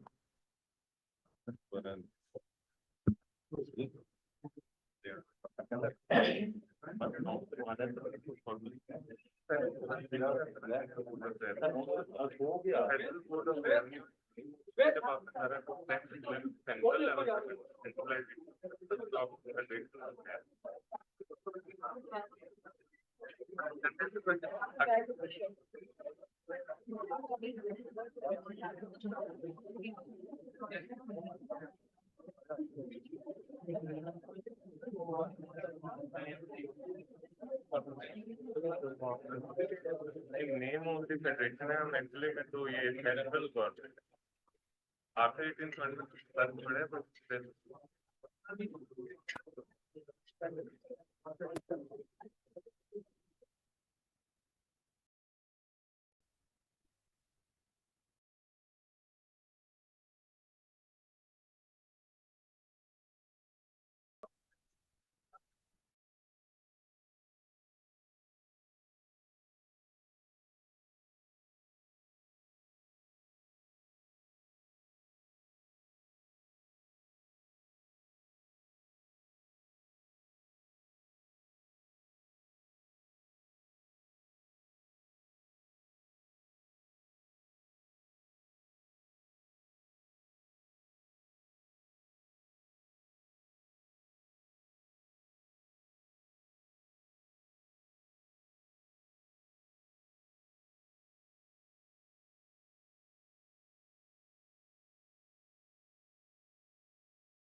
So if everyone can.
एक लॉयर ने कहा था कि मेडिकल नेगलिजेंस में case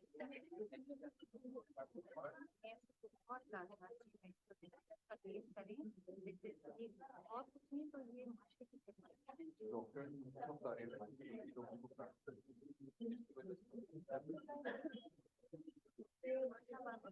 So if everybody can be seated, so we can begin.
So, Vasil, we shortly going to begin our last session for the day on provinces' role and public sector expenditure. If we can all have our seats now.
So thank you all for staying back, especially after lunch, which is not the usual thing. So now we begin with the third session of the day, which is the role of provincial governments in inclusive growth. And we have an esteemed panel today with us. The session the session is being moderated by Mr. Usman Khan, who is the investment lead for Remit. So Usman. Then we have Ms. Sumaira Samad, who is the Secretary, Women Development Department, Punjab. Madam, if you can please come on stage.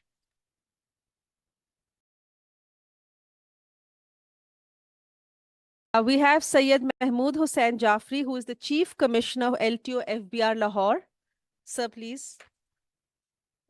In the morning, we've had quite a few discussions and some debates on how revenue can be really increased and how we can optimize revenue for public spending. So the presence of you is really essential. Then we have Ms. Aisha Servari, who is the Senior Director, Public Affairs, Coca-Cola Industry, and will be representing the beverages industry. For our chair, we have Mr. Ahmed Iqbal, who is the ex-mayor Narwal and an MPA-elect from the Punjab Assembly. Keynote speaker for today is Mr. Shoaib Ahmed Malik, who is the Minister for Communication and Works, and we are awaiting him, but we would like to begin the panel. So Ahmed, if you can please join us.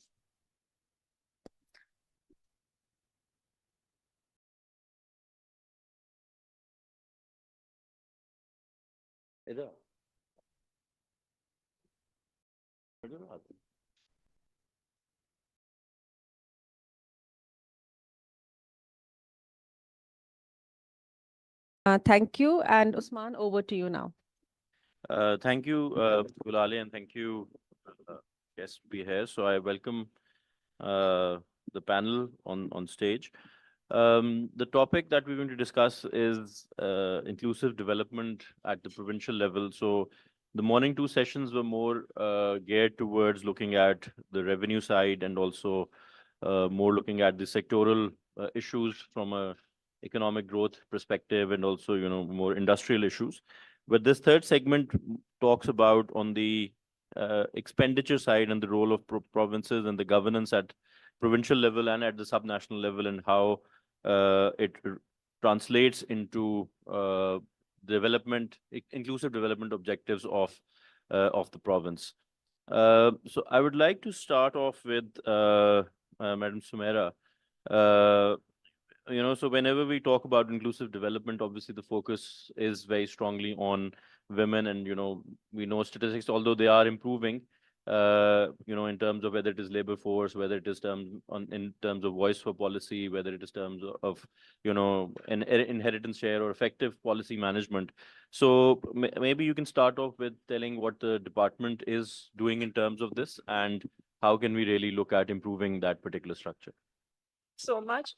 The fact that a Department for Women Development exists, that itself is an inclusive step.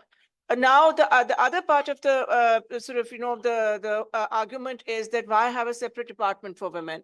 Women is something which needs to be mainstream everywhere. So from that point of view, when this department was established in 2012, this was all a very new area. People did not understand, what it meant to mainstream gender, how it would be kind of reflected in policies, in programs, and projects. What kind of training would be required. So that is why it was decided to establish a separate department for women development.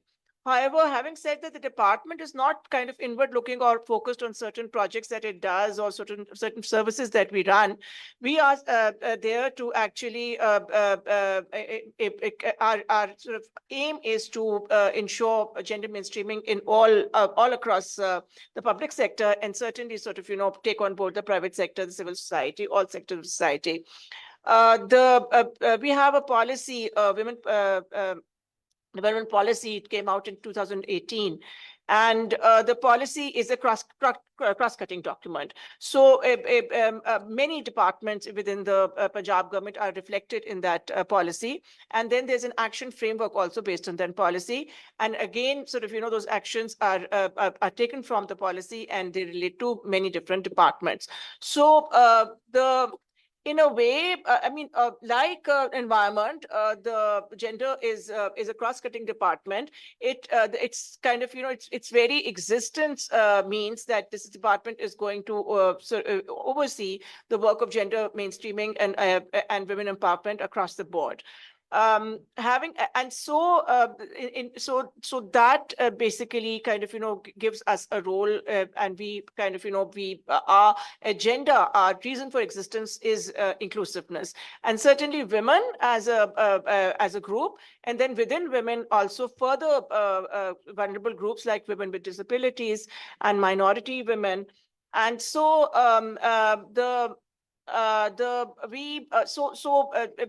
first of all, and then we've had over the years, we've had certain policy packages.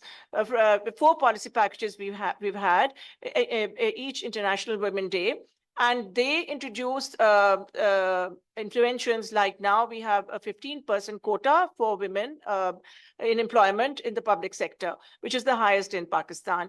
Then we have age relaxation for women, affirmative action, so and certain other measures. Those are available on our website.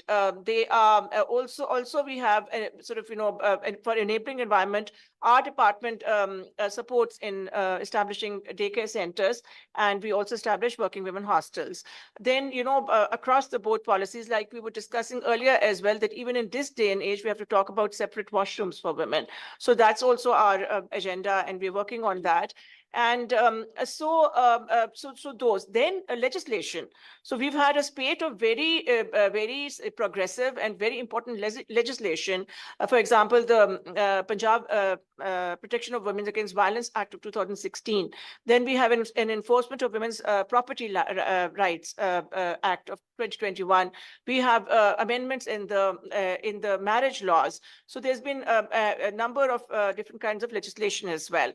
I could actually talk a lot about this, but I'm aware that they're sort of we can come back to all of this. So the thing is that the government has been working in a number of areas for inclusiveness. Our challenge among this many challenges that we have, that I'd like to highlight 2. One is that, as I mentioned, this is a cross-cutting area. And so even now, we don't have an institutional sustainable mechanism for interagency, intersectoral collaboration. That is something we really, really struggle with. That is one thing. The other, because no issue is isolated. Every issue is connected with many, many other sectors. And then the other thing that we struggle with is data. So data, we do take out a Punjab gender parity report every year, but we really struggle with authentic gender disaggregated data. And the third is this thing, the implementation of laws. That is our thing, because making laws is one thing, but then ensuring that law is implemented requires consistent input and consistent follow-up. So that is something we struggle with. But overall, I think we've come a long way from where we started in 2012. Thank you. Thank you, madam. As you sort of elaborated, I think when it comes to government, the agenda is quite wide in terms of inclusion, and I think we've only touched one aspect, which is just gender at the moment, but inclusion could have a broader connotation as well. And I think you're rightly saying that the main sort of role of the government is to really put in place the relevant policies and make sure that there is consistency across not just within the province, but interprovincial as well, because, there has to be that harmonization. I think in the earlier session as well, although it was from a climate perspective, again, the issue that was raised was that if provinces are making policies that are not harmonized, then, in our leverage, we make those policies, and then few years later, we realize that the harmonization is now extremely essential to make them more effective.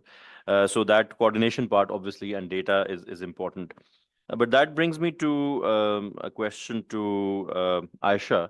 So government has a vast canvas, right? But most of the government work is on social inclusion and in that way as well. So it has a welfare angle to it, and obviously an economic one. But 90% of production of goods and services come from the private sector. The private sector is a core economic agenda, right?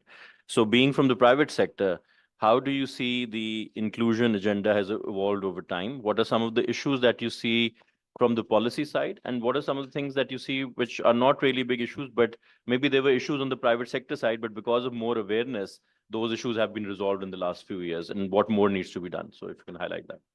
Sure. So I'll wear a couple of hats. I am the public policy director, senior director at Coca-Cola, but I'm also an executive board member of the American Business Council. And I am friends with these two wonderful women here who have, despite all odds, risen to the career that they have. So I'll go answering your question in these three parts. Let me start with the people who actually pay me, so Coca-Cola and a beverage industry. So first of all, I think we recognized that last year when the mini budget came in, our sales dipped and our volumes dipped, and the government's ability to create sustainable business continuity for the beverage sector also dipped. I don't think that is a good thing, and I think that if the core objective of FPR is to collect revenue for the exchequer so that they can expend it and use it, that objective was met either. So my colleagues previously from the beverage sector have already outlined what our problem is. Our problem is that we are overtaxed, overburdened, and we are actually making up for the incompetence of the government's inability to broaden their tax. So essentially, we are a compliant group of people. The American businesses cannot not pay tax. So we're being punished essentially for that compliance. We're being punished for that good behavior. And I think that the model needs to change. The model needs to be, how do you make businesses that pretty much create the roads and build the hospitals and the schools to do more of that so that they can actually prosper. So I won't go into too much detail about that. I think I've already spoken about that part. I'll wear my second hat, and the second hat is of somebody that represents the private sector, somebody who represents several chambers of commerce, including the American Business Chamber of Commerce. And I'll illustrate that with an anecdote. My daughter went to space camp in Turkey because I thought, she should learn something in STEM. And she never respected my work because she's like, oh, mama does weird things in corporate communications and who cares? So she came back and she said, I really have a lot of respect for your work now. And I asked why. So she says, we simulated a rocket launch into space. And unfortunately, the rocket didn't launch. We did everything right, but it just didn't get into space. And I said, how come? So she said, we forgot to tell them to take it to space. So, and I think that when we're talking about provincial governments and their colossal failures, and I'm going to just say it as it is, we in the private sector don't mince word and make people feel better for their incompetencies. The colossal failure could be prevented by effective communication. I think Sumaira also alluded to the fact that there's so many things that don't talk to each other. So with corporate communications, with the essence of the importance of communication at the center, I have the following recommendations. Number one, fix the model. The model is extremely short term. मेरा मतलब है मैं नहीं ख्याल कि हम 2 हफ्ते से ज़्यादा आगे कुछ देख सकते हैं. And it might not be the government's fault because there are too many moving parts, but fix it. It is the government's job to fix it and think long term, or at least medium term. Number 2, access versus exclusion. बहुत सारे private sector की associations बनी हुई हैं, उनके पास वो access नहीं है. I think a lot of my colleagues previously also complained about the fact कि पॉलिसियां बन जाती हैं, उनको मेमो चला जाता है, कंसल्टेशंस नहीं होती. So fix access and stop excluding the important parts of the economy that are important. Even the undocumented parts are important. I think somebody was complaining about the fact that the undocumented reri walas are not included, and they were like, "Oh, don't worry about those." That is the long tail of the of your economy. Don't leave anyone out. That's the whole point of inclusion. So give access as my second point. Sumera ने भी ये बात की थी data. हम जब जाके government को बताते हैं कि ये देखें आपने 3 महीने बाद ना आपको रेवेन्यू मिलेगा ना हमें रेवेन्यू मिलेगा, they don't agree with what we're showing them because they it's almost like you reverse engineer or jugaad the numbers that work for you for that particular job that you're given by your particular boss. No one's working for the ultimate aim of strengthening the spine of an economy, which is the private sector. Last time I checked, we weren't socialist. Last time I checked, we were capitalist, right? And so therefore you choose one path and then you go by it. It's either laissez-faire economy or it's not laissez-faire economy. You're either punishing one sector or you're not punishing one sector, or you're letting there to be effective competition. A lot of industries have been completely thrown out of the competition ring because they have been overtaxed. If this was, for example, a beverage bottle, right, from the beverage industry, half of that tax is going to the government, right? So it's not coming to us. Is that the ideal way to progress? When we go to our principals in America and we say, don't invest in any other country, right? Invest in Pakistan. They say, no, it's too painful. A, the facilitations fees are too high. B, the per cap consumption in Pakistan is way lower than what we sell our country for. So मैंने board of investment में काम किया हुआ है, मैंने Punjab board of investment में काम किया है, तकरीबन सुमेरा के साथ मेरी उस टाइम पे इंटरेक्शन भी होती थी, और हम हर इन्वेस्टर को कहते थे कि पाकिस्तान आए, क्योंकि आप यहाँ आएंगे ना तो फिर हम आपको वन विंडो ऑपरेशन देंगे, आपको कंसिस्टेंसी देंगे, आपको ये देंगे वो के the moment that existing businesses are here, we choke them. We literally kind of get them out of breath so that ये आइंदा इधर का रुख भी ना करें. So I don't understand where that discrepancy happens, and that leads me to my third point, which is my fourth point, which is that the departments need to talk to each other. Board of Investment is every government's most important department. The provincial investment departments, like the Punjab Board of Investments, like the Sindh Board of Investments, these are critical agencies that should report directly to the chief executive of the country, that should not have meddling, that should be the one determining the strategy. But often it is one of those departments that are just brought in to sign memos or to listen to notes or something like that. That makes no sense. And when it comes to power, there's always an override from other departments. Why is that? If you want investment in Pakistan, because we obviously cannot generate it ourselves, then let the door open and then don't shut it onto the people who are already here or the companies that are already here. So far, I've got 6 points on, and I'll repeat them. Access, not exclusion. Fix the model from short-term to long-term. Make sure there's data harmonization and you use science, because in maths, it's deductive. You can't have two numbers. And trust the math. अगर math आपको नजर आई गई है गलती से, तो please उसको trust कर लें. And my fifth point was that there shouldn't be this board of investment versus other departments. BOI should have it's an apex body in every other country. It is the most important body because it has an important role to play. Listen to it. They're saying all the right things for the longest time. Just give it more power. And then let them put the success stories together. I have a couple of more points. Reduce cost of doing business. I think this is a no-brainer. Input costs आप इस मुल्क में देखें क्या हो रहा है. It's ridiculous how much we have to pay to create a product, and it's so much cheaper everywhere else around the world. And ऊपर से once you finally create the product and put it out in market, it's like at every step you're hitting a burden of some kind of inflation or the other. Then I think I want to talk about some behaviors as well, if you allow me. In behaviors, I used to work at Jazz previously in the same role, and FBR ने मुझे Twitter से पता चला कि ताले लगा दिया हमारे office पे. Right now, that obviously is news that's going to scale everywhere. That the telecom giant has been just put in a corner. That's greatly successful for people who want to hurt the perception of Pakistan. मेरे previous panel के अंदर कोई कह रहा था कि हम ज़्यादा patriotic नहीं हैं. Patriotism आप घुसा नहीं सकते किसी के अंदर, right? So these things are what scare people away from just doing the right thing, because you're taking a partner, which is your private sector, and you're basically insulting them and maiming them in public, right? And so you're ruling by fear. you're essentially this patriarch जो हमारे घरों में होते हैं जो है ना अब्बा आ गए बिल्कुल चुप करके बैठो and then he'll randomly beat his own people and his own family.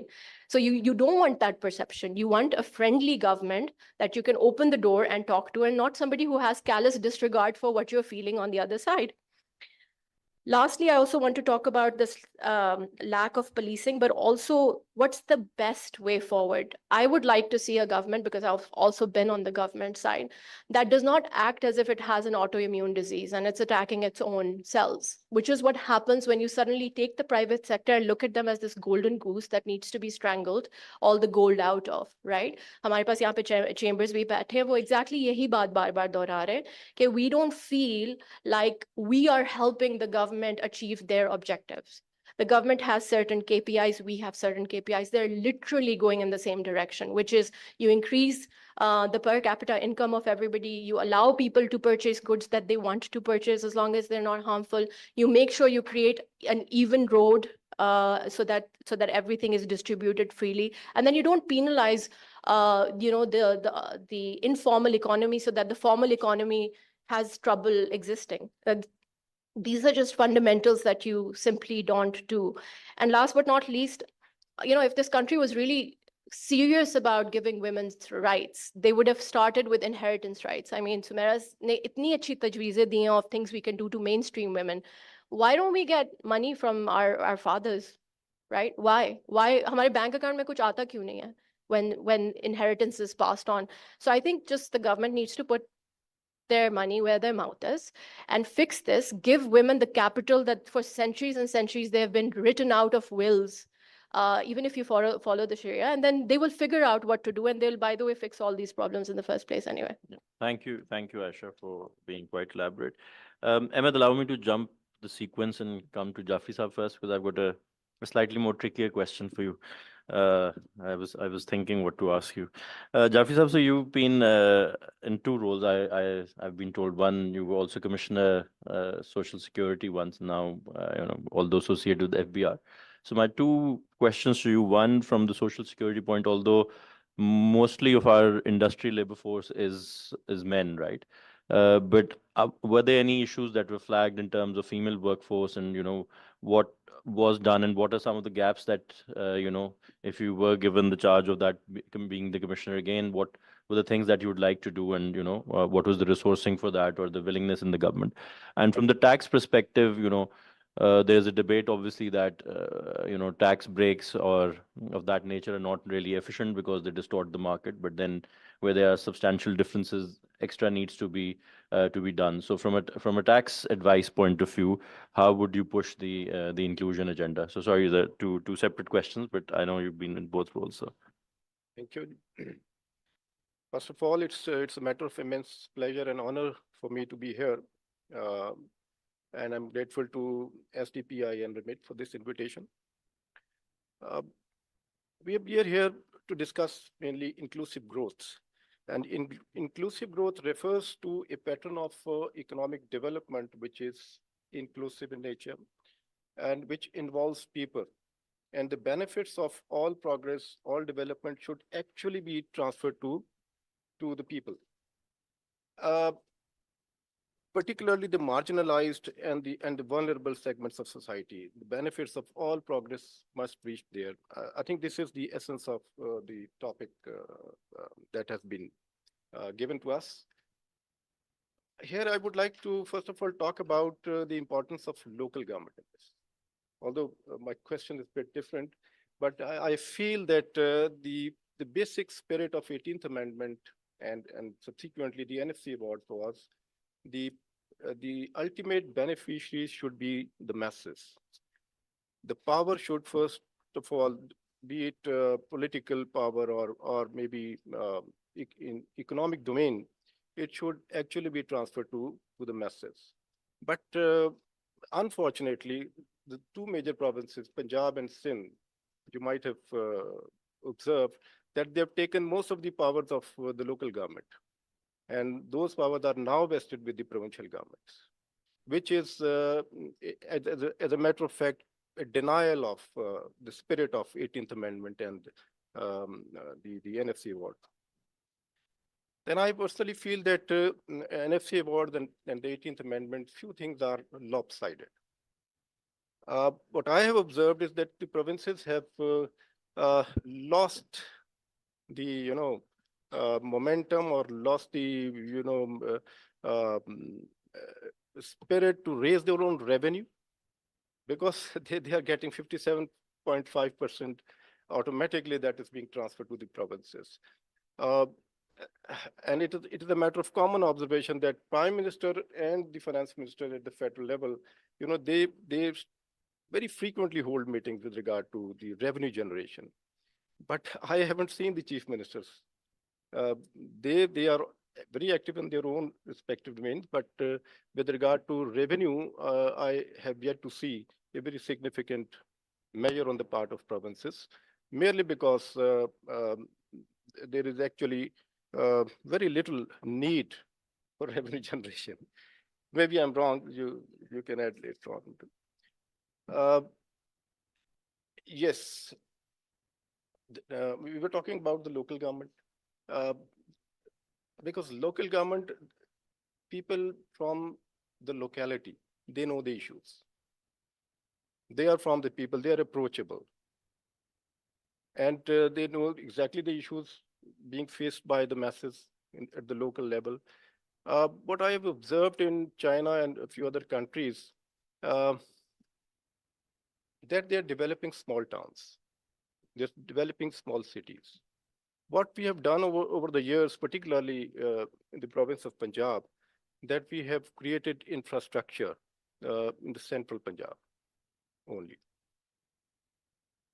Now this leads to unplanned urbanization also. The civic amenities have choked here in big cities. Why don't we develop Rajanpur and smaller cities? If we provide quality healthcare and education facilities to those cities, to masses living in those cities, that is where we will reap the benefits of inclusive growth. Now, coming towards your question, yes, social safety networks in Punjab, or for that matter in Pakistan, are quite inadequate. You talked about women in various fields, factories. Look at the case of Bangladesh. They have empowered their women. Despite the fact that they are not cotton producing country, they are one of the biggest exporters now. And their major labor force is coming from their women. They have empowered women. They have in fact increased the marriageable age of women. So that they are economically empowered now. They are employed fruitfully. So I had observed that there are very few women working. Yes, in Faisalabad, there are few areas where they are working, and Sialkot also. But lot needs to be done in this regard. Now, we talked about FBR and revenue. You see, the principal objective of FBR and for taxes is to provide revenue. But at the same time, it also serves as a regulator of economy. Why don't we provide incentives, provincial government provide incentives to people living in far-flung areas, giving tax concessions? We can have discussion with federal government in this regard. Provide incentives to those. They will provide labor opportunities, work opportunities to masses at the local level. So the only objective of FPR is not to collect taxes, but it also works directly or indirectly as a regulator of economy. Thank you, Jeffrey sir. Evan, now coming to you. So my question is, in your evolved role, so if the old you was coming to meet the new you, so what would be the problems that you would bring on the table, and what would be your response in the two roles? Because you have seen the transition now. So what would be the key areas, and what would be your response? Because there's a lot of political economy in between the two roles, I guess, how it changes. So. No, thank you. So first of all, I think I got the invitation just this morning. So I'm coming straight from a 5-month-long marathon of constituency politics. I'm kind of switching hats. शायद मेरी अंग्रेजी भी थोड़ी rusty हो गई है, लेकिन I think Usman, the same issues, and the reason for this is also to, take those issues to the next level. Because as a local government representative, as someone who's part of that system, we would be seeking allies in the provincial assembly. And I think it's time now to take those issues to the provincial legislature, where we often see that provincial politics is post 18th Amendment. Some good things happened, and there's a lot more that needs to be done. So, for instance, if the intention of the 18th Amendment was to strengthen service delivery at the grassroots, was to empower,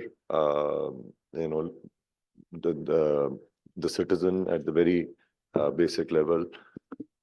So that has not happened. Provincial autonomy has happened, right? So all of the functions have been transferred to the provinces. The federal government has not shed its weight. So the size of the government remains a big problem at the federal level now, as well at the provincial level, because we see that without devolution, provinces have almost become like new centers or new centers of over-centralization, ek tarah ke points ban gaye. And they are running these parallel structures down to the tehsil level, district level, which should not have happened.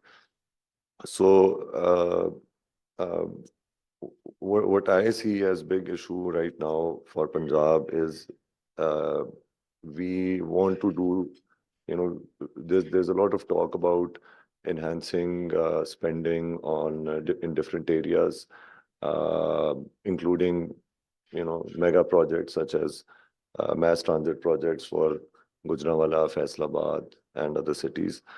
But what we fail to acknowledge is that Punjab will not be able to carry out such huge projects over the next 5 years. And so it's very important to now look at the kind of financing mechanisms that are available. For instance, we have been shying away from introducing municipal bonds, which I think would make a lot of sense to fund projects for large cities with, higher incomes, big populations. You don't need to use your balance sheet to sort of pay for these big projects in Lahore, Faisalabad, and, I'm sticking to Punjab, but this holds true for all cities of Pakistan. What that does is that it takes away what Shah Saab was talking. It takes the ability away from the government to focus on the smaller cities and smaller towns. And so there has to be a redistribution angle embedded in the way you set your priorities and make your development plan.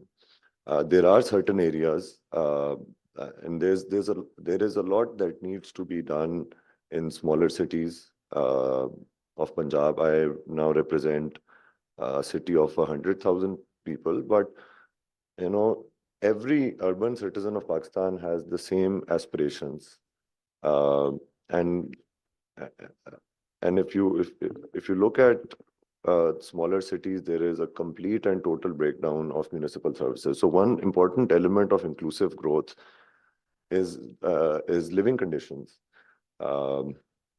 Urban Punjab is now not restricted to our villages.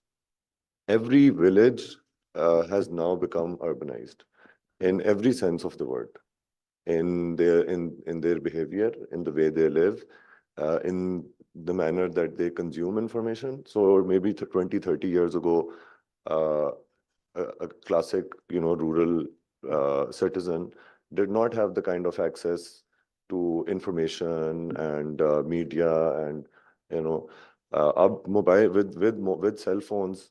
There, even barber shops in villages are making as fancy hairstyles as you would go to any salon in Lahore or whatnot. So the biggest challenge of Punjab or the government now is to cater to their aspirations. Pakistani citizen generally is has given up with with the process itself, that it's not working for them. और उसके लिए बड़ा ज़रूरी है now that what Shah Sahab mentioned, I also think that that's the way to go, that Punjab government now has to radically think about how to strengthen the third tier, how to improve service delivery over there. Every village you go to, and I went, my constituency has over 300 villages. The one thing that stands out in every village, the moment you enter the village, three things that stand out. One, there are heaps and heaps of garbage and waste in every village of Punjab. Now you can imagine the the public health aspect of that, and the psychological impact, or what that would do to that. There's just no system of waste management, and that's their life. And the heaps are so huge that sometimes they, kind of also beat the single story construction over there. The second thing that stands out is that every village, every street has ganda, sanitation, gutter ka pani har taraf. There's no sanitation. The ponds that the British left us with, they were probably serving the needs till 50 years ago. Populations have quadrupled. Consumption of water has gone, increased manifold. This lifestyle has become totally urbanized. अब कोई कच्चे मकान नहीं है, पक्के घर हैं, multi-story घर हैं देहातों में. So in every sense, they have become urban. And that's the biggest challenge. And the third thing that stands out, which is alarming, every village you step into, you are welcomed, or you only see a sea of children, school-going children. Now, 30 years ago, when my father entered politics, I used to shadow him to these villages. Villages were very peaceful. They were neat and clean. There were no services. There was no water supply. There were no bore कोई नहीं थे पानी के. मटकों में पानी होता था, लेकिन सुकून की जिंदगी थी. बिजली नहीं थी, लोग सुकून की जिंदगी थी. Now the 10-year-old or the 5-year-old of Pakistani who lives in that village is now living एक अजाब में जिंदगी गुजार रहे हैं. And then to top it off, there are many, at least in my constituency, and I think there are many areas, we talk about school-going children. There are still areas in Punjab where the limit of education is class 5 or class 8. And where do you go after that? Where do you take them after that? Similarly, so this has to be the focus of inclusive growth. The problem is not marginalized groups or segments of the society. I think we need to take it where the biggest disparity है ना, वो अमीर और गरीब की है. सबसे ज्यादा जो marginalized segment है पाकिस्तान का, वो पाकिस्तान का गरीब तबका है. उसमें खवातीन भी हैं, उसमें मर्द भी हैं, उसमें बच्चे भी हैं. And that should be the focus of provincial government. And I think one major tool that can help us create more space is looking at public-private partnerships, municipal bonds, infrastructure bonds, and even maybe thinking about village bonds, rural bonds. Like one village, if you can issue a bond of, like, let's say 100 million rupees for that bond over the next 10 years. And that 100 million rupees bond could, fix the sewerage, water supply, waste management, and people pay for that bond, or you probably link it with agricultural tax or whatever. But you need to now we need to start thinking about these innovative models to serve this large proportion of our population that is unserved, not underserved. And there's also this policy making bias. I talk about cities a lot. And unfortunately, our city planning is done through the windshield car screen, right? So our politicians and unfortunately, powerful people, bureaucracy and all, they look at solutions through their windscreen. यहाँ traffic jam है, यहाँ बना देते हैं, एक नया underpass बना देते हैं यहाँ. इन सब चीज़ों की कॉस्ट accumulate होती है over the long term. We pay a lot of money to kind of ये जो कार सेंटर्ड ग्रोथ है.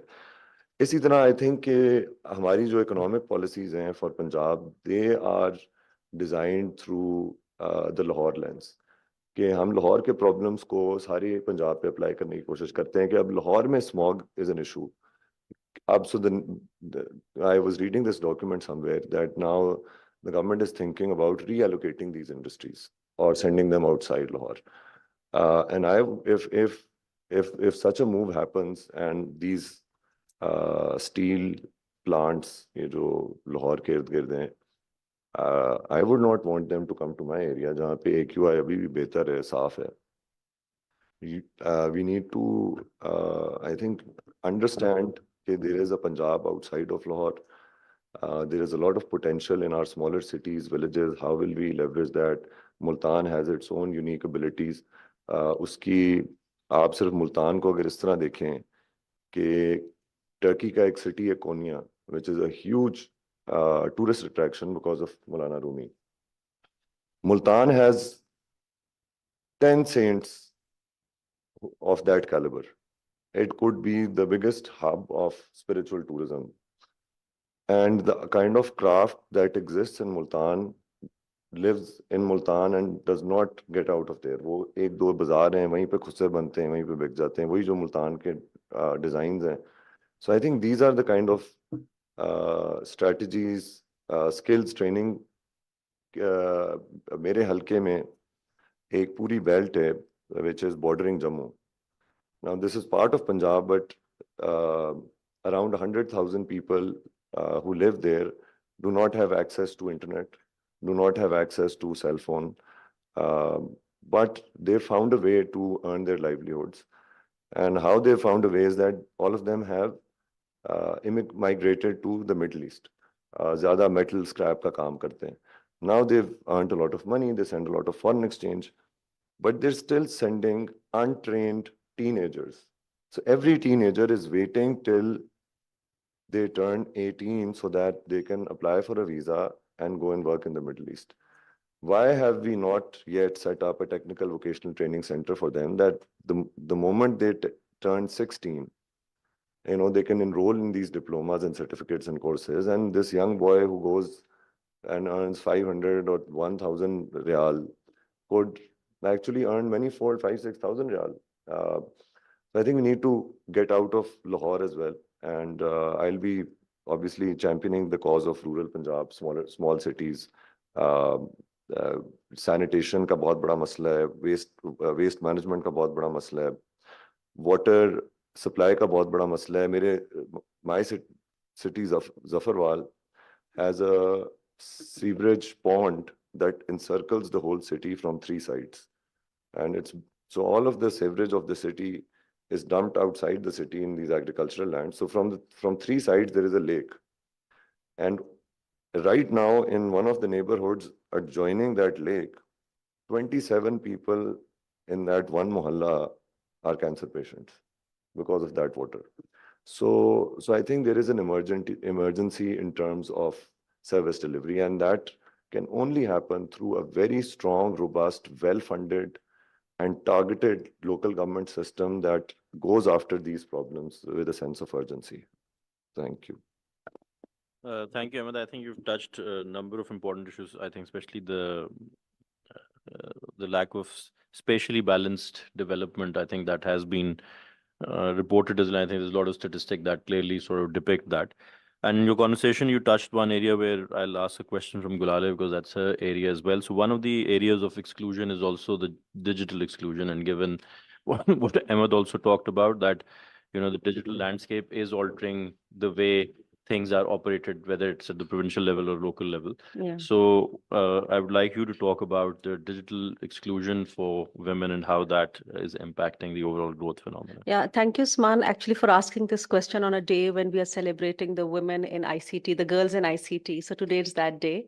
And in Pakistan, we understand that there is an issue with the digital divide, which with access, skills, and then also finding opportunity online for women. But before I answer your question, I want to touch upon the tech angle of all what the panelists have talked about. So Ms. Sumaira talked about, empowerment, and that can be actually, you can have technology facilitated empowerment.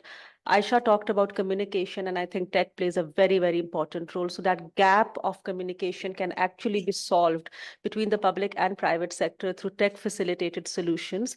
And one of them is the one that we mentioned in the earlier sessions on the public-private dialogue platform, which will be housed at the Ministry of IT, and it will be a continuous process. So we will not be having, a session every single budget before every single budget, but a continuous loop of feedback that technology can facilitate.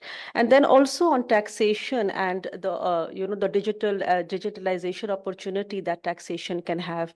Ahmed talked about, the fact that policy making for the local government happens from the Lahore lens. If you look at the wider perspective, policy making in Islamabad for provinces happen from the Islamabad lens, and so it's just a loop that we're all stuck in. Coming to how technology can facilitate is, of course, increasing communication. And for women specifically, I think at the local level, at the provincial and the national level, there has to be a coordination and integration of policies when it comes to access to technology and also the support that they need. So you don't give somebody a phone, a mobile phone, and then expect that, oh, because they are on TikTok or because they have access to social media platforms, they'll be able to use it effectively. There has to be a concerted effort on training, skill development, and also access to finance if they, for example, they're women entrepreneurs who want to support themselves or their families by starting businesses online. We are in the process with Smida Nadia sitting here on developing a women entrepreneurship policy for Pakistan, which will be the first women entrepreneurship policy.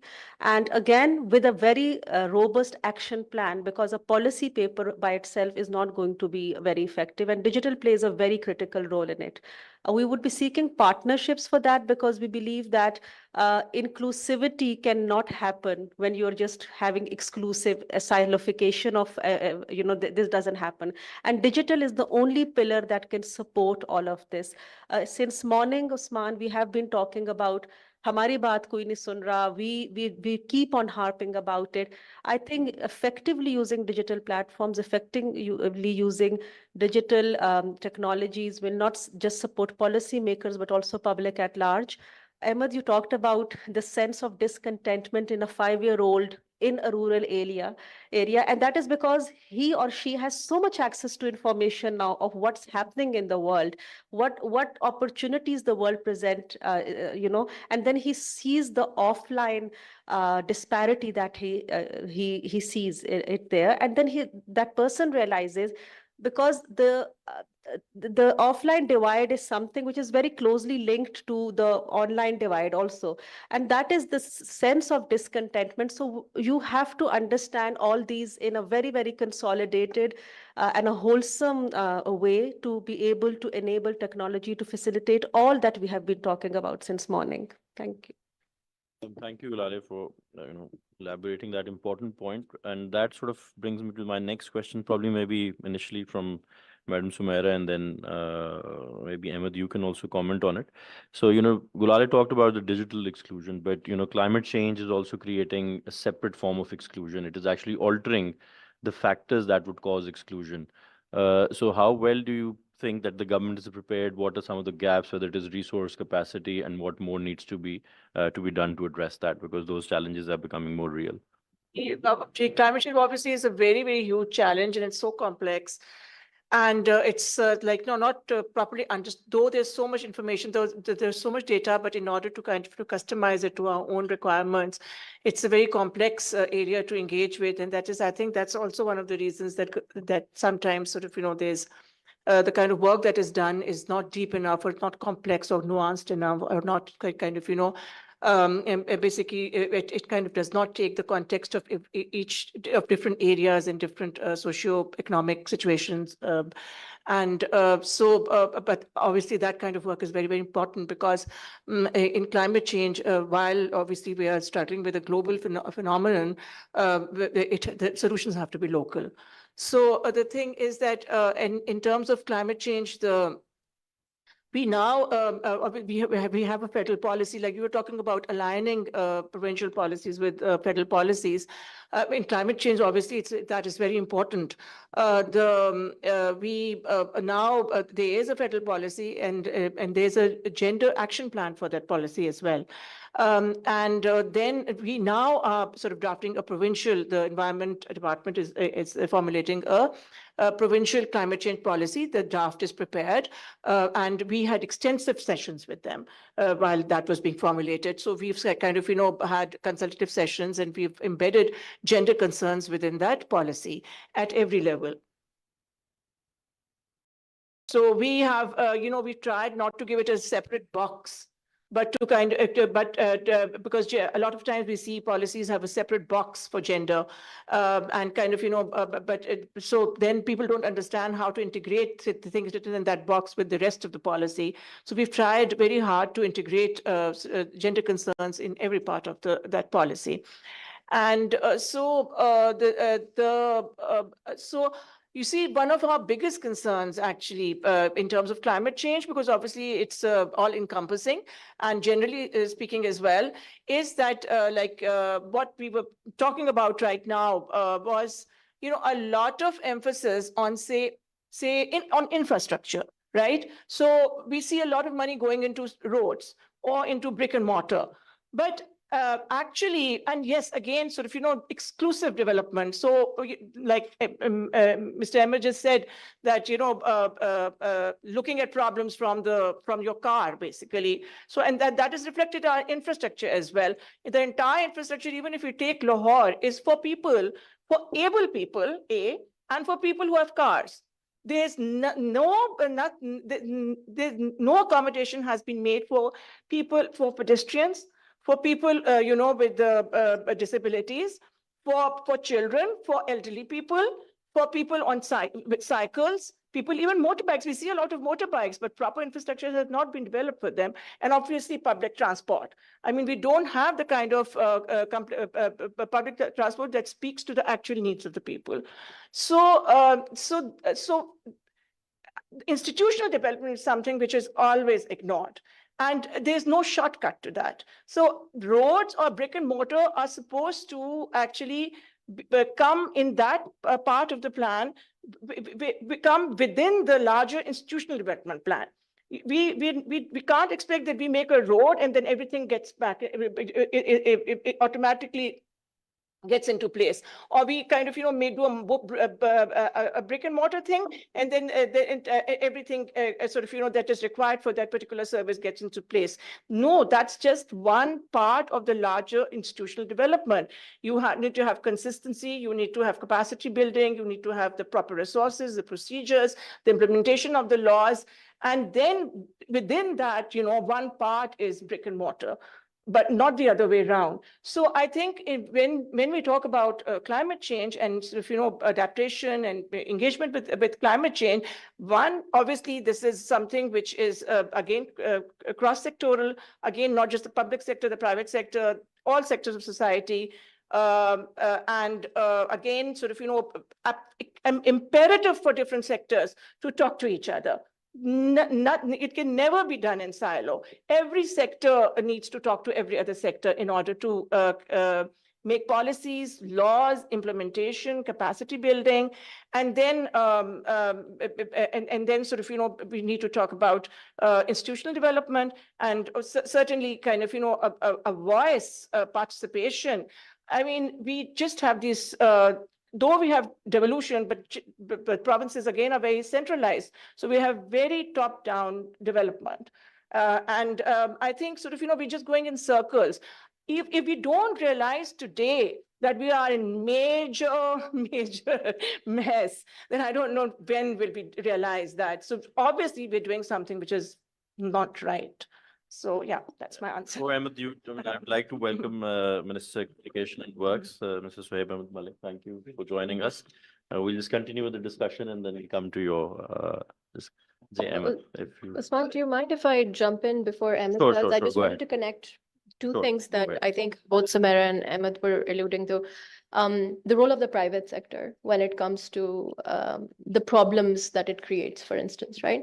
So Ahmed talked about how quickly urbanization can create waste.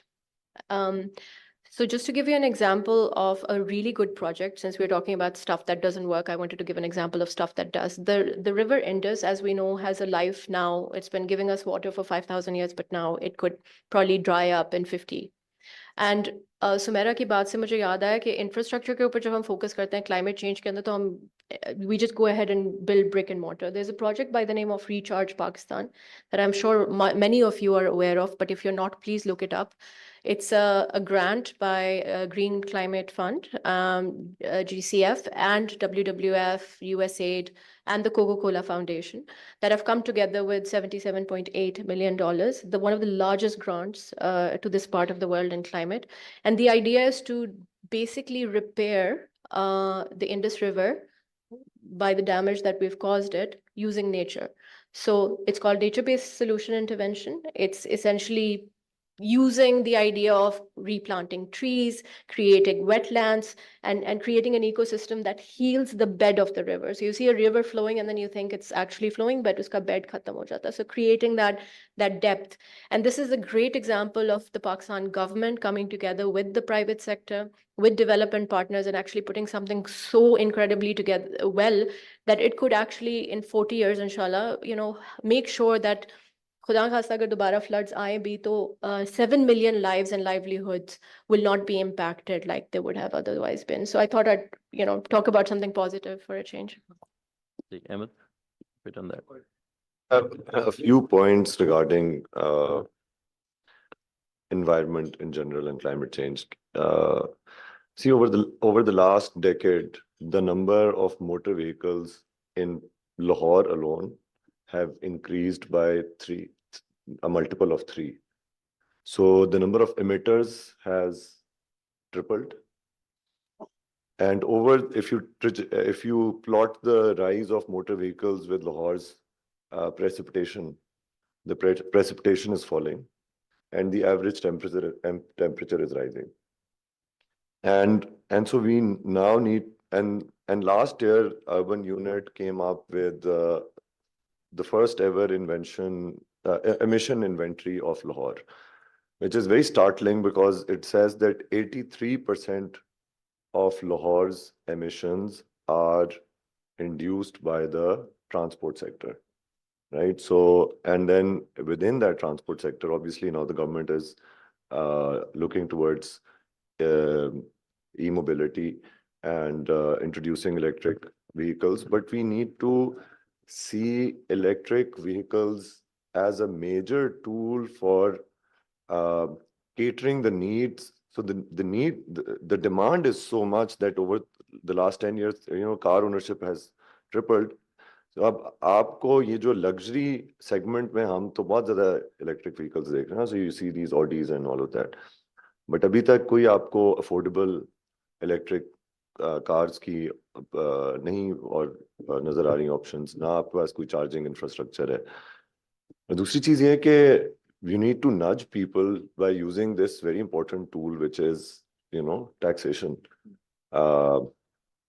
Car users or polluters should be taxed so that you discourage car usage. अब आप उसको करें in the form of rationalizing fuel prices, because एक तो ये कि मैं इस चीज पे बड़ा पेट्रोल की हद तक I'm convinced कि ये अमीर लोगों का मसला है, ये अर्बन लोगों का मसला है, ये गरीब आदमी का मसला नहीं है. गाड़ियां 15-15 हज़ार की, 20-20 हज़ार की टैंकियां जो फुल कराता है उसको महसूस होती है तकलीफ. मोटरसाइकिल वगैरह जो है वो पहले ही अपना बजट बड़े कैलकुलेट करके इस्तेमाल करता है.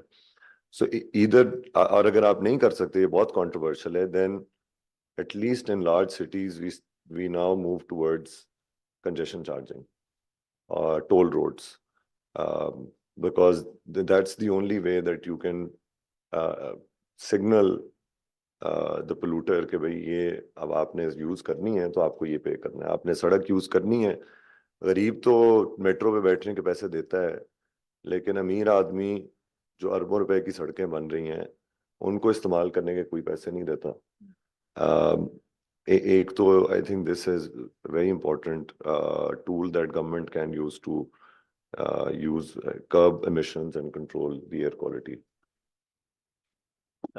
Just a linked question to that, and good that Minister Communication and Works is also here. So you mentioned about using innovative financing models for local infrastructure. So I did some work about 5-6 years ago in Punjab and KP province. So obviously, from a legislative and a process point of view, this is possible because province has control over the borrowing instruments that they can create. So there isn't that issue. But I think a political economy question there is that even at that time and even now, there's a segment within the government, not necessarily political segment, I'm talking about on the bureaucracy side, which feel that because of the way NFC is structured, they say that province does not really have a resource constraint. So if you have that sort of a mindset, it's a tough political economy question that they're saying that our issue is not resource in Punjab, there are other issues in terms of implementing capacity and the element of that. So how do you think that particular question needs to be addressed? Because that the study that I did actually really concluded that there was no serious demand from the finance department in terms of looking at these instruments. And they said that we are at the moment resource happy. But I mean, obviously, in my opinion, also I agree with you that that's possibly the way forward because that's how your municipalities have developed.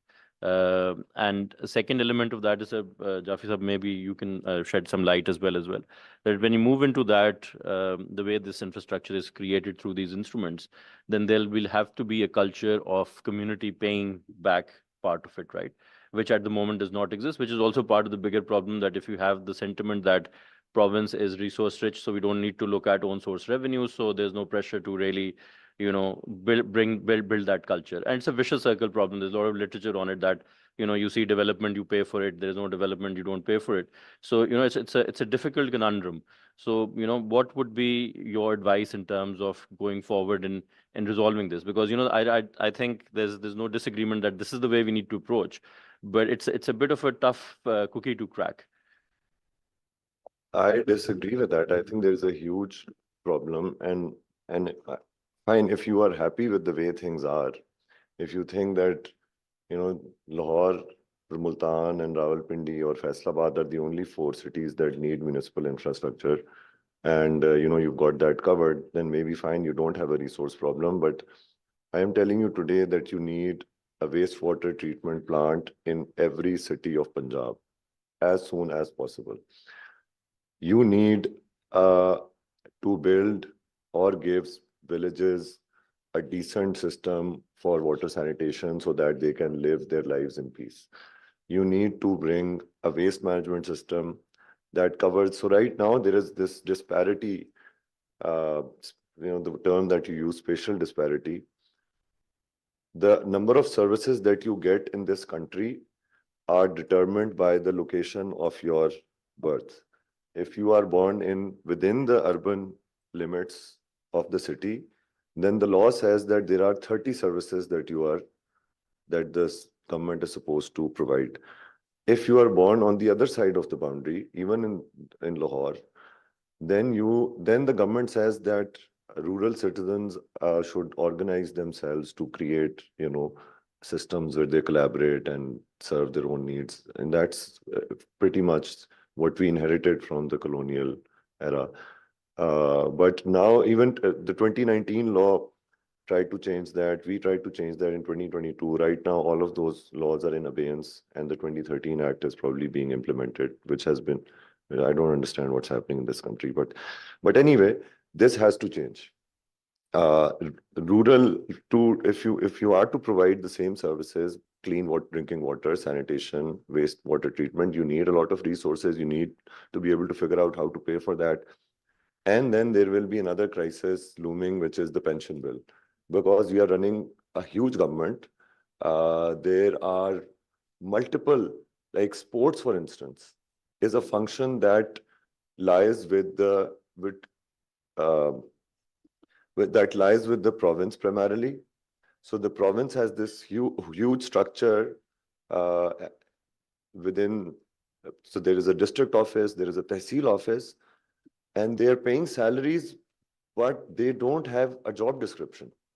They really don't have a job description. They don't have an annual plan. What are they supposed to do? They're just sitting there and coordinating what sportsmen and local clubs are doing already. They just go there and sit there and distribute awards. And we are paying salaries to these officers. They're in every tehsil, and then they have, a tehsil officer has a naib qasid and a clerk and whatnot. And all of this today is, we need to see, if there is utility of that, and then tomorrow there will be a pension liability emanating from all of that. And the way we structure our pensions is that the pension goes on for good 50, 60 years, because the daughter gets pension, and if the person dies, I think this is a serious issue. It relates to what we do today, the way we look at our budget. Uh, uh, and I think when you have these tried and tested instruments, even India has now started using land value capture, tax increment financing.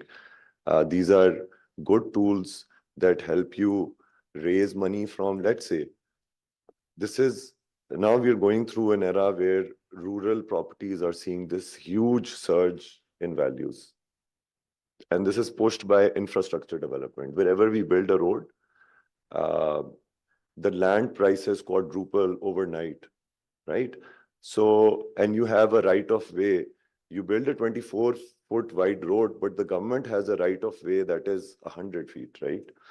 So how can you leverage that investment of, let's say, ₹1 billion to be able to generate taxation from those landowners who've seen, this overnight increase in properties?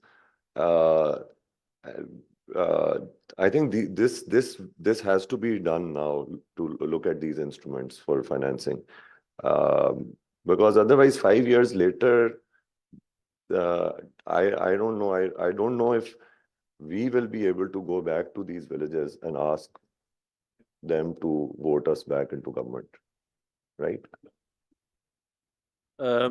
Thank you. I think before coming to closing remarks from the minister, I'll just quickly sort of summarize. I think a critical theme that came across all of this discussion is sort of how do we really sort out the governance issue at the local level, right? So the transition to empowering local decision making in local government has been slow. I think there's no sort of doubt in terms of the evidence is very clear, and I think that has really resulted in some of the issues that we've discussed. So whether it is development, inclusive development, or overall development, right? So first of all, overall development suffers, and then in terms of inclusion, it has a bigger impact because women are more disproportionately excluded. So, sir, without any delay, I'll ask you to give us closing remarks on the session. Thanks. Bismillah ar-Rahman ar-Rahim ji, thank you so much. First of all, I would like to thank this Adam Smith International for inviting me. I'm sorry I'm a bit late, but I've collected few points. What already has been discussed, as I'm from a Ministry of Communication and Work, so I would like to share few plans, what we are going to start inshallah, and what we have what's in our mind. As the lady speaker sitting there just started with the infrastructure and colliding all the departments working together or not. Sadly, this is the first thing we all need to understand is this कि जी सब departments आपस में काम इकट्ठे नहीं कर रहे. So first, I would like to start this कि जी infrastructure, as this new government has formed, to what the ordinary public has, उनको जो आप लोगों से perception रहते हैं, whatever they are thinking, उनकी बहुत high hopes होती हैं. Like, I would like to congratulate Ahmed as well. Mashallah, he has just won the election, and inshallah, he's going to be part of the Punjab Assembly and going to represent the government as well. So the first thing we need to see what our issues are and how shall we go about it. It's about 1 month I have taken the charge of this ministry, and I assure you, before taking any of the development scheme, what I'm not going to talk what was happened in what was happened in the past. मैं आगे की बात करूंगा कि how we are going to take it and how we are going to start with it. The first thing that is most important for, I'm sure, for the province or for the country is infrastructure. Lahore की बात करें आप, as you have seen कि जी, even though आजकल whatever जितनी भी society में polarization होगी, one thing everybody will admit कि अगर आज लाहौर कहीं खड़ा है, though the problem stands there, though there are too many issues, environment के भी होंगे, wildlife के भी होंगे, forest के भी होंगे, all the departments, but one thing we need to see is this कि आज अगर ये infrastructure बना है तो there is a right of way for not for everyone, but still अगर हम लोगों ने कुछ टाइमिंग्स का देख लें, if I'm talking about 11 to 4, so in a good period of time you can reach somewhere. It's a signal free. Who has started it? What are perceptions? लोगों को कोई को ठीक लगता होगा, problem exists there, but the problems are there, and how do we cope with it? So before this government, we had a briefing कि जी अभी ये जो जिस इसको departments मिल रहे हैं, what are हमारी मुश्किलात क्या हैं and how we go about it. So communication and work is looking after road infrastructure and buildings. There was sad incident happened yesterday as well in Gujarat DHQ, and I was there. I had to rush from the assembly, and sadly, it's not about any government which has done right or wrong. लेकिन हम चीजों को इकट्ठे लेके नहीं चलते. The building department is not working along with the administration. Administration का क्या काम है local का? They were there or they were not there. The building department, how do they go about it? उसका infrastructure कब से खड़ा है? We need to see these things. हम इसको खोल देंगे, इसको खूबसूरत करना है, but we need to see कि when was it built? इसकी स्टैंडिंग कितनी है, इसकी एज कितनी है बिल्डिंग की. Even we don't look about this, we are just say कि नहीं गवर्नमेंट आई इसको तोड़ दो, इसमें ये अमेंडमेंट ले आओ, नई चीज ले आओ, खूबसूरत लगे, इसकी तस्वीरें खींचो, इसको ट्वीट कर दो, and the government will say कि जी we have done this. We are not going to go like this. We are going to do a proper, इंशाल्लाह ताला in coming days you will see. Before this incident I was very keen about it कि हमें पहले अपनी policy बनानी चाहिए. For the building department, it was a sad incident yesterday, and I was there. We lost one life, and for me personally, I'm very sad about it. And the Honorable CM Saiba is very sad about it. And inshallah ta'ala, for the coming days, you will see a proper policy regarding this building department. And I have started it since last week. Infrastructure, as we said, as the Honorable lady said, कि जी हम infrastructure तो बना देते हैं, roads बना देते हैं, but we need to see is there कि रोड्स बनाने के बाद हम इस पे लोड कितना करते हैं. सैडली मैंने टुक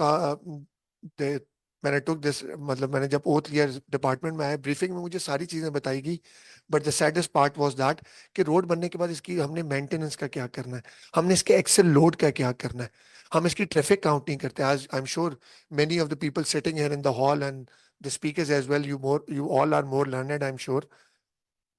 आप लंदन में जाएं, आप न्यूयॉर्क में जाएं, there even though infrastructure is there, the roads are there, the development is there, but still आप गुजरते जाएंगे, you will see people wearing different kinds of vest. कोई येलो में होगा, कोई ब्लू में होगा, कोई ग्रीन में होगा. तो वहां पे चीजें सेपरेटली उनको डिफाइन की गई हैं. हमारी ये सड़क बन गई Mall Road, I am sure, and I've checked, it doesn't come in under the jurisdiction of CNW, it comes under Lahore Development Authority, but I have written a letter to them कि ये road कब बनी, इसका हम लोगों ने क्या करना है, हमारा इसका ट्रैफिक काउंट क्या है. It's not that we have put the cat eyes and the lane marking is there, the road furniture is complete, okay very good, the people what people have seen. इसके नीचे क्या है, इसकी sewerage का क्या system है, जब rain होती है हैव यू सीन कि यहाँ पे 4-4 फुट पानी खड़ा होता है. ठीक है, what are the system, we need to go above all. इन सिस्टम्स को बनाने की जरूरत है, सड़कें बनाने की जरूरत नहीं है. अब एक्सेल रोड के बारे में I have written a letter to transport department as well. I have written a letter to the other departments, and inshallah in the coming week you will see that we are going to throw a seminar on as well, including जो departments in road infrastructure के ऊपर हैं जिनको हम लोग cater भी नहीं करते. Likewise, I am giving you an example कि last हमारी standing committee on the cabinet there was enhancement of cement factories. So before coming that, उस cement factories को take up करने के अलावा उससे पहले सैडली मुझे ये पता चला कि आज तक जितनी भी एनहांसमेंट्स हुई हैं या जितनी भी सीमेंट फैक्ट्रीज लगाई गई हैं, उसकी स्टडी के अलावा कोई भी एक गवर्नमेंट का प्रॉपर फोरम उन्हें उसको विजिट नहीं किया. So I made up this thing. Last Saturday, I went with all the departments, and would you guys believe कि ये इस इन्होंने वाइल्ड लाइफ और फॉरेस्ट को उसमें रखा ही नहीं था. तो before taking up, inshallah, the next the standing committee cabinet meeting is on Thursday, I suppose, next Thursday. तो इंशाल्लाह ताला उसके अंदर हमने वाइल्ड लाइफ को, फॉरेस्ट को, डिपार्टमेंटल थिंग इज दिस कि मैंने अपना काम कर दिया, बस ठीक है यार, खत्म हो गया. No, a very valid question, and inshallah ताला you will see in the coming days हम इसको इंश्योर करेंगे कि जो भी डिपार्टमेंट्स एनवायरनमेंट का एनवायरनमेंट वाला अकेला काम ना करे, they shall take into loop wildlife को लें, फॉरेस्ट को लें, इंफ्रास्ट्रक्चर तो ऑब्वियसली सड़क तो बननी है जी. That is like that is not a way forward कि एक इंफ्रास्ट्रक्चर खड़ा कर दे तो ना करें. As I told you before, Dindot Cement, I have visited, and sadly there was no road infrastructure. And I asked मतलब the directors were there. मैंने कहा जी बड़े अफसोस की बात है. You are going to spend 60 million on the plant. 6 billion you have invested. The plant you have already got, and the road infrastructure you have seen. और आप हमसे discuss करते हैं. आप हमसे मतलब you are dependent on C&W कि जी please हमें ये सड़क बना दें for 500 million. We are not going to spend on that. Private sector needs to put money on that. As I told you before, the Honorable CM Saiba has endorsed that we are going to for the 5 main expressways. What my department, and thanks to my the bureaucracy and the bureaucrats who are working along with me on those projects, I have made them very clear about it. कि जरूर हम इस पे काम करते हैं, but we need to work on a PPP as well. Public-private partnership needs to be there as this small part जो पहला पंजाब में अभी शुरू हुआ है. I'm talking about in last 2 years. ठीक है, that has been taken up by the Mohsen Naqvi's government. That is from Shekhupura to Gujranwala. It's a purely PPP project, and it's working really good. They were keen कि जी हम लोग ले तो रहे हैं, लेकिन अब हमारा क्या बनेगा. Starting from 2000 traffic count, it's now yesterday I got the traffic count. It's round about 7,200 per day. So he's very much happy about it. सड़कें हम बनाएंगे. That is our work. Obviously, it comes under our jurisdiction, but we need to look way forward. जरूर होना जरूरी है. Inshallah Taala, I am very keen. हम लोग एक international seminar भी कर रहे हैं, and I would like to request you to please share me the names of all these honorable members और जो भी ये लोग बैठे हैं. हम लोग internationally और nationally एक seminars we are going to throw. We are going to invite the internationally. तो चलो obviously it's going to be a different, but I have taken this initiative. But the initiative that like we need to हम लोगों को और empower करें, लोगों को और बुलाएं. हम लोग को ये लगता है जी ये काम नहीं करेगा, बट हम किसी को इनवाइट करेंगे तो हमें पता चलेगा ना somebody can work और somebody can't. तो आई एम श्योर कि इंशाल्लाह ताला द फर्स्ट साइड सेमिनार हमारा इतना अच्छा ना हो, but hats off to my team. We are working day and night. हम इंश्योर करेंगे कि हम इसको प्राइवेट पब्लिक पार्टनरशिप में जो हमारे बड़े प्रोजेक्ट्स हैं, if NHA can do the motorway expressways, we have taken it. तो आई एम श्योर इंशाल्लाह ताला इंफ्रास्ट्रक्चर के अंदर we have taken up. I would like to add a little bit more. कि infrastructure के ऊपर we have taken about 590 roads with the permission of Honorable Chief Minister Saiba कि हम district को district link करें. And by the way, Ahmed, we are working on a Murid and Narowal road, if you have visited that, on a very for obviously for the tourists who are coming to Kartarpur. तो हम लोगों ने उस पर बड़ा तेजी से काम शुरू किया. 15 kilometers are around about, alhamdulillah, are completed, and we are going for another 27. As I have said, the policy हमने थोड़ी सी और C&W इंफ्रास्ट्रक्चर के अंदर चेंज की. जो बिल्डअप एरियाज हैं, लाहौर के हों, आपके जफरवाल के हों, डिस्ट्रिक्ट नारोवाल के हों, मेरे I belong from district Sargodha. It's my constituency is 99% rural area. तो what we have decided is this कि whatever the circumstances will be, जो हमारे बिल्डअप एरियाज है ना, मैंने it's a proper policy and it's alhamdulillah in the books as well.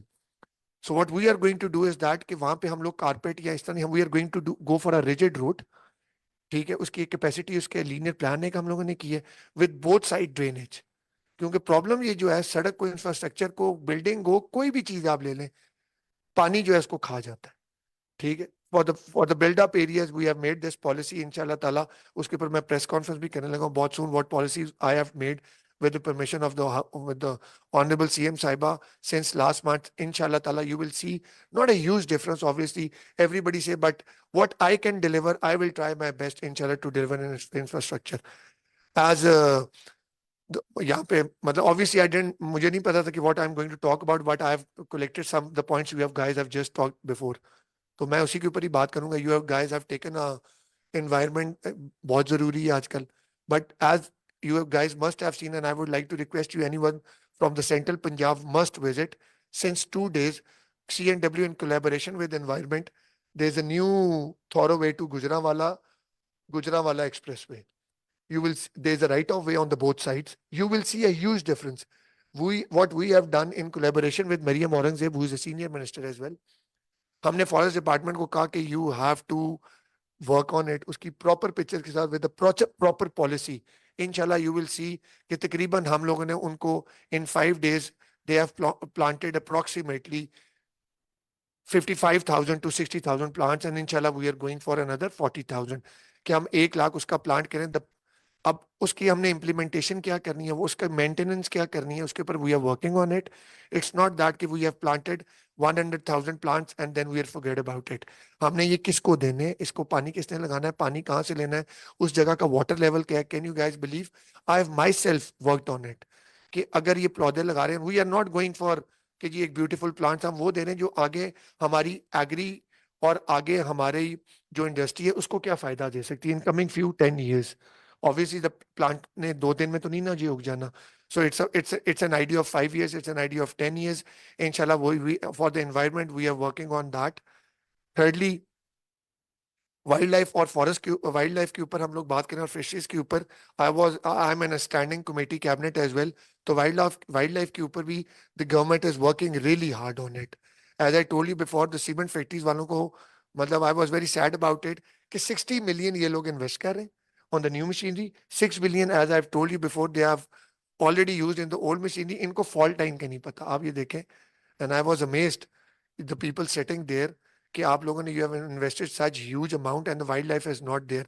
हमारे पास वहाँ पे जो बर्ड्स थी हैं, जो हमारे पास वाइल्ड लाइफ के जो भी हमारे पास जो स्पीशीज थी one who were working there before, मतलब who were there before, they are all gone.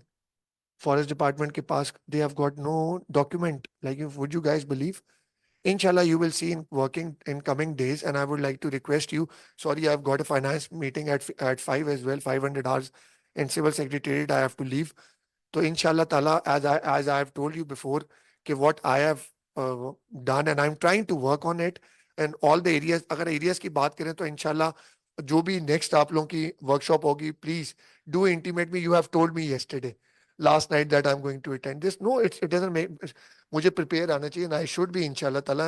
And you will see me, अगर आपकी जो भी next workshop हो, you will see me कि मैं एक एक चीज को लेके उसके ऊपर पूरा define करूं कि what government has decided, what way forward is, and inshallah, obviously, not like private लोगों के बगैर there is no way forward.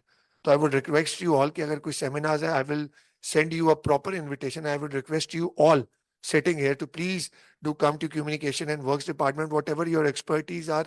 I am just a lay person. I have got no ideas. I would like to request you to please add up in those, and we shall all work collectively for the betterment of Punjab and for Pakistan. कोई बंदा कुर्सी पे आके समझता है कि मैं बहुत समझदार हूँ, मेरे से आप लोग बिल्कुल ये प्लीज मेक श्योर मैं बिल्कुल अपने आप को समझदार नहीं समझता और मैं हूँ भी नहीं. Allah is very kind to me. Allah has given me this designation, and Alhamdulillah, inshallah, I will try my best, or I will be looking forward to work with you, and I'll be looking forward to invite you all, and we shall work for the future, for the betterment of Punjab, inshallah. Thank you so much.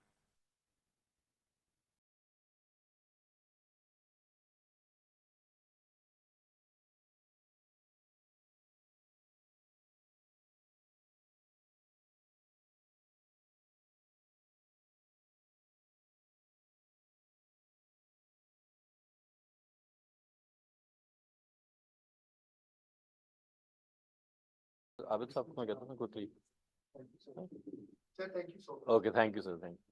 Thank you very much. So thank you everyone, those who decided to stay with us till the end, although I think we finished almost an hour late, but I think it was nevertheless a useful and a productive discussion. We've recorded all the points, and we will share the narrative on this as well, and if there's any feedback, we can also request you guys to give us in writing as well, and we'll see where to advocate for these areas. So thank you again, everyone, the panelists and the audience. Thank you very much. We conclude the day now. Thank you.